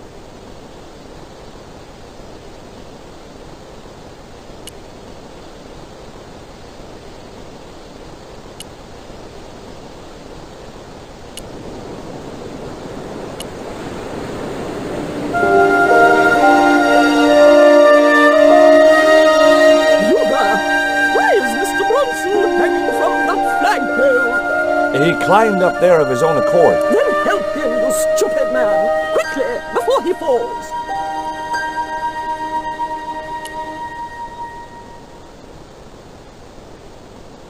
Hi. Could I ask... Never mind that. Help poor Mr. Bronson.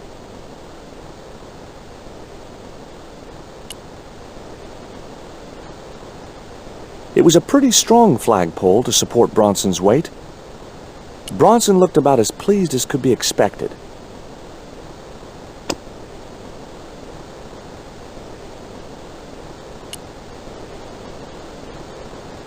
Here, Bronson's plans.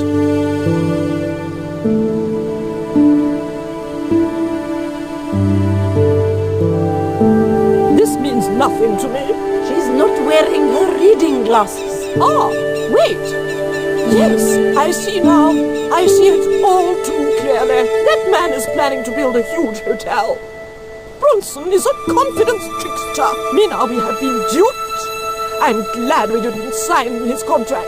Oh, I hate tricksters, especially confident ones. Come, Mina.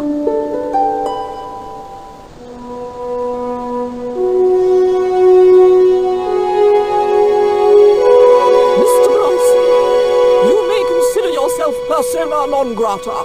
Yes! Cave Canum!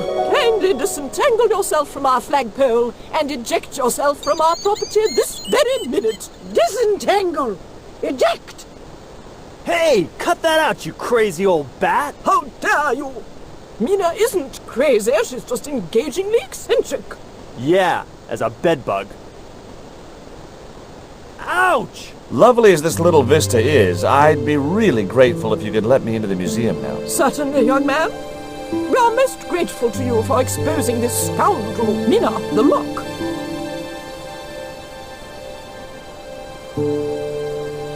Thanks, ladies. Stobart, be a pal. Get these harpies off me. Ooh!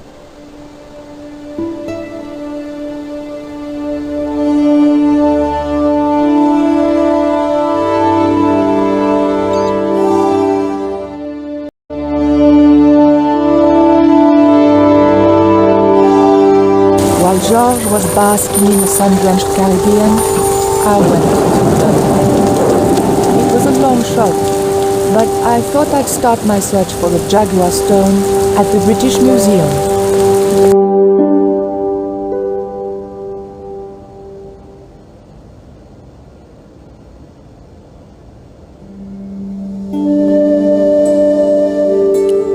The corridor led back to the main entrance. I wasn't leaving here until I'd got what I'd come for. It was a phone, probably for staff only. I didn't need to make a call. The carving looked Buddhist in subject, but Mesoamerican in execution.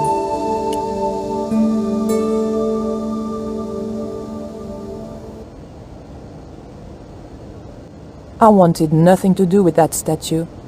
It made me nervous somehow. There was a huge carving of somebody who must have been important once. There was nothing I wanted to do with the statue except find out where he bought his hat. Très chic. It was a small, flat square of polished obsidian. Nothing like the one I was looking for. According to the caption, this was the scrying mirror given to Dr. John Dee by Sir Francis Drake. The cabinet was locked. The display case contained a couple of vases.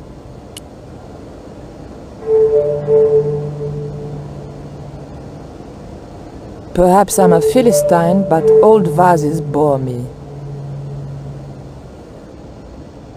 The pots in the case seemed to amuse the girls no end. I had and have no interest in old pots. The two Japanese girls were inexplicably amused by something. I couldn't understand what the girls were laughing at. Bonjour. I wonder if you could help me.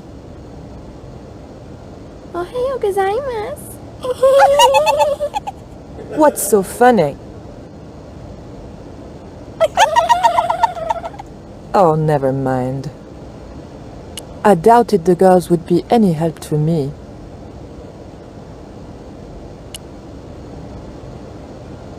It was a stone identical in size and style to the Coyote stone. However, this stone bore the image of a jaguar.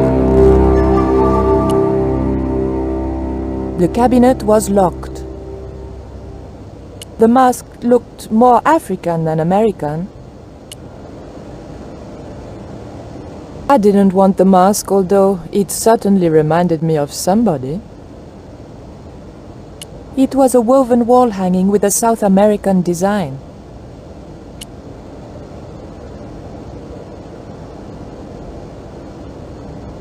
Excuse me, miss. Please don't touch the exhibits.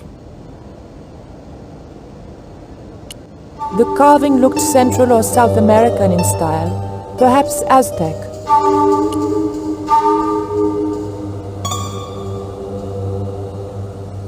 I doubted I could sneak this enormous stone out under my jacket.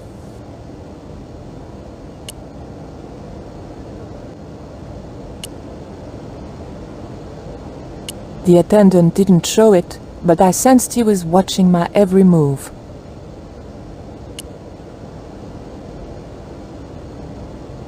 The cabinet was locked.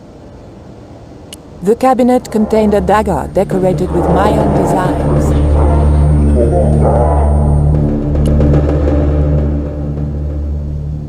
Can I help you, miss?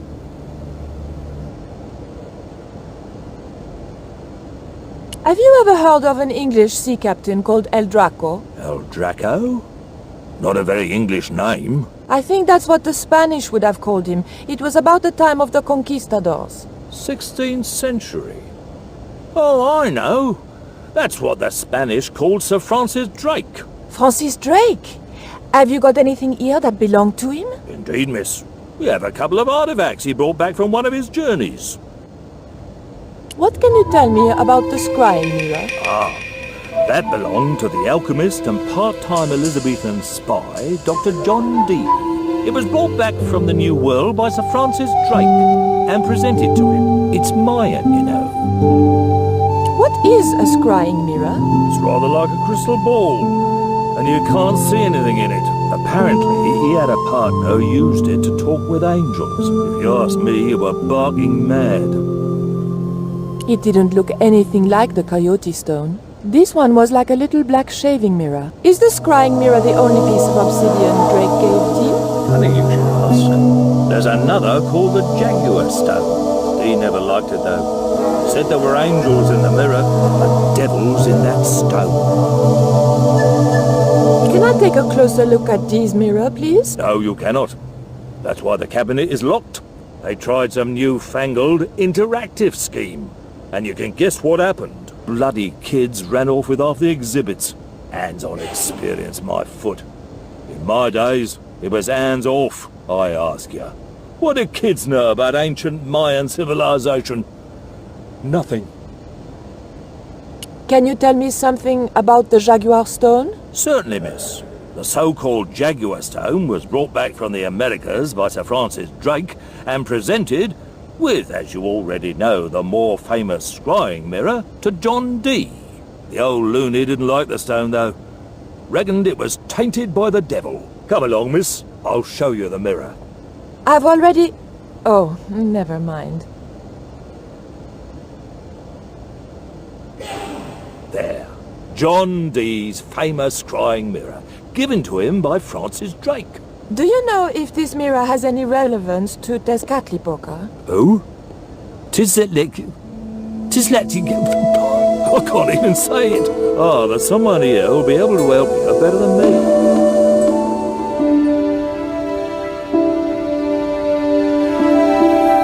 This young lady has some questions to ask, Professor. I think she's from France. Professor Roubillier? Yeah? What? You two know each other, do you? Excuse me, the telephone.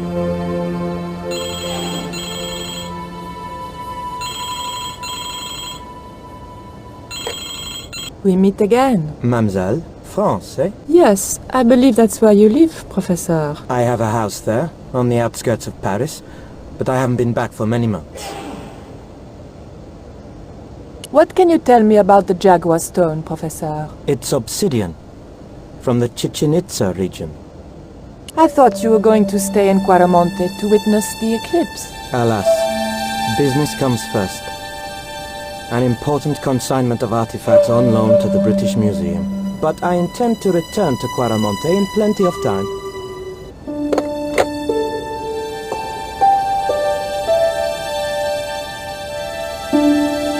Professor Roubillier, your taxi's here. If you'll excuse me, I have some urgent business to attend to at the docks.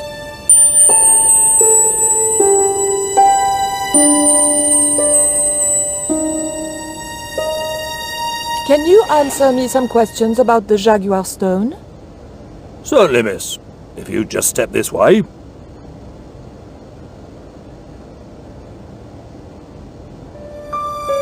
It's gone. Some sods half-inched it. Half-inched? Stolen it, miss.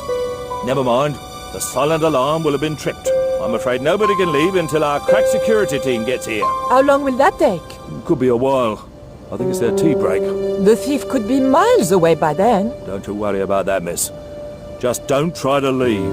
It was too much of a coincidence that Roubillier showed up and the stone promptly disappeared. I didn't have time for their crack security team to finish their tea. I had to get after him.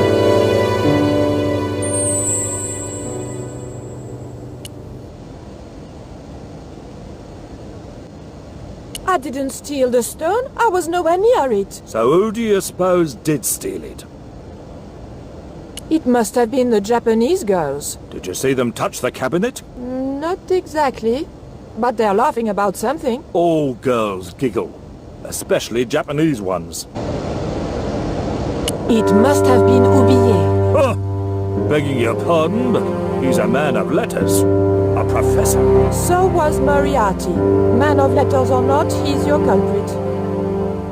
Don't you think it's suspicious that Roubillier has urgent business at the docks? Not in the slightest, young lady. He's gone to oversee the unloading of cargo. An exhibition of Mayan sculpture on loan from Mexico City. What's the name of the ship? The Xibalba Princess, moored down by Tower Bridge. Why do you ask? Just wondering. Thank you, you've been most helpful. There was a small key in the lock. All that was left inside the cabinet was a card describing the missing stone. It would probably be less suspicious if I kept away from the empty case. It was a small key intended for a small lock.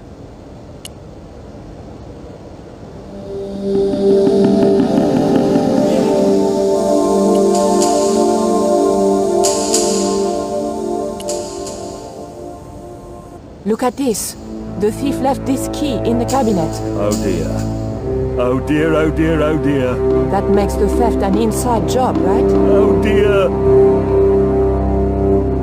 In other words, the thief was Professor Hubillier. Well, let's leave that for the police to decide, shall we? I better phone them right away.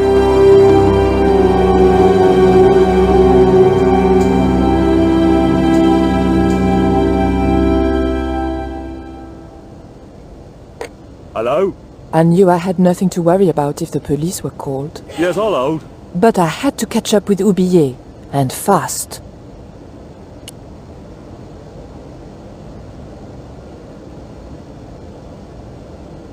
I'm sorry, miss, but I shall have to ask you to stay. Oh, but surely you don't suspect me of stealing the stone? No, but you will have to make a statement to the police. You're a witness.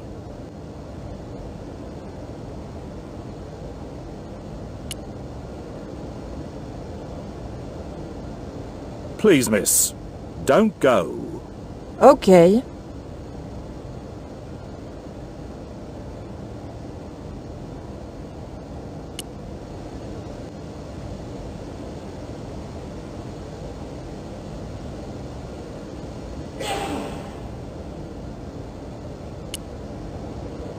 The doors were securely locked.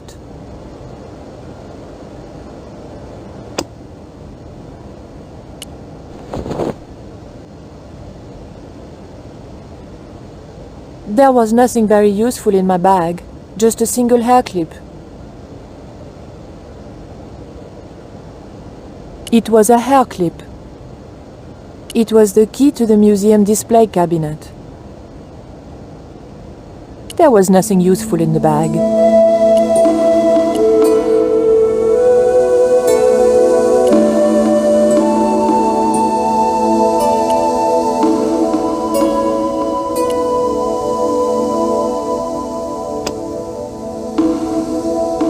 That's the kind of thing Georges would do, not me.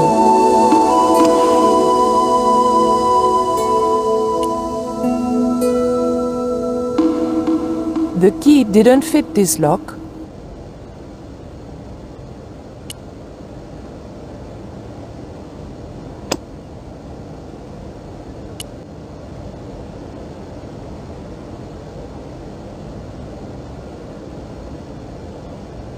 The key unlocked the case.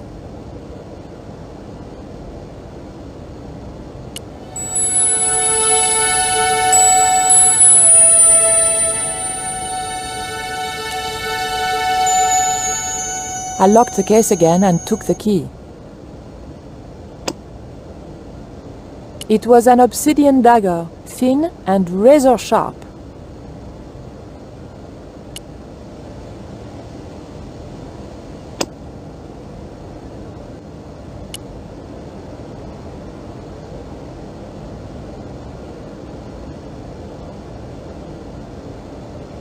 You'll have to be quick, miss. I'm on the phone. What was it you wanted? Take a look at this. What are you doing with that? Just looking. What was it used for? It's a sacrificial dagger, and I'd feel a lot happier if you put it down.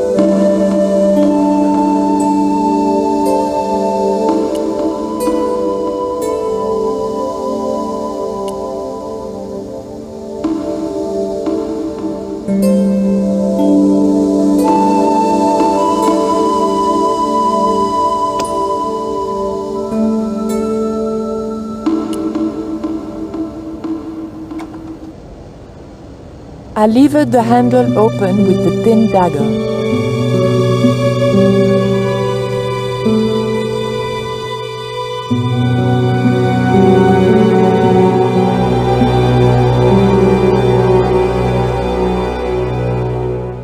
The room had been decorated to resemble the interior of a sailing ship. It was disturbingly effective.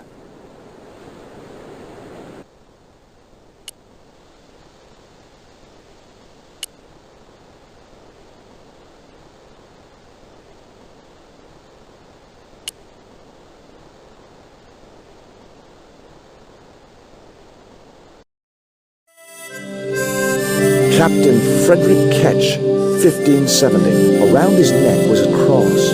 Maybe he was a part-time pirate.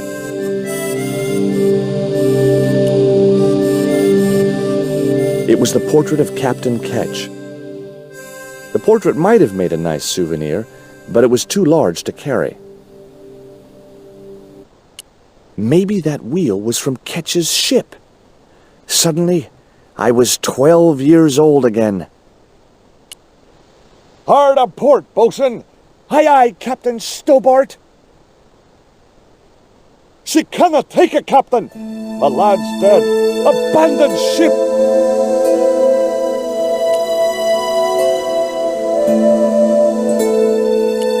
It was a ship's bell.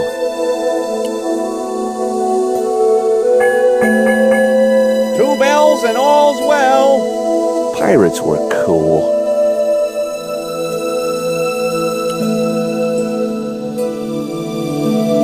It was an old wooden barrel.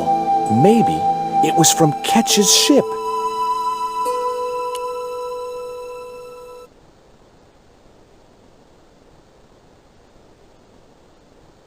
Yow! I should have known better than to put my hand in there. Grandma Stobart had a nasty experience in a water butt once. Whatever lived in that barrel could stay there as far as I was concerned.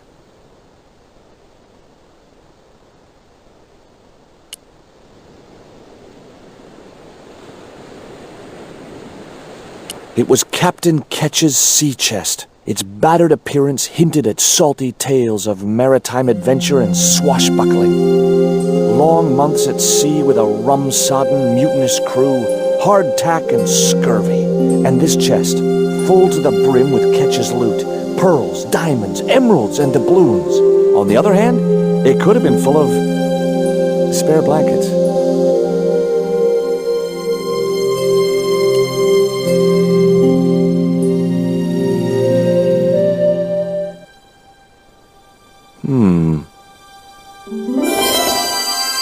Surprise!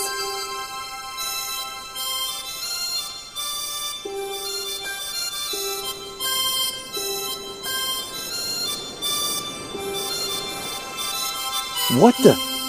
Who are you? I'm Emily. What were you doing in there, Emily? Hiding. What are you doing here?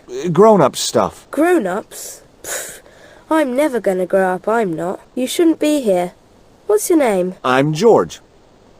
Pleased to meet you, Jaws. George. Jaws? Jeez. Make your mind up.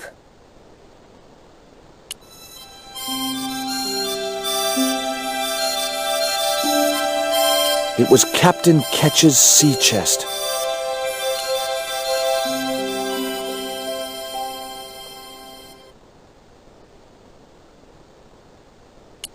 The little girl had cute freckles, cute little nose, and the eyes of a KGB interrogator.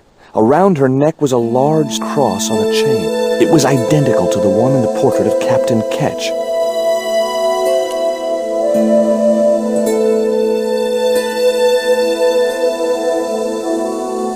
Why don't you run along and play? Aunt Mina told me, stay out of mischief.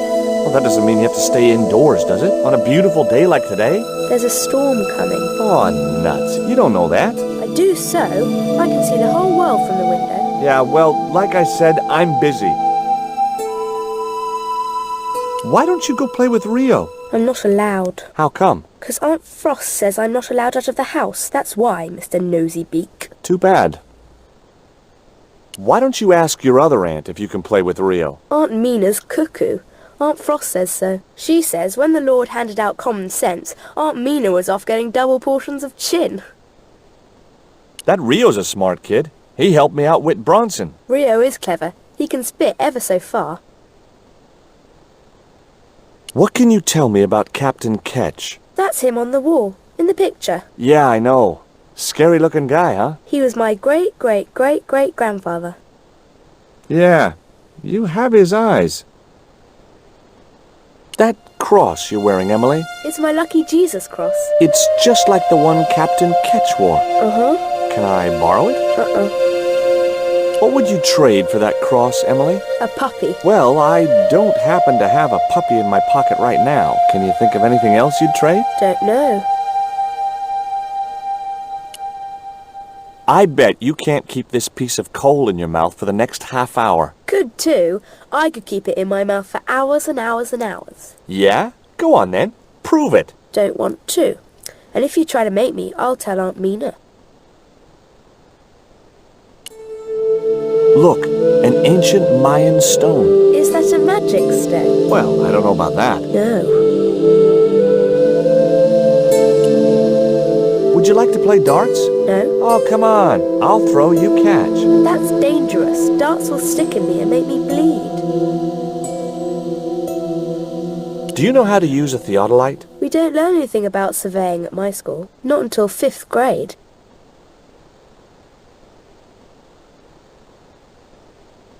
The top surface of the desk had a large recessed area set into it. I guessed it was intended to stop things rolling off in heavy seas. There was also an inkwell, and, a few inches away, a small hole with a feather placed in it.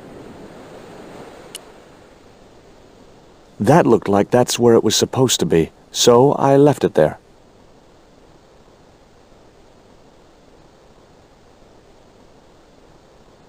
It was an indented well in the corner of the desk. I guess it was intended to hold ink, but it seemed unnecessarily wide. Maybe Ketch had used it to hold his rum bottles steady in heavy seas. It was an old book with spidery writing covering the open pages. March 20th, 1670 fix. Engaged frigate off Fan Falvador? It was garbage. Huh. I guess being a pirate didn't require too many academic qualifications. The passage went on to describe how Ketch had got wind of the approach of a fleet of English ships. It seemed the new governor had not shared his predecessor's views on Ketch's activities. They were out for his blood. Sailed to that place where I made secure my fortune. I returned safe in the knowledge that the governor shall not discover that which I had hidden. For is it not writ that 'tis easier for a camel to pass through the eye of a needle?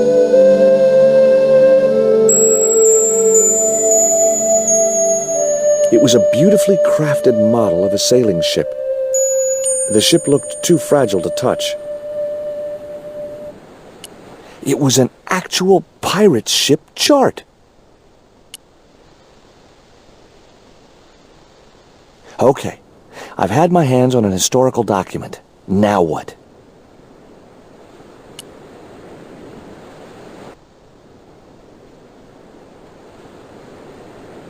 The chart fitted exactly into the recess on the top of the desk. What you doing, Jaws? I'm putting this old map on the desk. What you doing that for, Jaws? Because it was obviously intended to fit in this recessed area. How'd you work that out? It's obvious.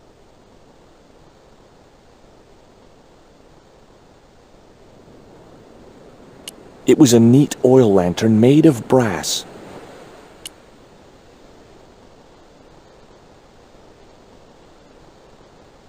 Holding that lantern, I felt kinda biblical. Like Jesus or Florence Nightingale.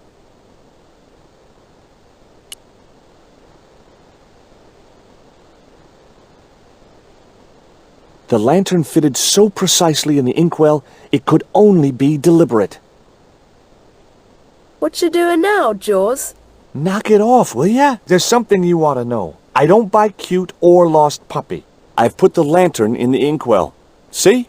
It fits. Why? Because it was cut to fit. Why? Because sneaky old Captain Ketch made it that way. Why? What is with all the questions? 'Cause I'm interested. Why? 'Cause I have the insatiable curiosity of the young. Why? All right. Truce.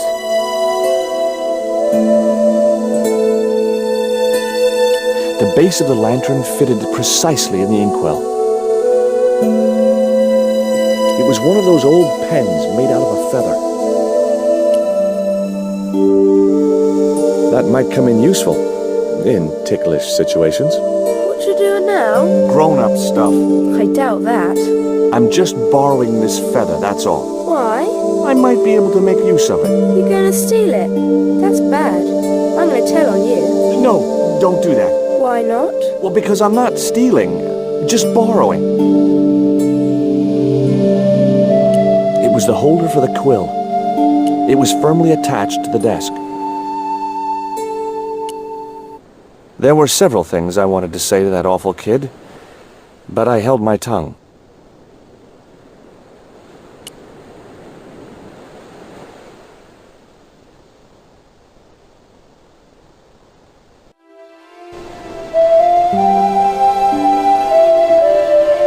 The novelty value of having an inner tube in my pocket had worn off. I left it there.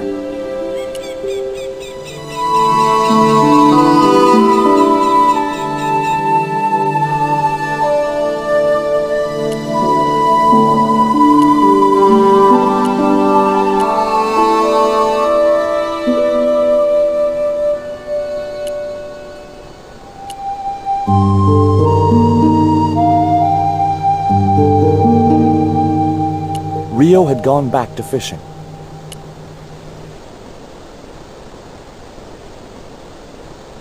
What do you give to a small, irritating girl who asks about everything? Try a conch. Delicate colors, interesting shape, and when you put it to your ear, you can hear the sea. Yeah? Why's that? Usually because you're standing next to it. Cool. Have you got one? Yeah, but I promised it to my sister. She well vexed with me. Why is your sister mad with you? Well, last night when I got home with our supper, she went wild. Rio, she said, how come all you ever catch is puffer fish? A sicker puffer fish. What I want is tiger fish. So don't bother come back home till you catch one, boy.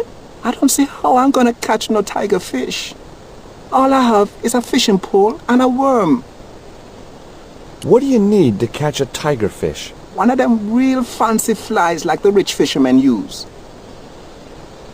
Any use for a quill? What's a quill? It's what people used to write with in Captain Ketch's days. No, man. I'd sooner be fishing.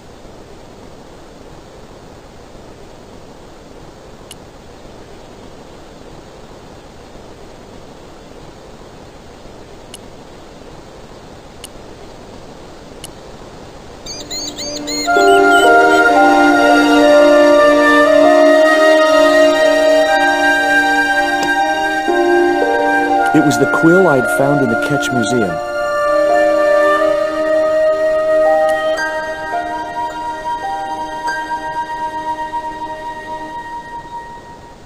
The cat made short work of the feather, tearing it into a blizzard of small pieces. The quill had been mutilated by the cat, leaving shredded feather on the grass.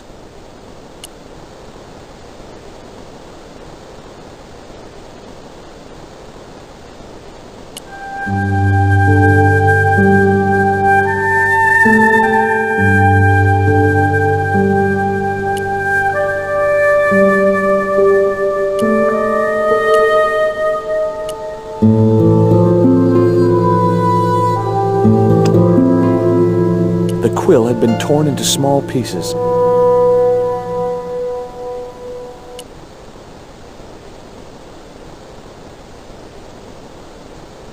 What you got there? Hey, this is just what you need to make a fly. Thanks. Let's hope them tiger fish hungry. A deal's a deal. Here's a conch.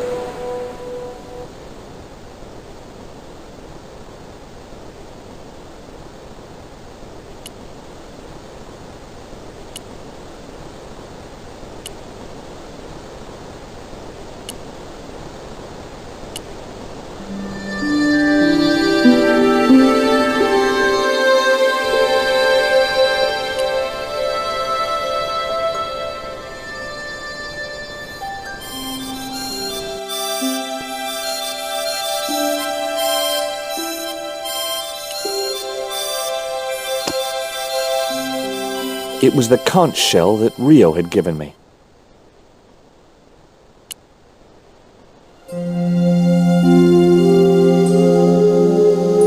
Here, I've got a conch. Would you like it? Dunno. Aunt Frost told me never to take presents from strange men. I'm not a strange man. Then why are you called Jaws, Jaws? That's a stupid name. I'm not called... Look, conch, pretty. Swap for the cross, yes or no? Right, this thing's going out the window. Okay, we'll do swapsies.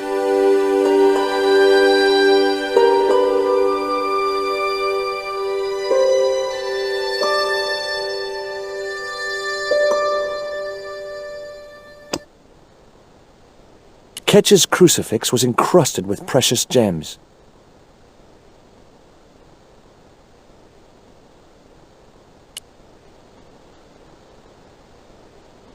Ketch's cross slipped snugly into the penholder.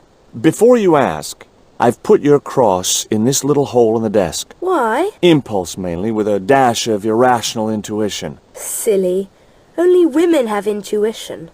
The lantern cast a strong light over the desktop. The light cast a shadow of the cross. And the shadow fell precisely over a small, unnamed island shaped like a skull.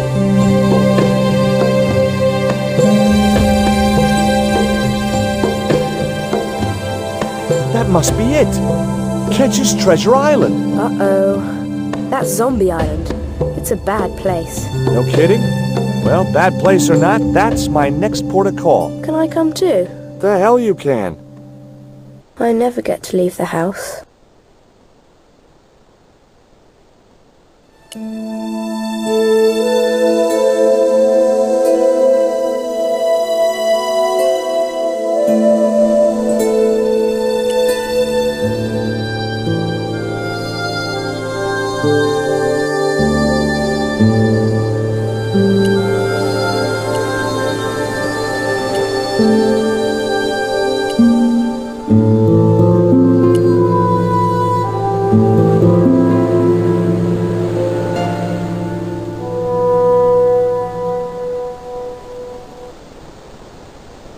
Would you take me to, Zombie Island? In this weather? You madman. The rain will keep the zombies indoors. Just say I did meet a zombie. What would you do? There ain't no zombies on Zombie Island. At least, not anymore. It's uninhabited. Good. What do you mean, not anymore? You still want to go? I guess. Well, I ain't had no luck with them tiger fish. And with the mood my sister is in, I'll be safer with the zombies.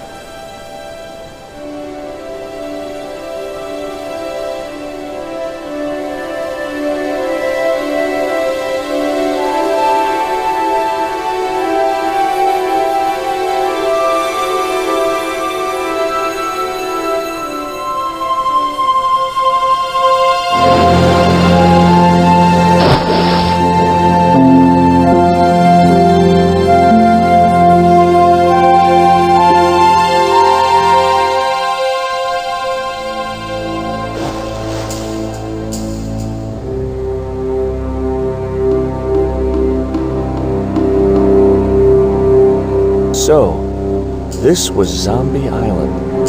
Somehow I'd been expecting something more sinister. Come on, Rio. Let's find that treasure. No, thanks. I'm staying right here. Oh, come on. You said yourself there's no zombies left. Yeah, but that was while there was a big pile of seawater between me and this place. All me have now is this little bit between the boat and the shore, and I'm hanging on to it. Rio's boat was strewn with fishing nets and tackle. It was the boat that Rio had brought me in. I was quite happy where I was, relatively speaking. It was Rio waiting patiently in his fishing boat. That Emily sure asks a lot of questions. Rest it, man. This whole Emily business just isn't funny. Look, we're obviously at cross purposes here. I'm talking about Emily Ketch. Yeah, and so am I. She was my friend. Her aunts hated it, but we did move together, you know. She used to be real keen at hide and seek. It could take hours to find her. One time, the last time, it took days. She must have shouted and screamed herself hoarse, but there was nobody to hear her. Where'd she hidden herself? Captain Ketch's old sea chest. The only way to open it was from the outside. Suddenly, I didn't feel so good. We never exchanged another word about Emily Ketch.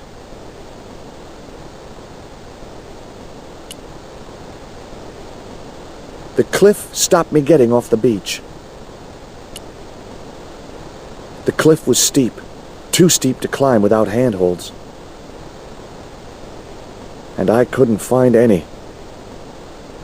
The outcrop was about the only feature on the cliff face.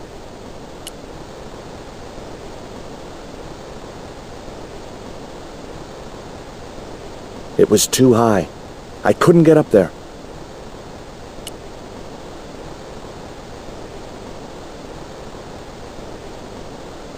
Could I borrow your net? Yeah, man, no problem.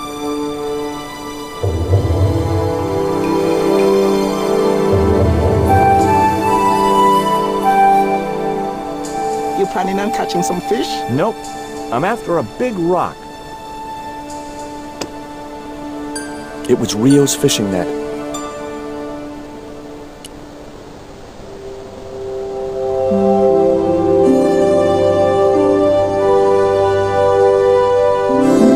Well, here I go. Wish me luck, Rio. Good luck, George. Watch out for the Walking Dead.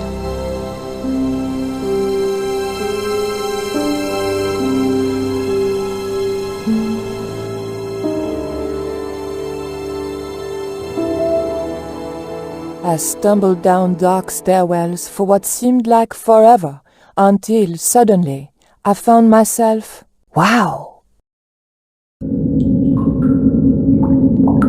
in an abandoned London Underground station. This place must have been closed down decades ago. It was the stairs leading back up to the museum. There was no point in going back up there.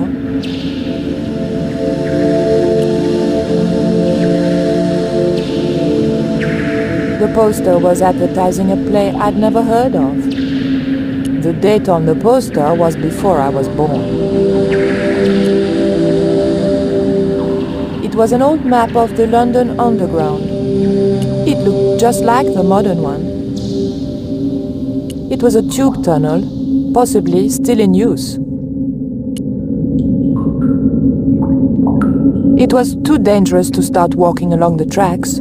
I remembered what always happened to Wile E. Coyote when he did that. The train signal light still worked.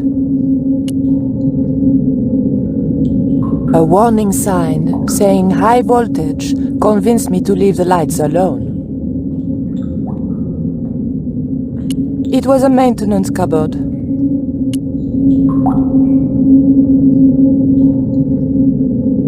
A latch lock stopped me getting into the cupboard.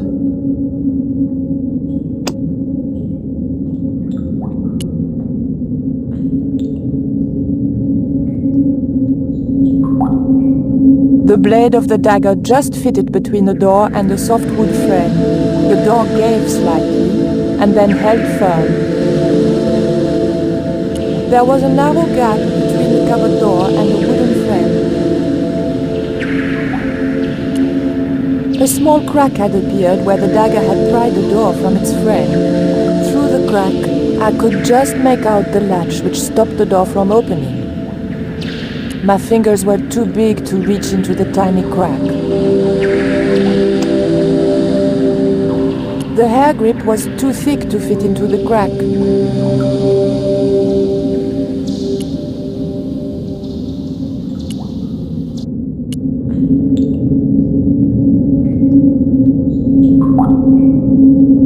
A pile of old railway sleepers was blocking the platform. I'd probably break my neck if I climbed over the sleepers, or worse, a heel.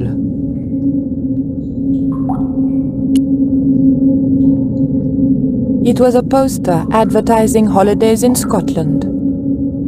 It might have been a nice souvenir if it hadn't been torn and dirty. It was an old ticket machine. A sign read, "Tickets 3D."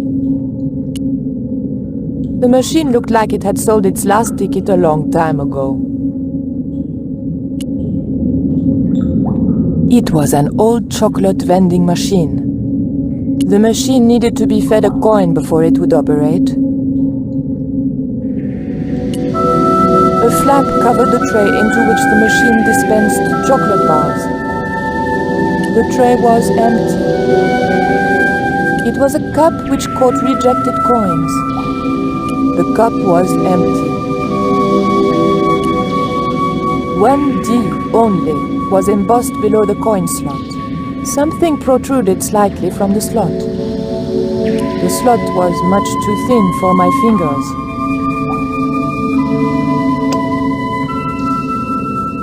The blade was too thick for the narrow slot.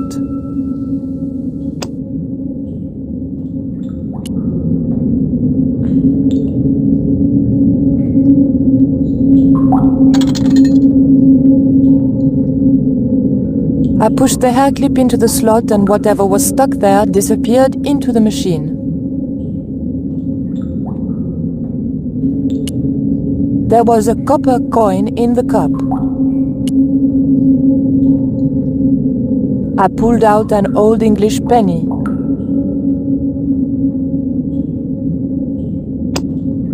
It was an old English penny coin. On one side was Britannia, managing to look both virginal and matronly. On the other was the head of King George VI, looking much the same.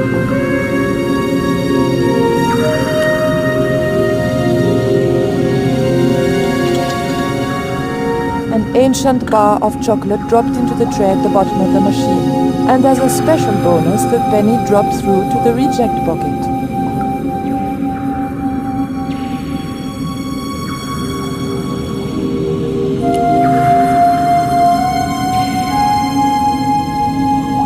I took the ancient bar of chocolate.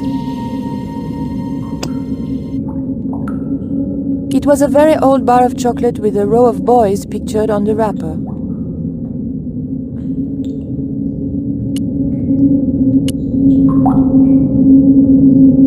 I pulled out an old English penny.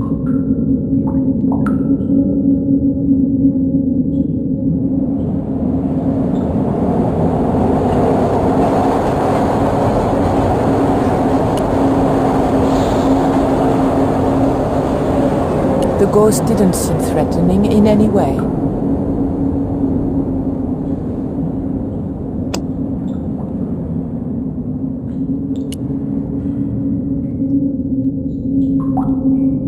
The ghost obviously didn't want to talk. Perhaps it was shy.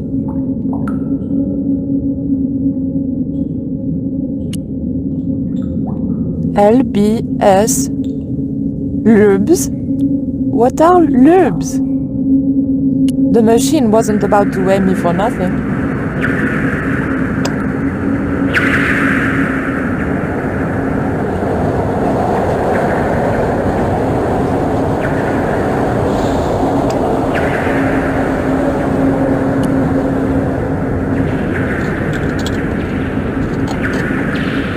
I put the old penny into the slot. The needle twitched rustily and the machine spat out a card.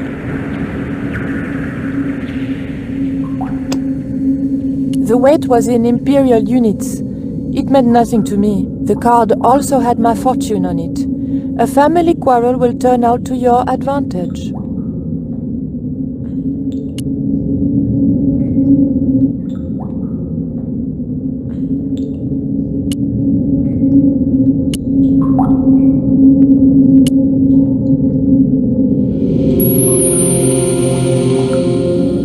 I had the feeling something weird awaited me if I went that way.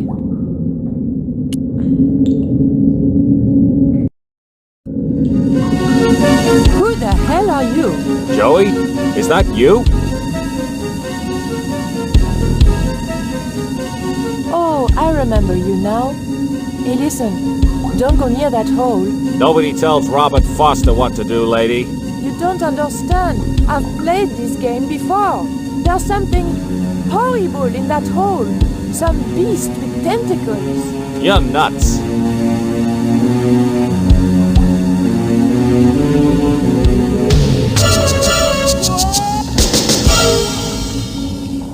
They don't make animations like that anymore.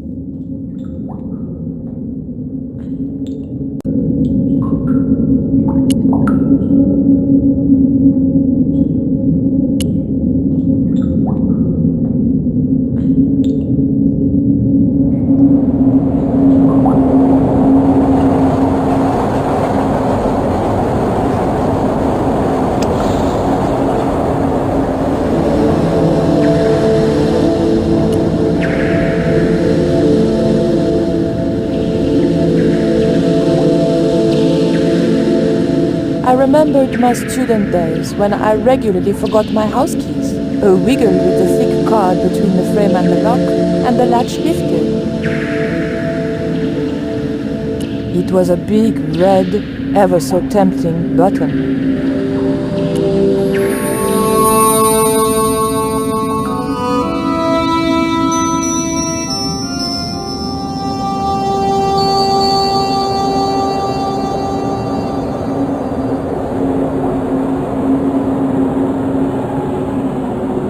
The train was my ride out of it. I could worry about not having a ticket when I got to the docks.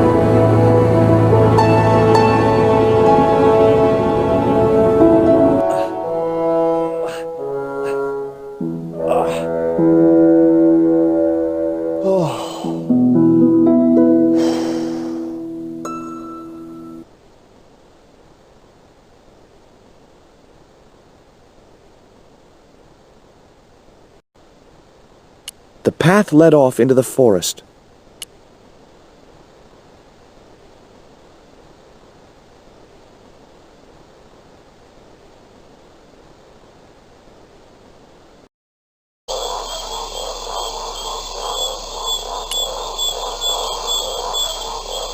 It was a stagnant swamp. Nothing, I mean nothing, would possess me to step into that swamp. Oh no, I wasn't going in there. A clump of reeds grew out of the stinking swamp.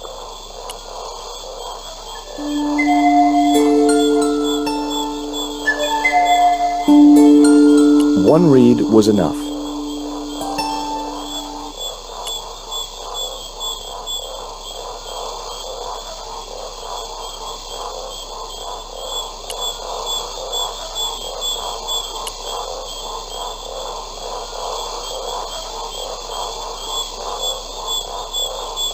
Another tree-lined path leading to more trees and paths.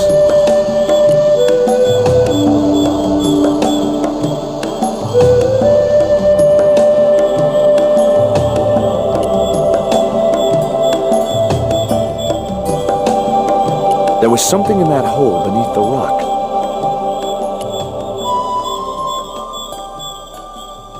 As soon as I stooped to investigate the hole, its inhabitant disappeared into the darkness.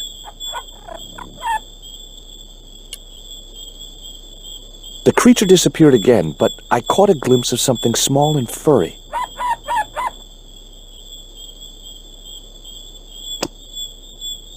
It was a short, hollow reed.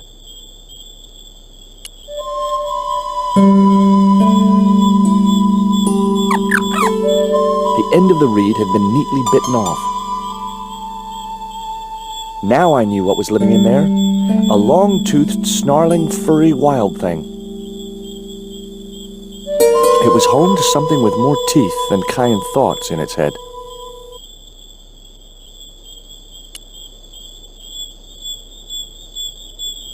That path looked familiar, but then they all did.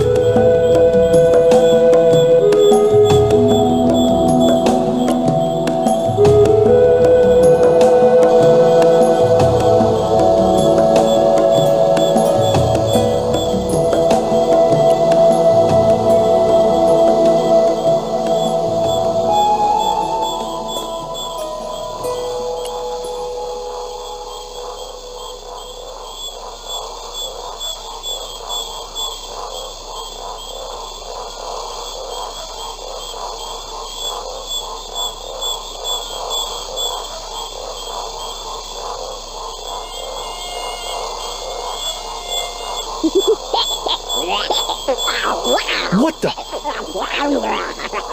Steady, guy. It's just a monkey. Ah! Stay cool, Stobart. It was only a bird. The path led back up to the cliff top.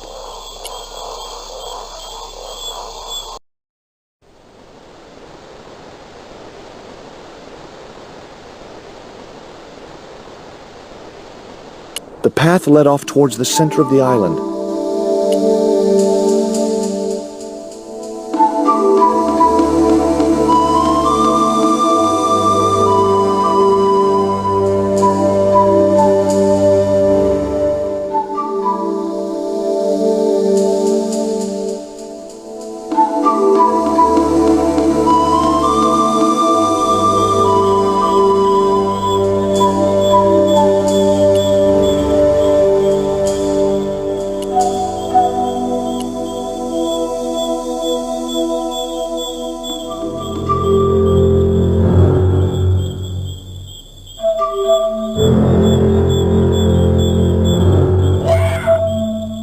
The path was blocked by an ugly and extremely dangerous-looking boar. That boar wasn't going to move unless I made him.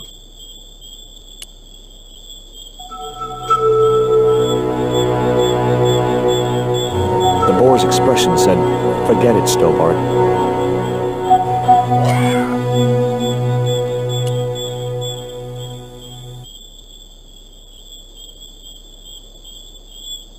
The boar looked determined to stop me from getting past.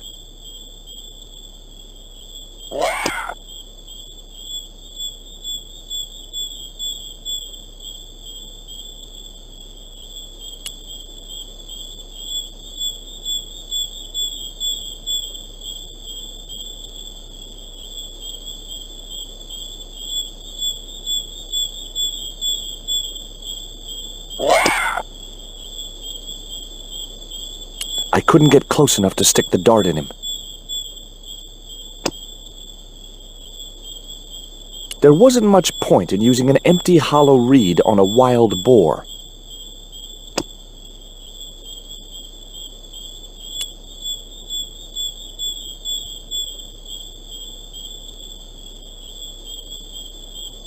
The dart fitted snugly into the reed. Great. I was tooled up and dangerous. The poisoned dart was loosely lodged inside the reed. It was a stout, overhanging branch.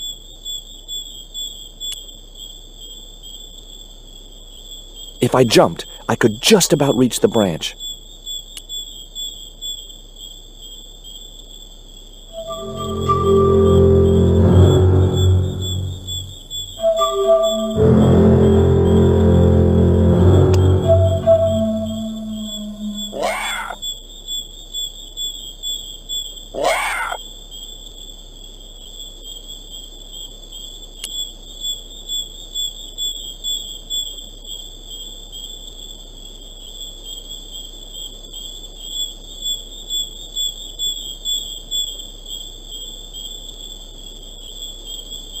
The branch wasn't as strong as I'd thought. That branch had helped me all it was going to.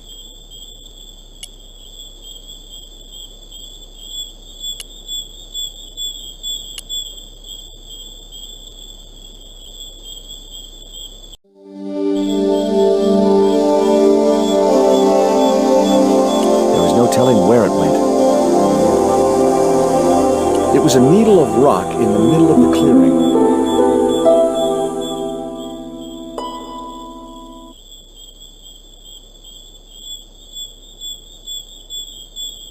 It didn't look like a natural formation. I remembered Ketch's log. For is it not writ that 'tis easier for a camel to pass through the eye of a needle? Seemed pretty relevant now.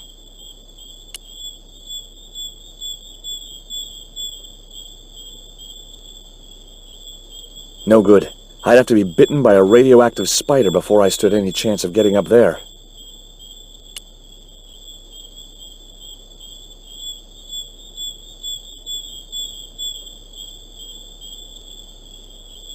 The rock was partially overgrown by creepers.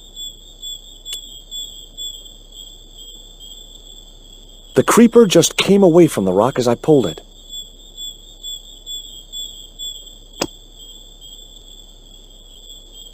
The marker wasn't going to stay attached to anything as thick as the creeper.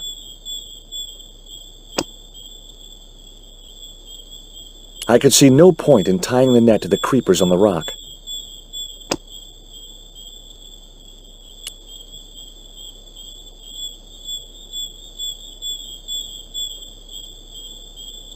The marker clipped firmly onto the net. The electronic marker was wrapped up in the net. There was no point in tying the net and marker to the creepers near the bottom of the rock. The creeper lay on the ground, looking pretty crept out.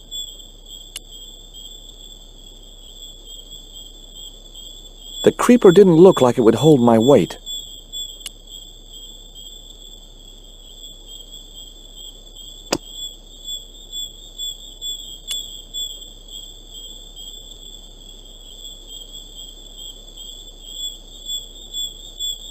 Great. I'd created some sort of creeper marker fishing net assembly. Sometimes I terrify myself with my creative genius. The marker was fastened to the creeper by the net. Now it was starting to look like something useful.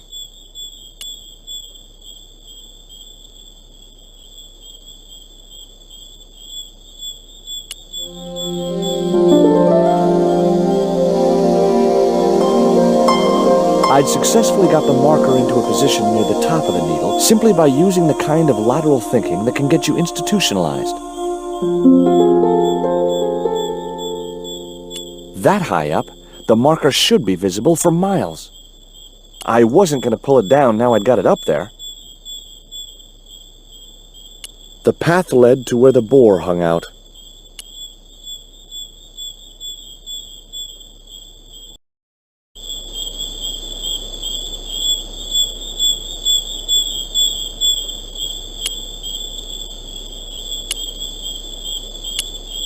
Not far away, I could see Camel's Hump Hill.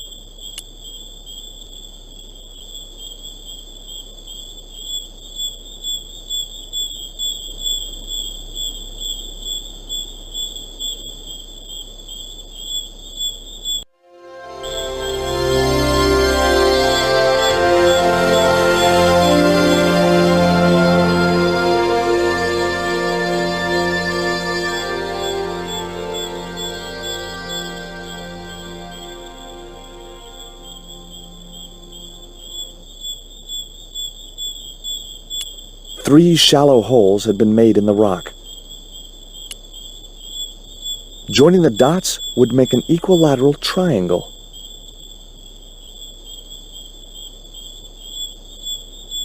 Initials had been carved into the rock. Initials carved into the stone read F.K. Frederick Ketch had been here.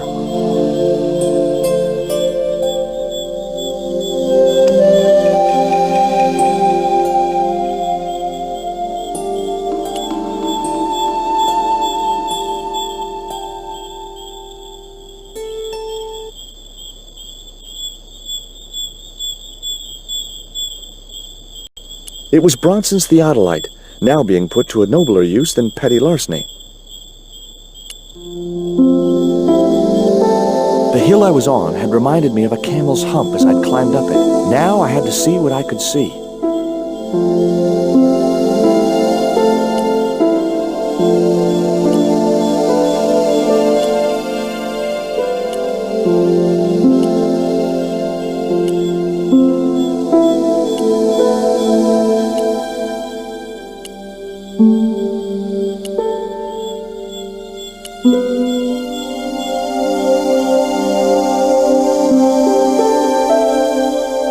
It was the marker which I had raised up the needle of rock. I could see the marker I had fastened on the rock down in the forest, and right in line with it, the rock I was looking for.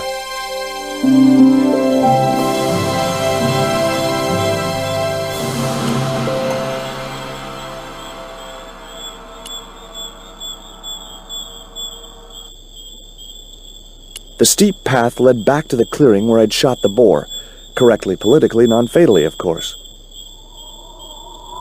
The track led in the direction of the rock I'd seen through the theodolite.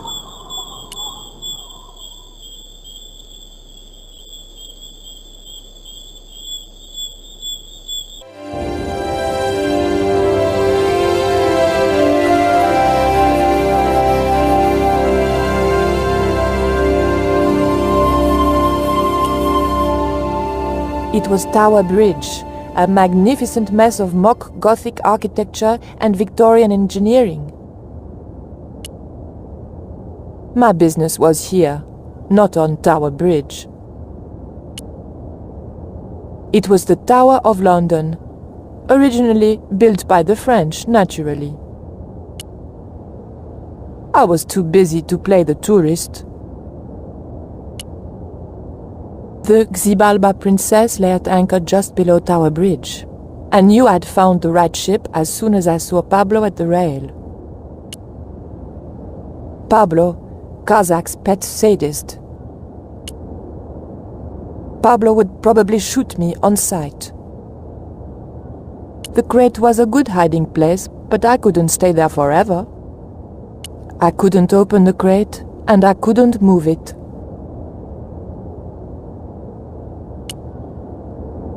It was the door to the boat's main cabin. I wasn't going in there until I knew if anyone was inside. A guard patrolled the deck. He was sure to be armed. I couldn't let the guard see me. It was a porthole to the main cabin. I couldn't get near it with that guard patrolling the deck. It looked like the door to some sort of utility locker. Metal hooks had been welded onto each side of the doorframe. A mop for swabbing the deck stood against the wall. I didn't think I had time to get to the mop before the guard reappeared. The gangplank crossed a collection of heaving litter. I suppose the Thames was under it somewhere. I couldn't make it to the gangplank without being seen. It was risky, but I thought I could get to the next crate unseen.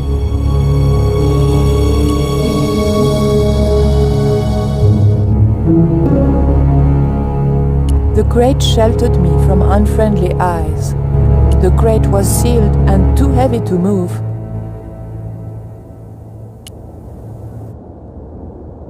A ladder gave access to the cabin's roof.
Got you.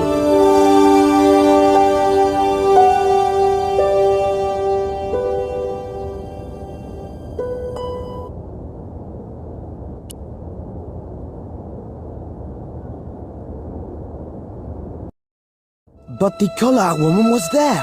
They'll know it was me. But you have the stone. The right stone, you're sure? Yes, of course, it's the Jaguar stone. No possible mistake. Here it is. Karzak, please. The police will be looking for me soon. You're going to get me out of the country, aren't you? Stop your whining, Oublier. Do you have any idea what this stone symbolizes? I thought you just wanted it to frighten the natives. Fool. I intend to cast this stone into the sea. But why? It's unique. Exactly. With it gone, the Mayan priest's plan to destroy Tezcatlipoca cannot succeed. I can assure you that Tezcatlipoca is a mythical figure. Such a small mind you live in. Tezcatlipoca is real.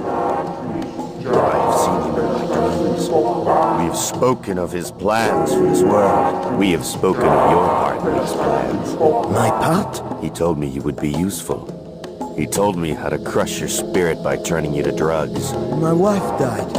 You know that full well. She was my world, my everything. And now, you are no longer useful. She called out your name as she died, you know. What? What are you saying? And then they thought you'd done it. It all worked perfectly. You? It was you? You bastard! You monster! For the love of God, Karzak! Which one?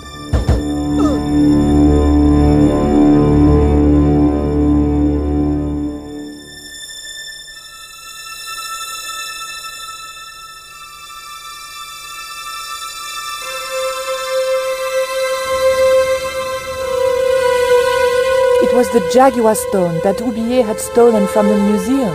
It was identical in size and shape to the coyote stone. A stylized carving of a jaguar decorated one side. I couldn't just rifle his body without making sure he was really dead. Oublier lay sprawled across the table.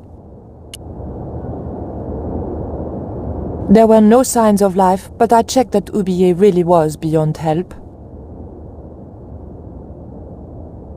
There was no pulse. He'd gone to join his wife. We were going to need the stone to thwart Carzak. I knew Oublier would have approved. It was the jaguar stone, all right.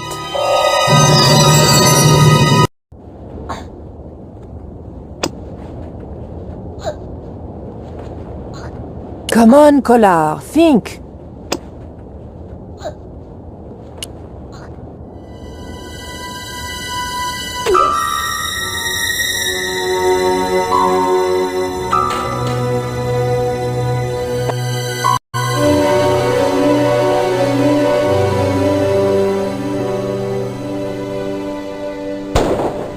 Pirates? I was about to make good my escape when... Cut! Who the hell are you? I can explain everything. Don't bother.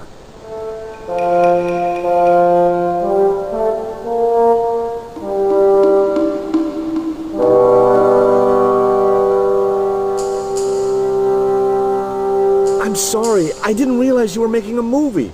So who are you? Stobart. George Stobart.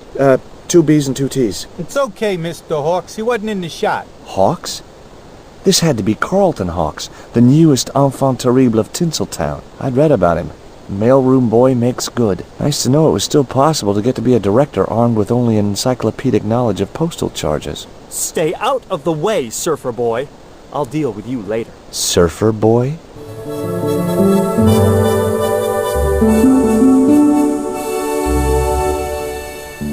It was a woman with huge boots and an impressive cleavage. The kid looked more like a common street punk than a movie star. For some reason, the makeup department had given him a liberal sprinkling of zits. It was a plate of buns.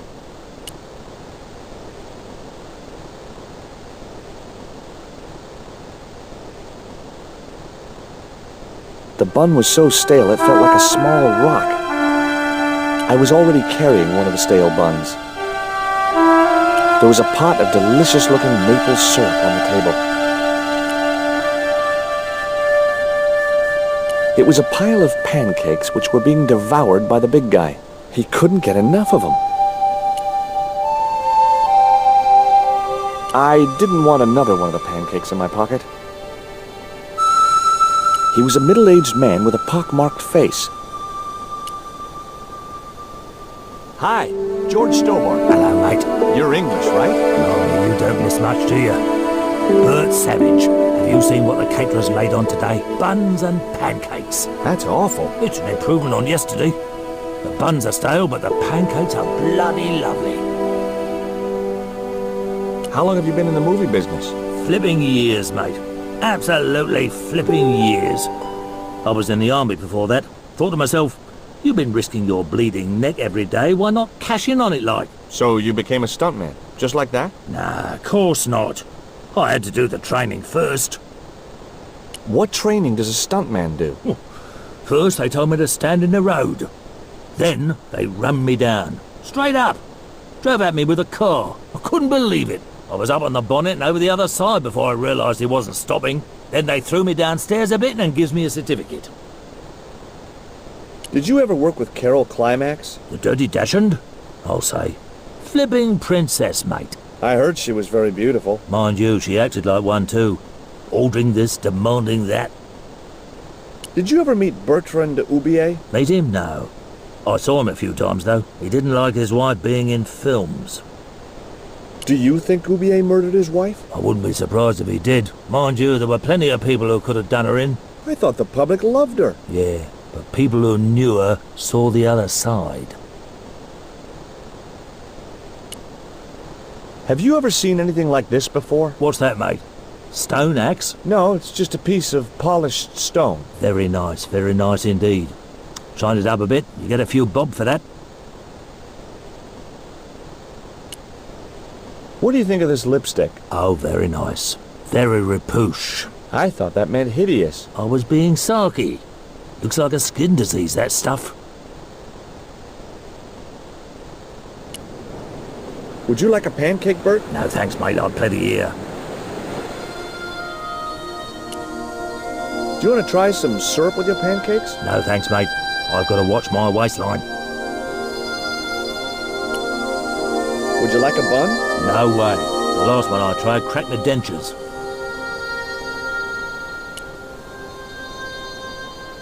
It was Bert, the aging stuntman. The great director. Well, that's what his pose was supposed to say. He reminded me of Ed Wood.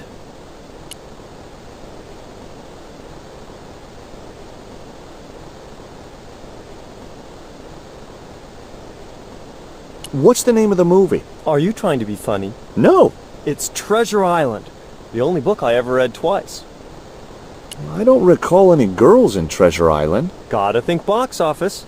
People like that kind of thing. What other changes have you made to the story? Just a few minor details. You haven't written out Long John Silver. Are you questioning my integrity as an artist? Of course Silver's still in it. We've even hung on to Captain Flint. His parrot. His trained attack falcon. Why do you think Blind Pew's blind? Did you say you've changed the ending of the story? That's right. Do they find the treasure? Yeah, but that comes later, after they've escaped the volcanic eruption. A volcano? Sure. Krakatoa. All the millions spent on a movie, and nobody thinks to buy an atlas. Who's playing Jim Hawkins? Haiku McEwen. Oh, don't tell me you've never heard of him. I don't go to the movies too often. Jeez. Haiku is only the hottest teen star in Hollywood. That's why we're on such a tight schedule. Gotta film the close-ups before he hits puberty. I was talking to Mr. Savage, the stuntman. Is he all right? What makes you say that? He's not making any sense. The guy's English. Who's the leading lady? Don't you recognize her? That's Sharon Kowalski. Oh, right. I'd never heard of her. You know what the locals call this place, don't you? No, but I guess you're gonna tell me. Zombie Island. Zombies? A crazed gleam came into his eye. Get me the writers. Get me makeup. I want zombie pirates in this movie by the end of today. It was a camera, mounted on a precarious dolly, or whatever they call them. You wouldn't get me up there. It was the cameraman. Hi, I'm George Stobart. My name's Harris. Most people call me Flash. You're the cameraman, right? That's right. Why'd they call you Flash? You used to be a stills photographer? Nope. I decided not to pursue the subject. There was nothing else I wanted to ask the cameraman.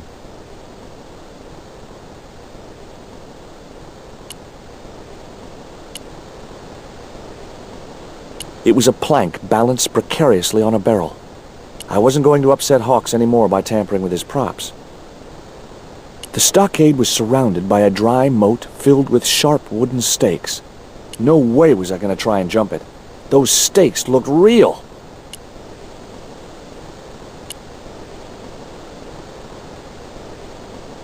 The drawbridge was up. I couldn't see any way of lowering the drawbridge, or any reason for wanting to.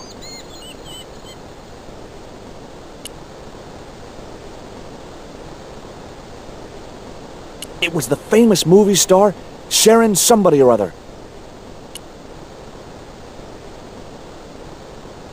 Hey there, I'm George Stobart. Well, hi, handsome. You're cute. I wish it was you playing the lead male instead of that kid. I can't act, ma'am. So what? I bet you can kiss. I couldn't believe I was having this conversation with a real movie star. What's it like sharing the spotlight with an actor who's young enough to be your son? What do you mean? What do you think of Hawk's treatment of Treasure Island? It's okay, I guess. I never saw the original. It's a book. One of my favorites. Really?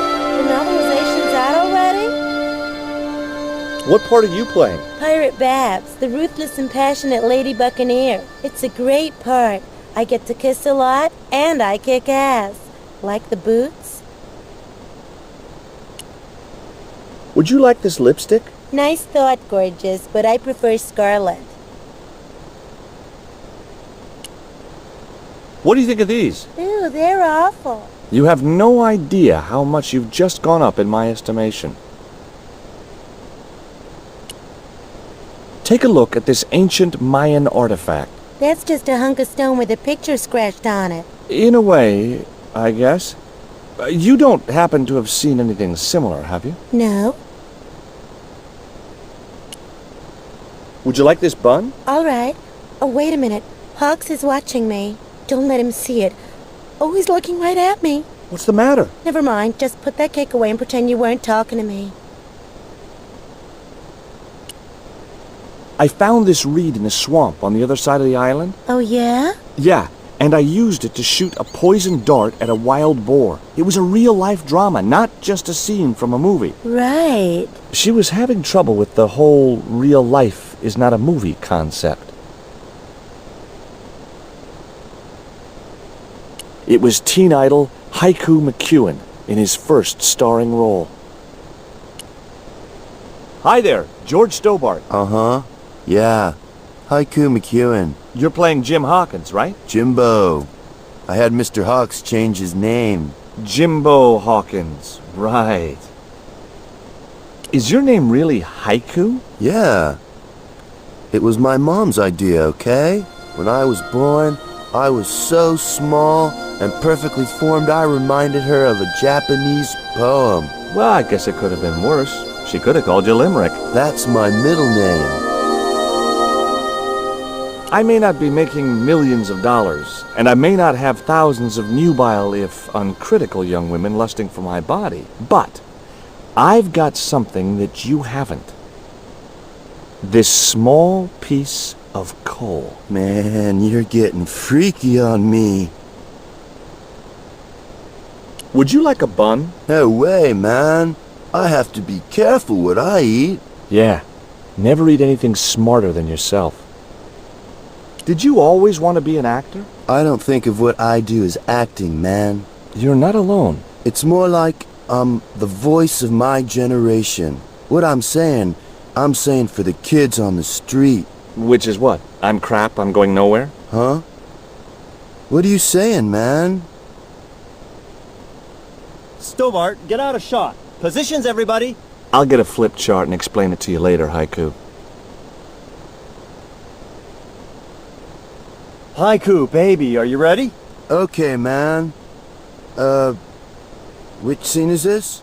You've been captured by Silver's accomplice, Pirate Babs, who's fallen in love with you. That whirring sound you can hear? It's Robert Louis Stevenson spinning in his grave. Okay, people, top of page 76, Sharon. What about my big speech? It's been cut. Everybody ready? Up to speed. Quiet on the set. Okay, let's make magic. Oh, please. And action! Why don't you forget that dumb old squire and his bunch of merry men? Can't you see we were made for each other? I know, but Squire Trelawney saved my life, Captain Babs. Why, if it hadn't have been for him, that giant octopus would have made mincemeat out of me. But right now he thinks you're a traitor. He's locked you out of the stockade, Jimbo. That 20-foot-high wall with spikes might have kept out Silver's men, but it ain't gonna stop me. Oh, Jimbo. And cut! Good heavy breathing, Sharon. Natch, I'm a pro. Did you get the heavy breathing, Flash? Did I ever, boss? We should have made this movie in 3D. Haiku, you were great. We're setting up for the stunt now, so get a bite to eat.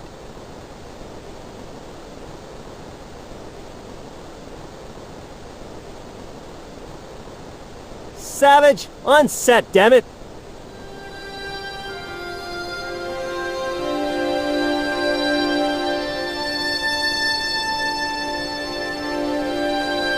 I'd seen a lot of strange things on this island, but here was a bush that was buzzing. As I walked towards the bush, it started buzzing angrily.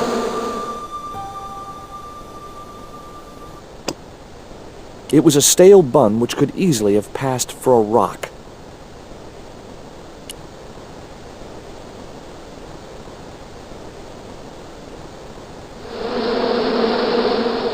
Those hornets were not pleased.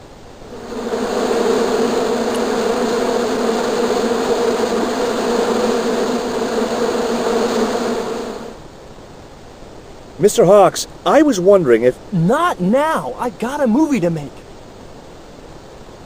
Time for the stunt, Savage! It's a short run, bounce on the plank, and somersault over the spikes and stockade wall. Do what? Plank, spikes, wall, over! Easy, a child could do it. At my age? You must be joking. I could replace you, Savage. Yeah, with an arthritic baboon. Replace me? Lummy, this could be the last stunt I ever perform. I need to think about this. Get myself in the right frame of mind. A suicidal one would fit the bill for that stunt. Fine.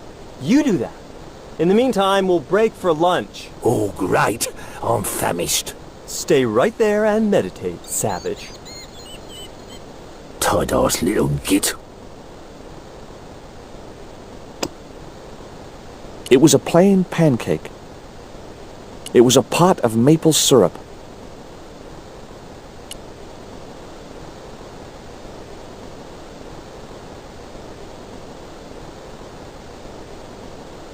It was a pancake covered in maple syrup.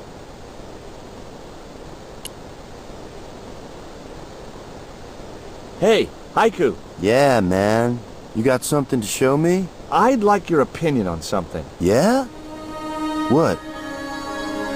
Do you like a pancake? Look at that thing, man. It's dripping with syrup.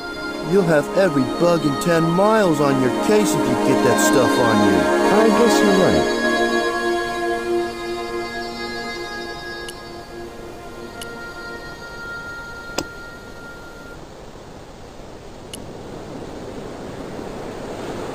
Hi. Hi, gorgeous. Would you like a bite of this pancake? Hell no. I only have to look at those things and my thighs swell like balloons. An interesting concept.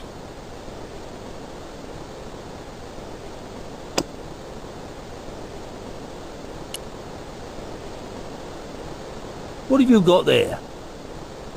Would you like a pancake, Bert? Don't mind if I do. The pancake oozed maple syrup all over Bert's chins. You put bloody syrup on that pancake. Now it's messed me all up. I don't want to worry you, but there's a hornet's nest over in that bush. Hornets. That reminds me of a film I was in. The Black Hornet. The Black Hornet? I don't remember seeing that one. Before your time, most likely. What happens in it? Lummy, what don't happen in it? I was shot, stabbed, fed to piranhas, dangled from an airship, and trampled by a zebra. No, I mean, what was the plot? Plot?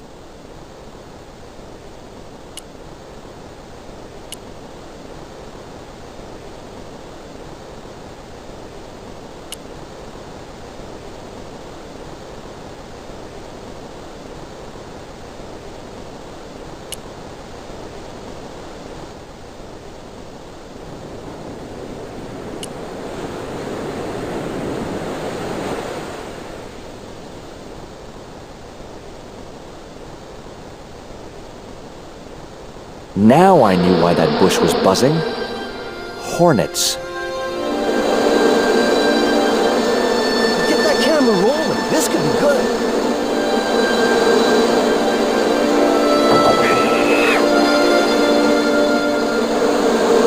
Cut and print it. That was brilliant, folks.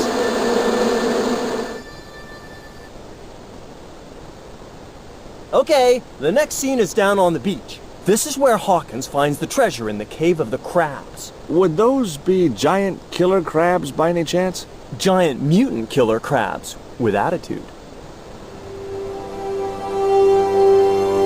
There it was, the rock I'd seen from the camel's hump. Now that I was close up, I could make out a small cave near the top of the pillar.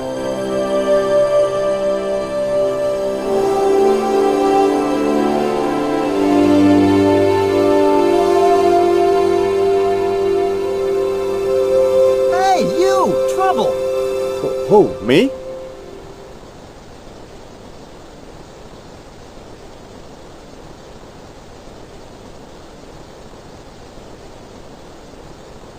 I want you to stay right where I can keep an eye on you. I'm not one of your lackeys, Hawks. I go where I like. Not here, you don't. The movie company has rented this island for the duration. You're trespassing. Do as you're told or you're gone.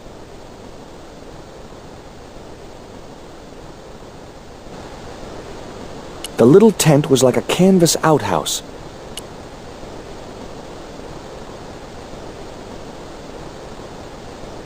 Hey, surfer boy, stay out of there.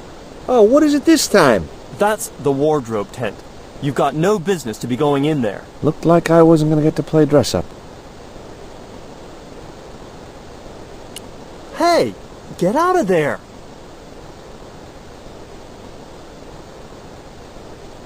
The cave mouth was huge. It looked like an obvious place to hide treasure, and that was probably why it wasn't the one Ketch had chosen.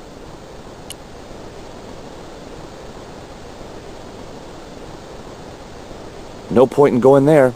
It wasn't the cave I'd seen from the Camel's Hump.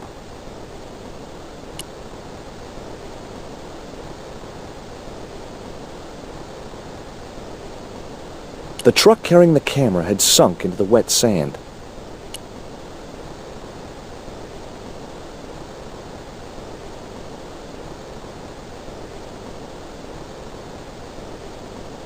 That camera wasn't going anywhere. It was the cameraman. He didn't look happy.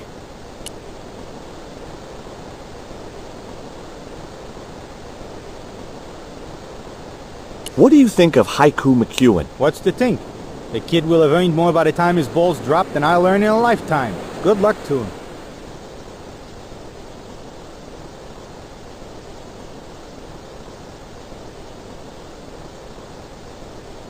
It was Haiku McEwen, marketing's answer to talent. Poor old Bert looked in a bad way. Wasn't a surprise, considering what I'd put him through at the stockade.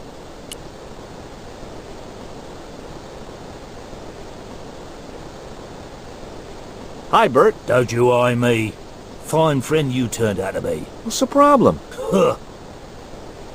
Look, Bert, what's wrong? You got a bloody nerve. If I didn't know better, I'd have thought you gave me that pancake just so them hornets would go for me. Oh, Bert, you've wounded me. How can you think that? Well, by looking at the evidence. I don't know why you still want to be a stuntman anyway. This is all I know, isn't it? If I don't do this, what do I do? Well, how about being a stunt coordinator? Being a what? You stand around in a big jacket and a baseball cap, telling the stunt people what to do. I can do that. Hey, you've done the job for years and you're not dead. That's gotta be good for morale. Well, I don't know. You get your own megaphone. I'll do it. George Stobart, international adventurer and roaming careers advisor. What films have you worked on in the past? Remember Death Stalker of the 10th grade? The psychotic biker what crashed into the school bus? That was me. Or what about They Prayed to Satan? I was the bloke in the hospital scene. You know, the one who caught fire, fell through the flipping skylight. I don't think I caught those. Must be cool getting to travel the world like this. Yeah, nice here, innit? My Beryl used to love the seaside. Day out at Clacton. Bloody smashing. A pint of jelly deals washed down with a bottle of brown. Quick feel on a big wheel and a stroll around the town. Course, them days, you could live like a flipping king on 10 bob a night. Tombola, frothy coffee at the cafe or the prom. You know, I don't have the faintest idea what you're talking about. I've had a great idea. How about you dress up as Jim Hawkins and climb up to that cave over there? What cave? That cave? You must think I'm balmy. I did me back in being chased by them hornets over that flaming stockade wall. No way am I going up there. Well, that narrowed the field. What's it like to work with Carlton Hawk? Flipping misery, mate.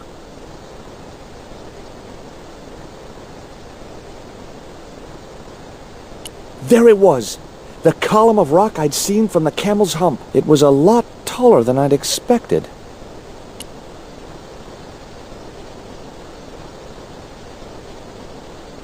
Hey! Get out of shot!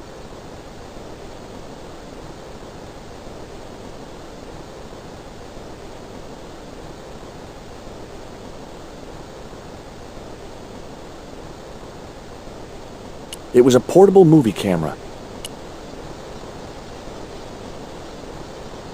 Flash? Yep. We can't film at the Needle Rock because the camera's bogged down, right? You got it, champ. So why can't we use the portable camera instead?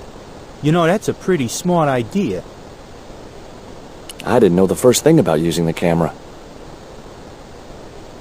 It was Carlton Hawks, the megalomaniac director.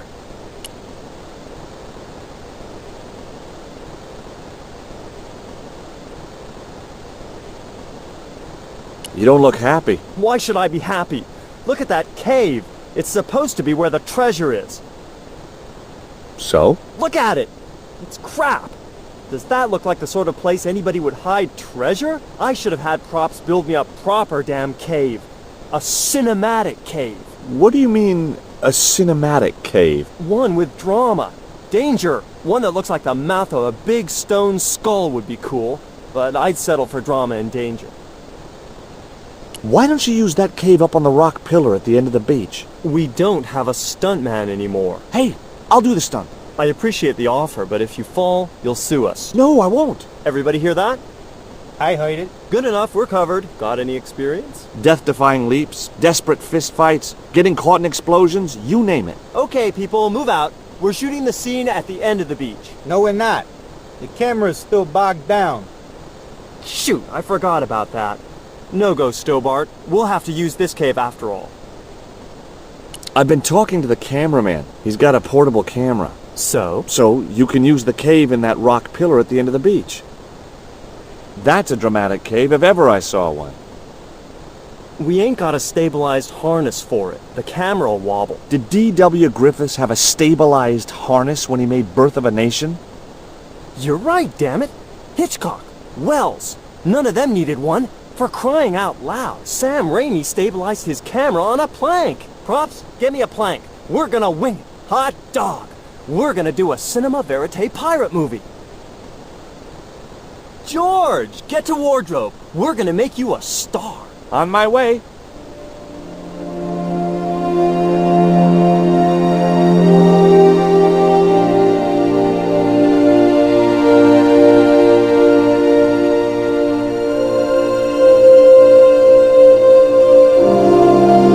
Ready when you are, Mr. Hawks.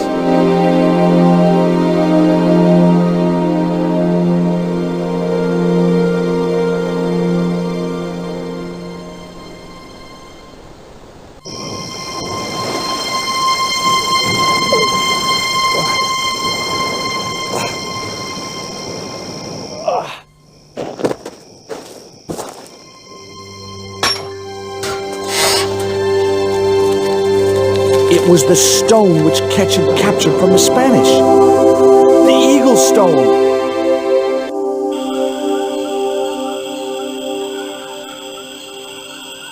I returned to Quaramonte and found that Georges had left a message with Conchita. He'd already left for the Indian village, so I hurried to catch up with him. When I arrived, I found a scene of desolation.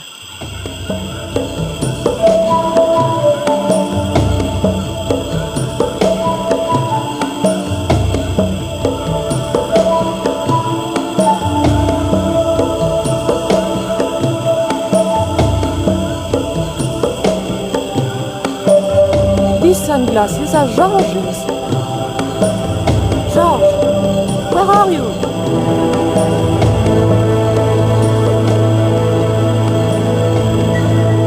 Titi Boko, I'm almost glad to see you.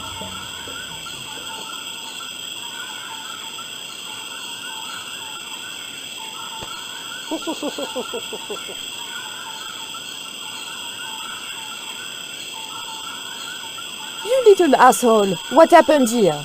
Are you responsible for this? And where's Georges? Have you seen him? He was pointing to the remains of a burned-out hut. It was Titipoco. I still hadn't forgiven him for knocking me out with his poisoned dart.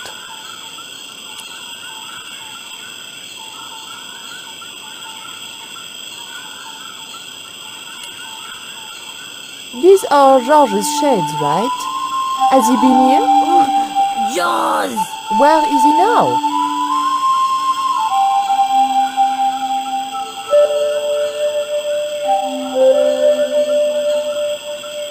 What's that?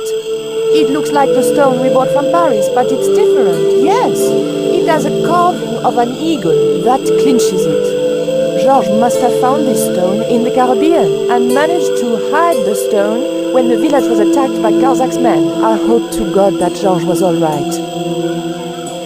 Where's Georges? Georges has been here, right? He was pointing to the smoldering remains of a hut. It was a smashed lantern, probably the cause of this destruction. I didn't need the lantern since it was still daylight. Besides, it was broken.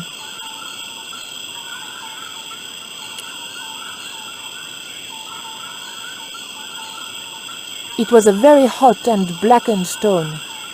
It was too hot to pick up.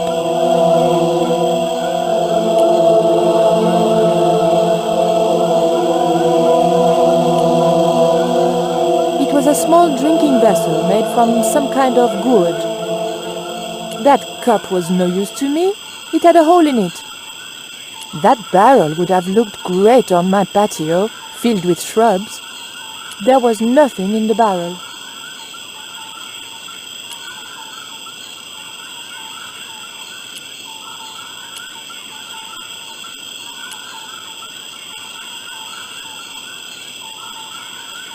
One thing I was sure of, those underpants weren't Georges.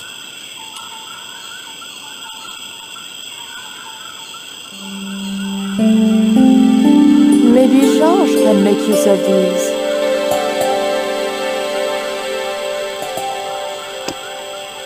They were lovely underpants, really.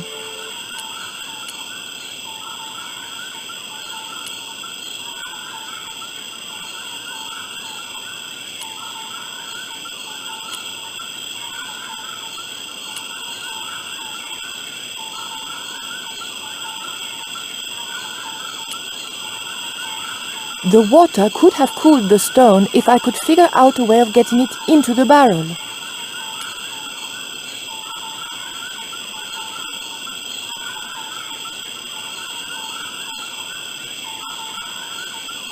I just didn't have the strength to tip that barrel.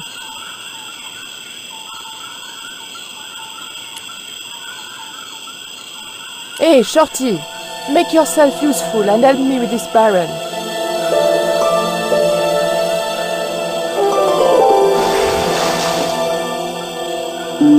Thanks.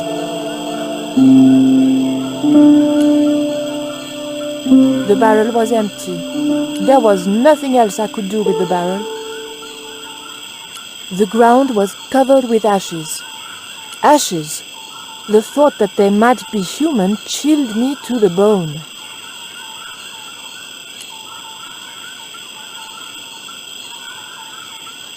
It was the Coyote stone. The original stone that I found in Paris. I had the Coyote and Jaguar stones. Titipoco had the eagle, according to the shaman. That's all we needed to deal with Tezcatlipoca. Pity he hadn't any ideas for dealing with Carzak.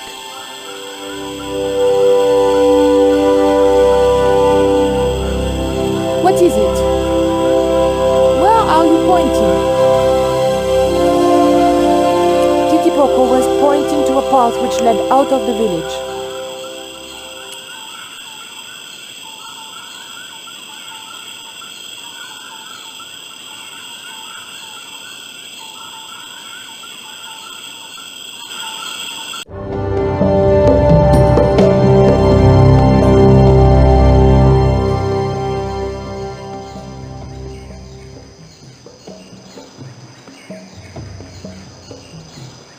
It was Titipoco, my newfound ally. How did you hook up with a maniac like Karzak in the first place? Karzak? Whoop whoop loco! Yes, he scares me too. Would you like some chocolate, Titipoco? It's good vintage. You're smarter than you look.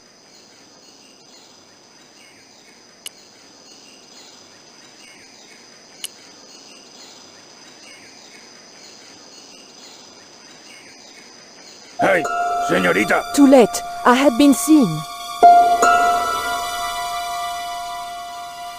Bonjour, Capitaine. Only Sergeant, pretty one. What are you doing here? Snuggles said I could come here with him. Snuggles? Oh, I mean the General. We're, friends. May I go up the pyramid? We have strict instructions not to let anybody pass. Oh, but I've told you who I am. Surely nobody would mind. Well... Oh, please, I'd be ever so grateful. I tell you what. I'll ask Pablo if it's okay for you to go up. If Pablo saw me, I'd be dead. No, it's not worth the bother. I'm not really that interested in their stupid pyramid anyway. Well, okay. It's men's work up there anyway. I'll just run along and play around here, okay? Okay, you do that. It looked like Karzak was using Quaramontean troops and local Indians as his guards. I didn't want to push my luck by talking with the guards again. I really didn't want to talk to them. There was an unlit torch by the base of the steps.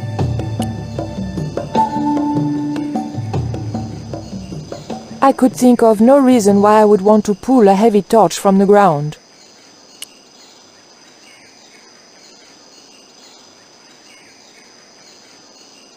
It was a simple wooden platform lift, used for shifting equipment, I presumed. The scaffold gantry went all the way up the pyramid. The engine looked like it was supposed to power the lift. It was a small but very enticing button. The button didn't seem to do anything. The cap was attached to the lift engine by a chain. There was a lever mounted on the side of the motor. It was an old electricity generator. It looked like a fuel line. It was a small screw-fit cylindrical housing.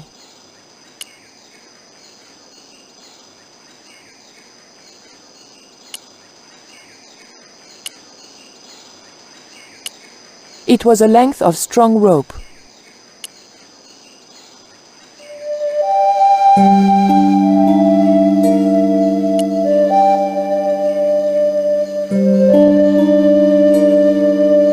Titipoco, I have an important job for you. Take this rope to the top of this scaffolding and throw it over the top. Oh.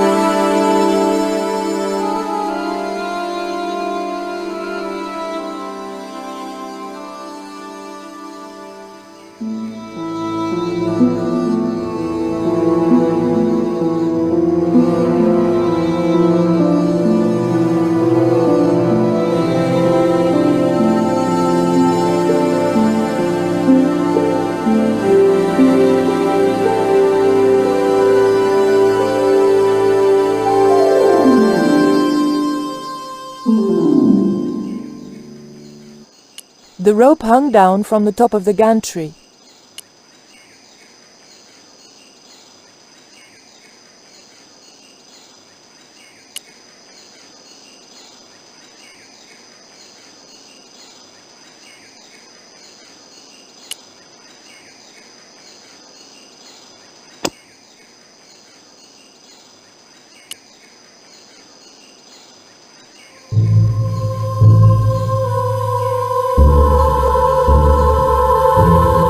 The fuel from the severed line had formed a pool.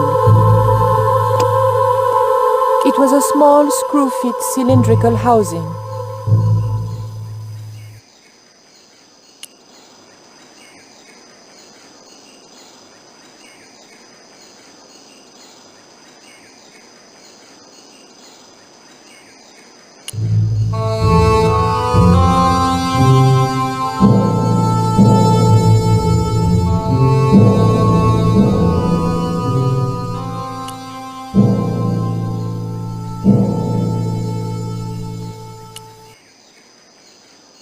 The motor spluttered into life.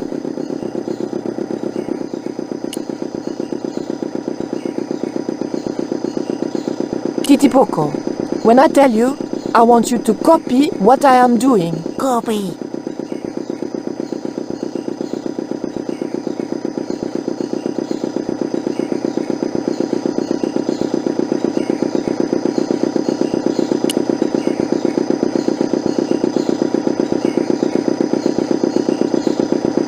Okay? Copy.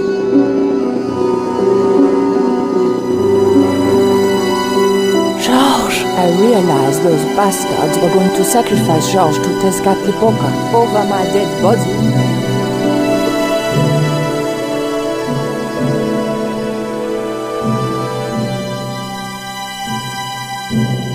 Thankfully, Georges was the only one to notice me. Where are they? The eclipse is about to happen. Patience. Your mother will be here soon and Karzak will be close behind. Just keep the Yankee covered and leave the worrying to others. Yeah, Raoul. The maniacs were going to sacrifice Georges! Shut up, Stobart! Just shut up! Calm down. He's no threat. Hey, Raoul, why don't you do us both a favor and shoot Pablo? You're very funny, Stobart. I haven't forgotten Marseille. When Karzak cuts your heart out, I'll be the one laughing. I'll bet I'm not the only one due for the chop around here either. Hey, Raoul? I'm warning you. Raoul was a bundle of raw nerves. I hoped Georges wouldn't push him too far. There were a few sealed crates and drums. None of them looked like they might be useful. The crates and drums were sealed, and I had no way of getting into them. It was Pablo, Karzak's right-hand sadist. If Pablo had seen me, he'd have killed me. It was as simple as that. General Raoul Graziento. I didn't fancy Raoul's chances once Karzak didn't need him anymore. I might have been able to talk the general around if Pablo hadn't been there.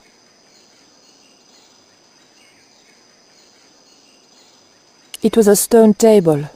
Given the history of the place, I wondered how many poor wretches had lost their lives and hearts upon it. Karzak and his pet vermin had got Georges tied to the sacrificial table. I had to come up with a plan, or he was as good as dead. Karzak's goons had left an ammunition belt lying around.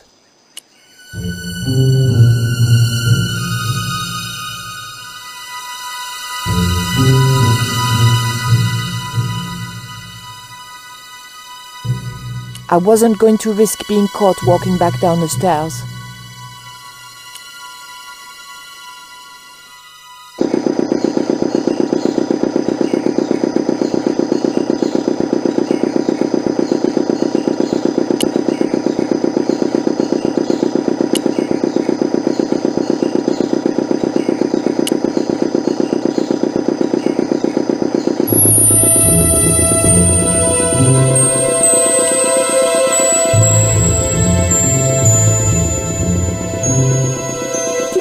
Do you still have that lighter gun you pulled on me so amusingly?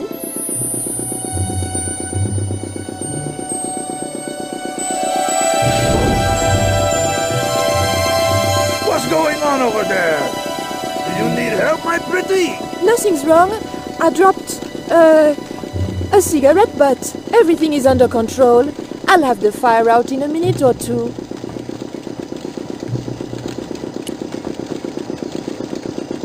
The fuel was burning violently.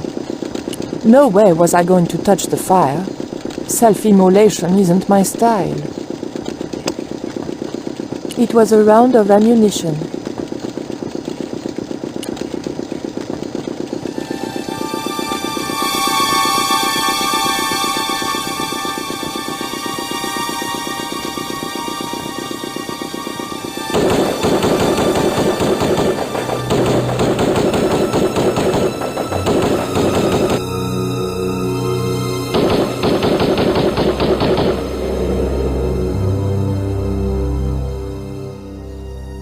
What's that? What's happening? Trouble. Keep it up. The pyramid's surrounded. I'll find out what the trouble is. Watch Stubber doesn't pull any tricks. If he does, shoot him in the head, not through the heart. Why does it matter? He'll be dead either way. His heart belongs to Tezcatlipoca. That's not true. We just had dinner a couple of times.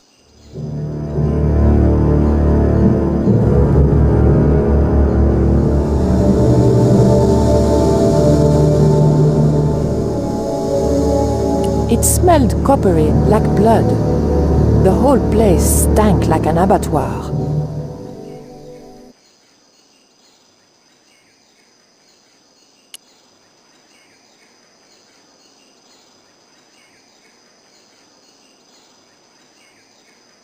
Drop the gun or I shoot! Please, don't hurt me! Don't worry yourself, my finger isn't loaded. Nico, what are you doing here? Firstly, I'm going to set Georges free, and then screw up Karzak's scheme. No, I can't let you do that. Karzak has promised me power. Raoul, wake up. The only thing Karzak has on offer is death. You may want to ask Oublier, except you can't. Karzak murdered him. You're lying. Oubier's in Europe. Sure, he's in Europe.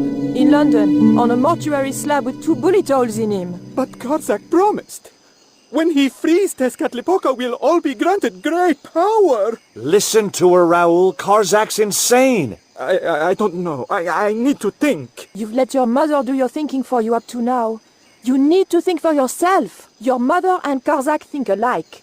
There's only one expendable member of the plan left, and that's you. Mother would never betray me. Oh, I'm tired of trying to reason with you, Raoul. Titipoco. Watch this man, and if he makes a move, shoot him with your gun.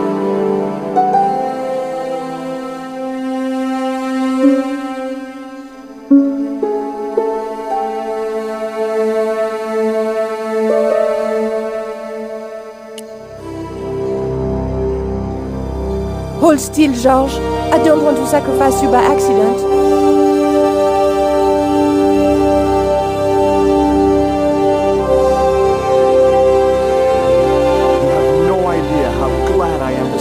They were going to cut your heart out. I think I can guess. We can save the happy reunions for later.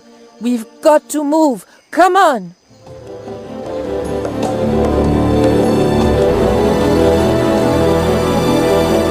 We're safe. This is a dead end. We're toast.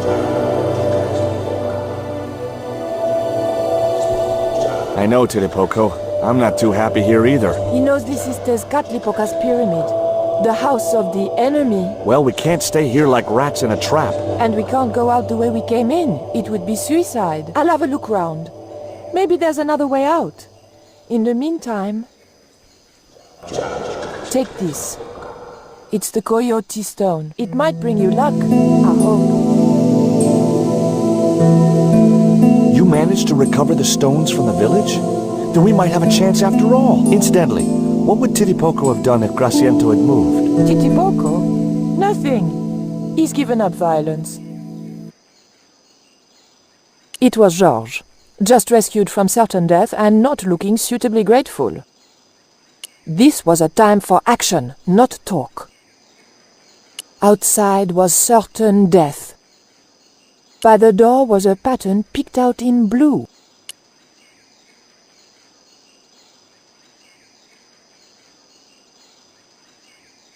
The pattern meant nothing to me. On the wall was an intricate pattern in blue and gold. The pattern seemed to have only religious significance. There was a large image on the wall of a man in ceremonial garb. More usefully, there were also a couple of livers.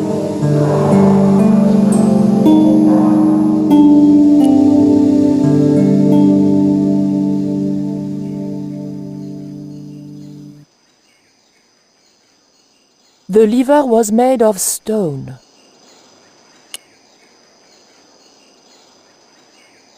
Oof! The lever was very difficult to move and appeared to do nothing anyway.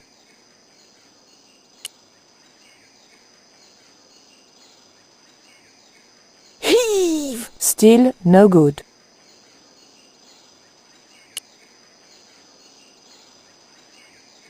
Georges? Yeah? Georges, I can only pull one lever at a time, and I think we need to pull both together. Okay, I'm up for that.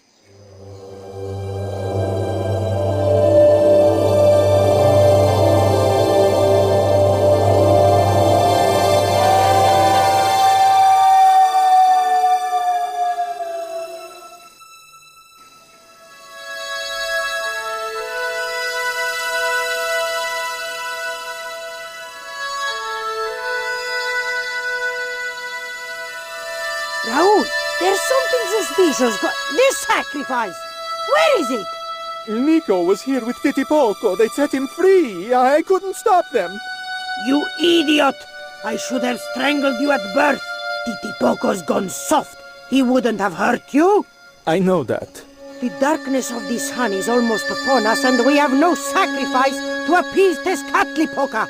Have you any idea what your incompetence will cost us? I think so. And I'm glad. What? The Mayans weren't fools. Tezcatlipoca should stay exactly where they put him. Finally got some backbone from somewhere, huh? Shame it's so late in the day. I'd rather die than see you and Karzak with that devil's power. Fine, we're still a sacrifice short. See, the eclipse begins. Pablo, kill him! Tezcatlipoca can feed upon his yellow heart. Nico was right all along, but it's still not too late. Come on then, Pablo. Let's see who sacrifices who.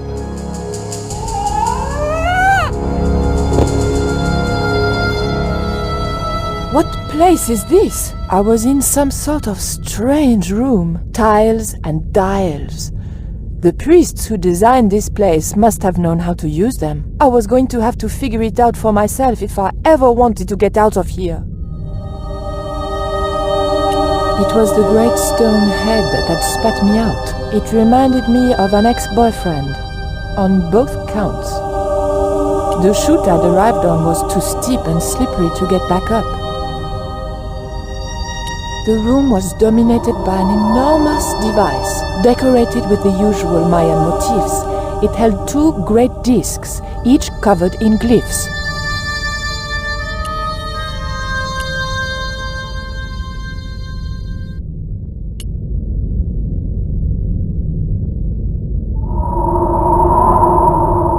There were several tiles with glyphs on them. The tile didn't want to move. There was a statue of a monkey, some sort of religious significance. The monkey held a board containing more tiles with colored glyphs on them.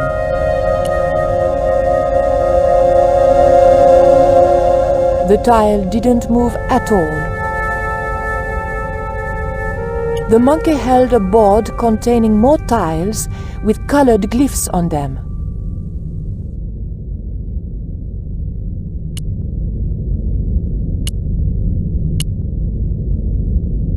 It was the great disc machine.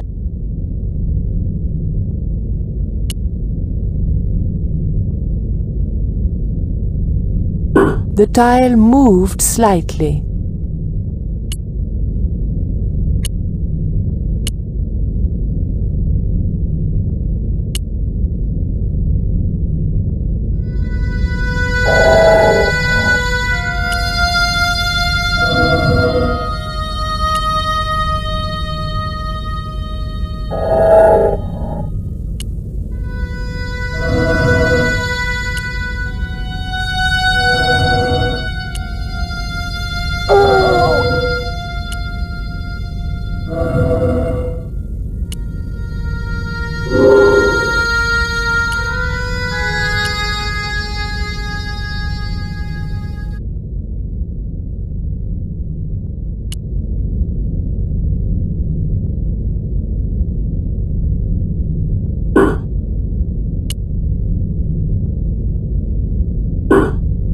The tile moved inwards and clicked home.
Voila! George once told me that there's an act to finding secret doors. I think I'm beginning to get the hang of it. It was the secret exit that I had revealed by solving the glyphs puzzle.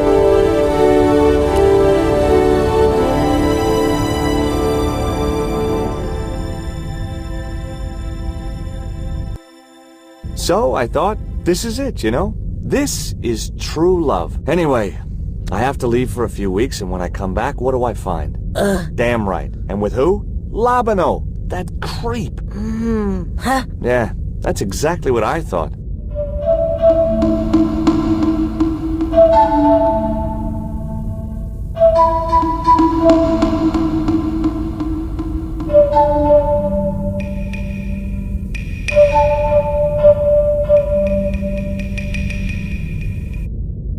Oh, heck. Looks like another dead-end Titty Poco. Any ideas?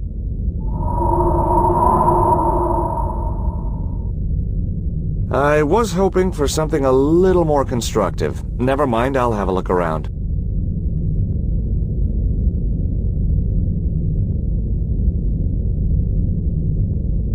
There was nothing up there, but nothing. Empty corridors and empty rooms. It was Titty Poco, a new friend and a good listener to boot. There was something interesting lurking in the shadows, but I couldn't make out what it was. There was a torch in a sconce by the doorway.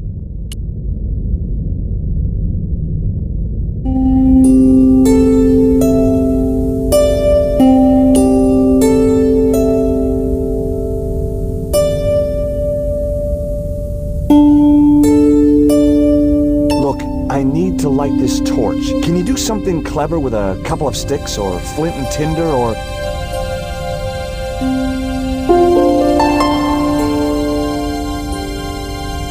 or a cheesy novelty cigarette lighter, as it turned out. There was a picture of somebody holding a torch and another guy with a lever. The lever was real.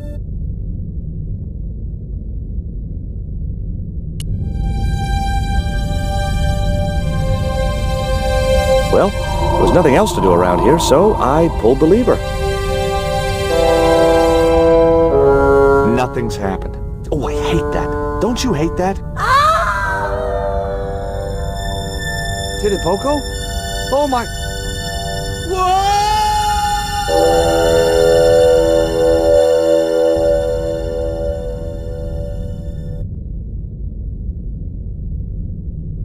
Great.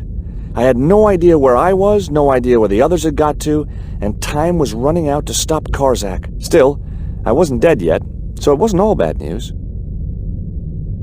The torch didn't look like it was going to burn for much longer. There was an unused torch up on the wall. The torch was fine where it was.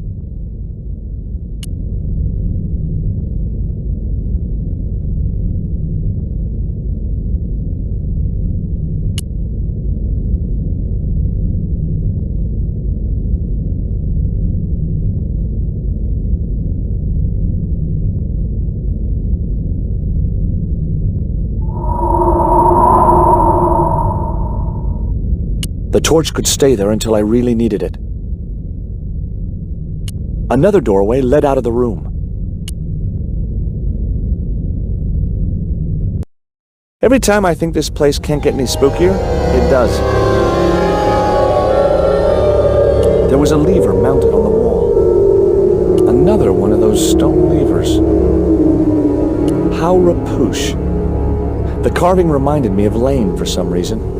There was nothing I could do to the carving, even if I'd wanted to, which I didn't. Impressive architecture.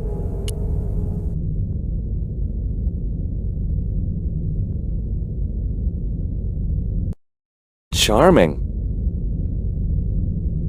To the left of the door was a stone lever. There was a stone lever to the right of the doorway. Lovely. Looks like my school gym teacher. The statue looked like it doubled as an incense burner. It was an enormous stone doorway.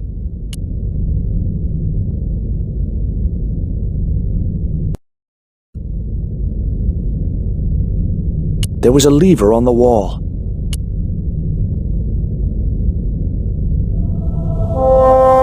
A stone slab that must have weighed tons sealed the door.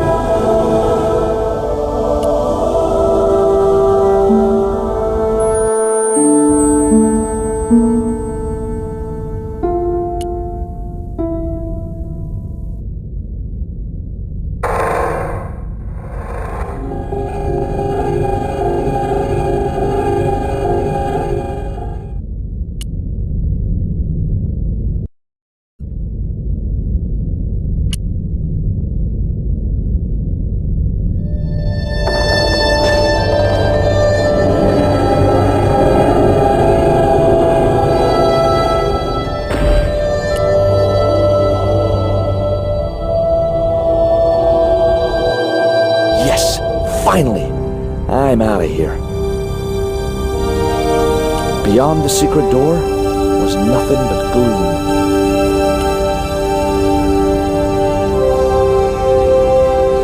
Once more into the unknown.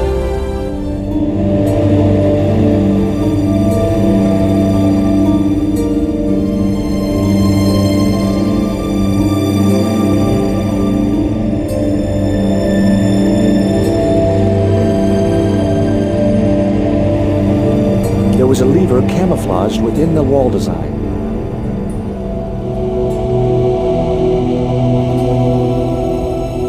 Cool. Onwards and downwards, Mr. Stobart.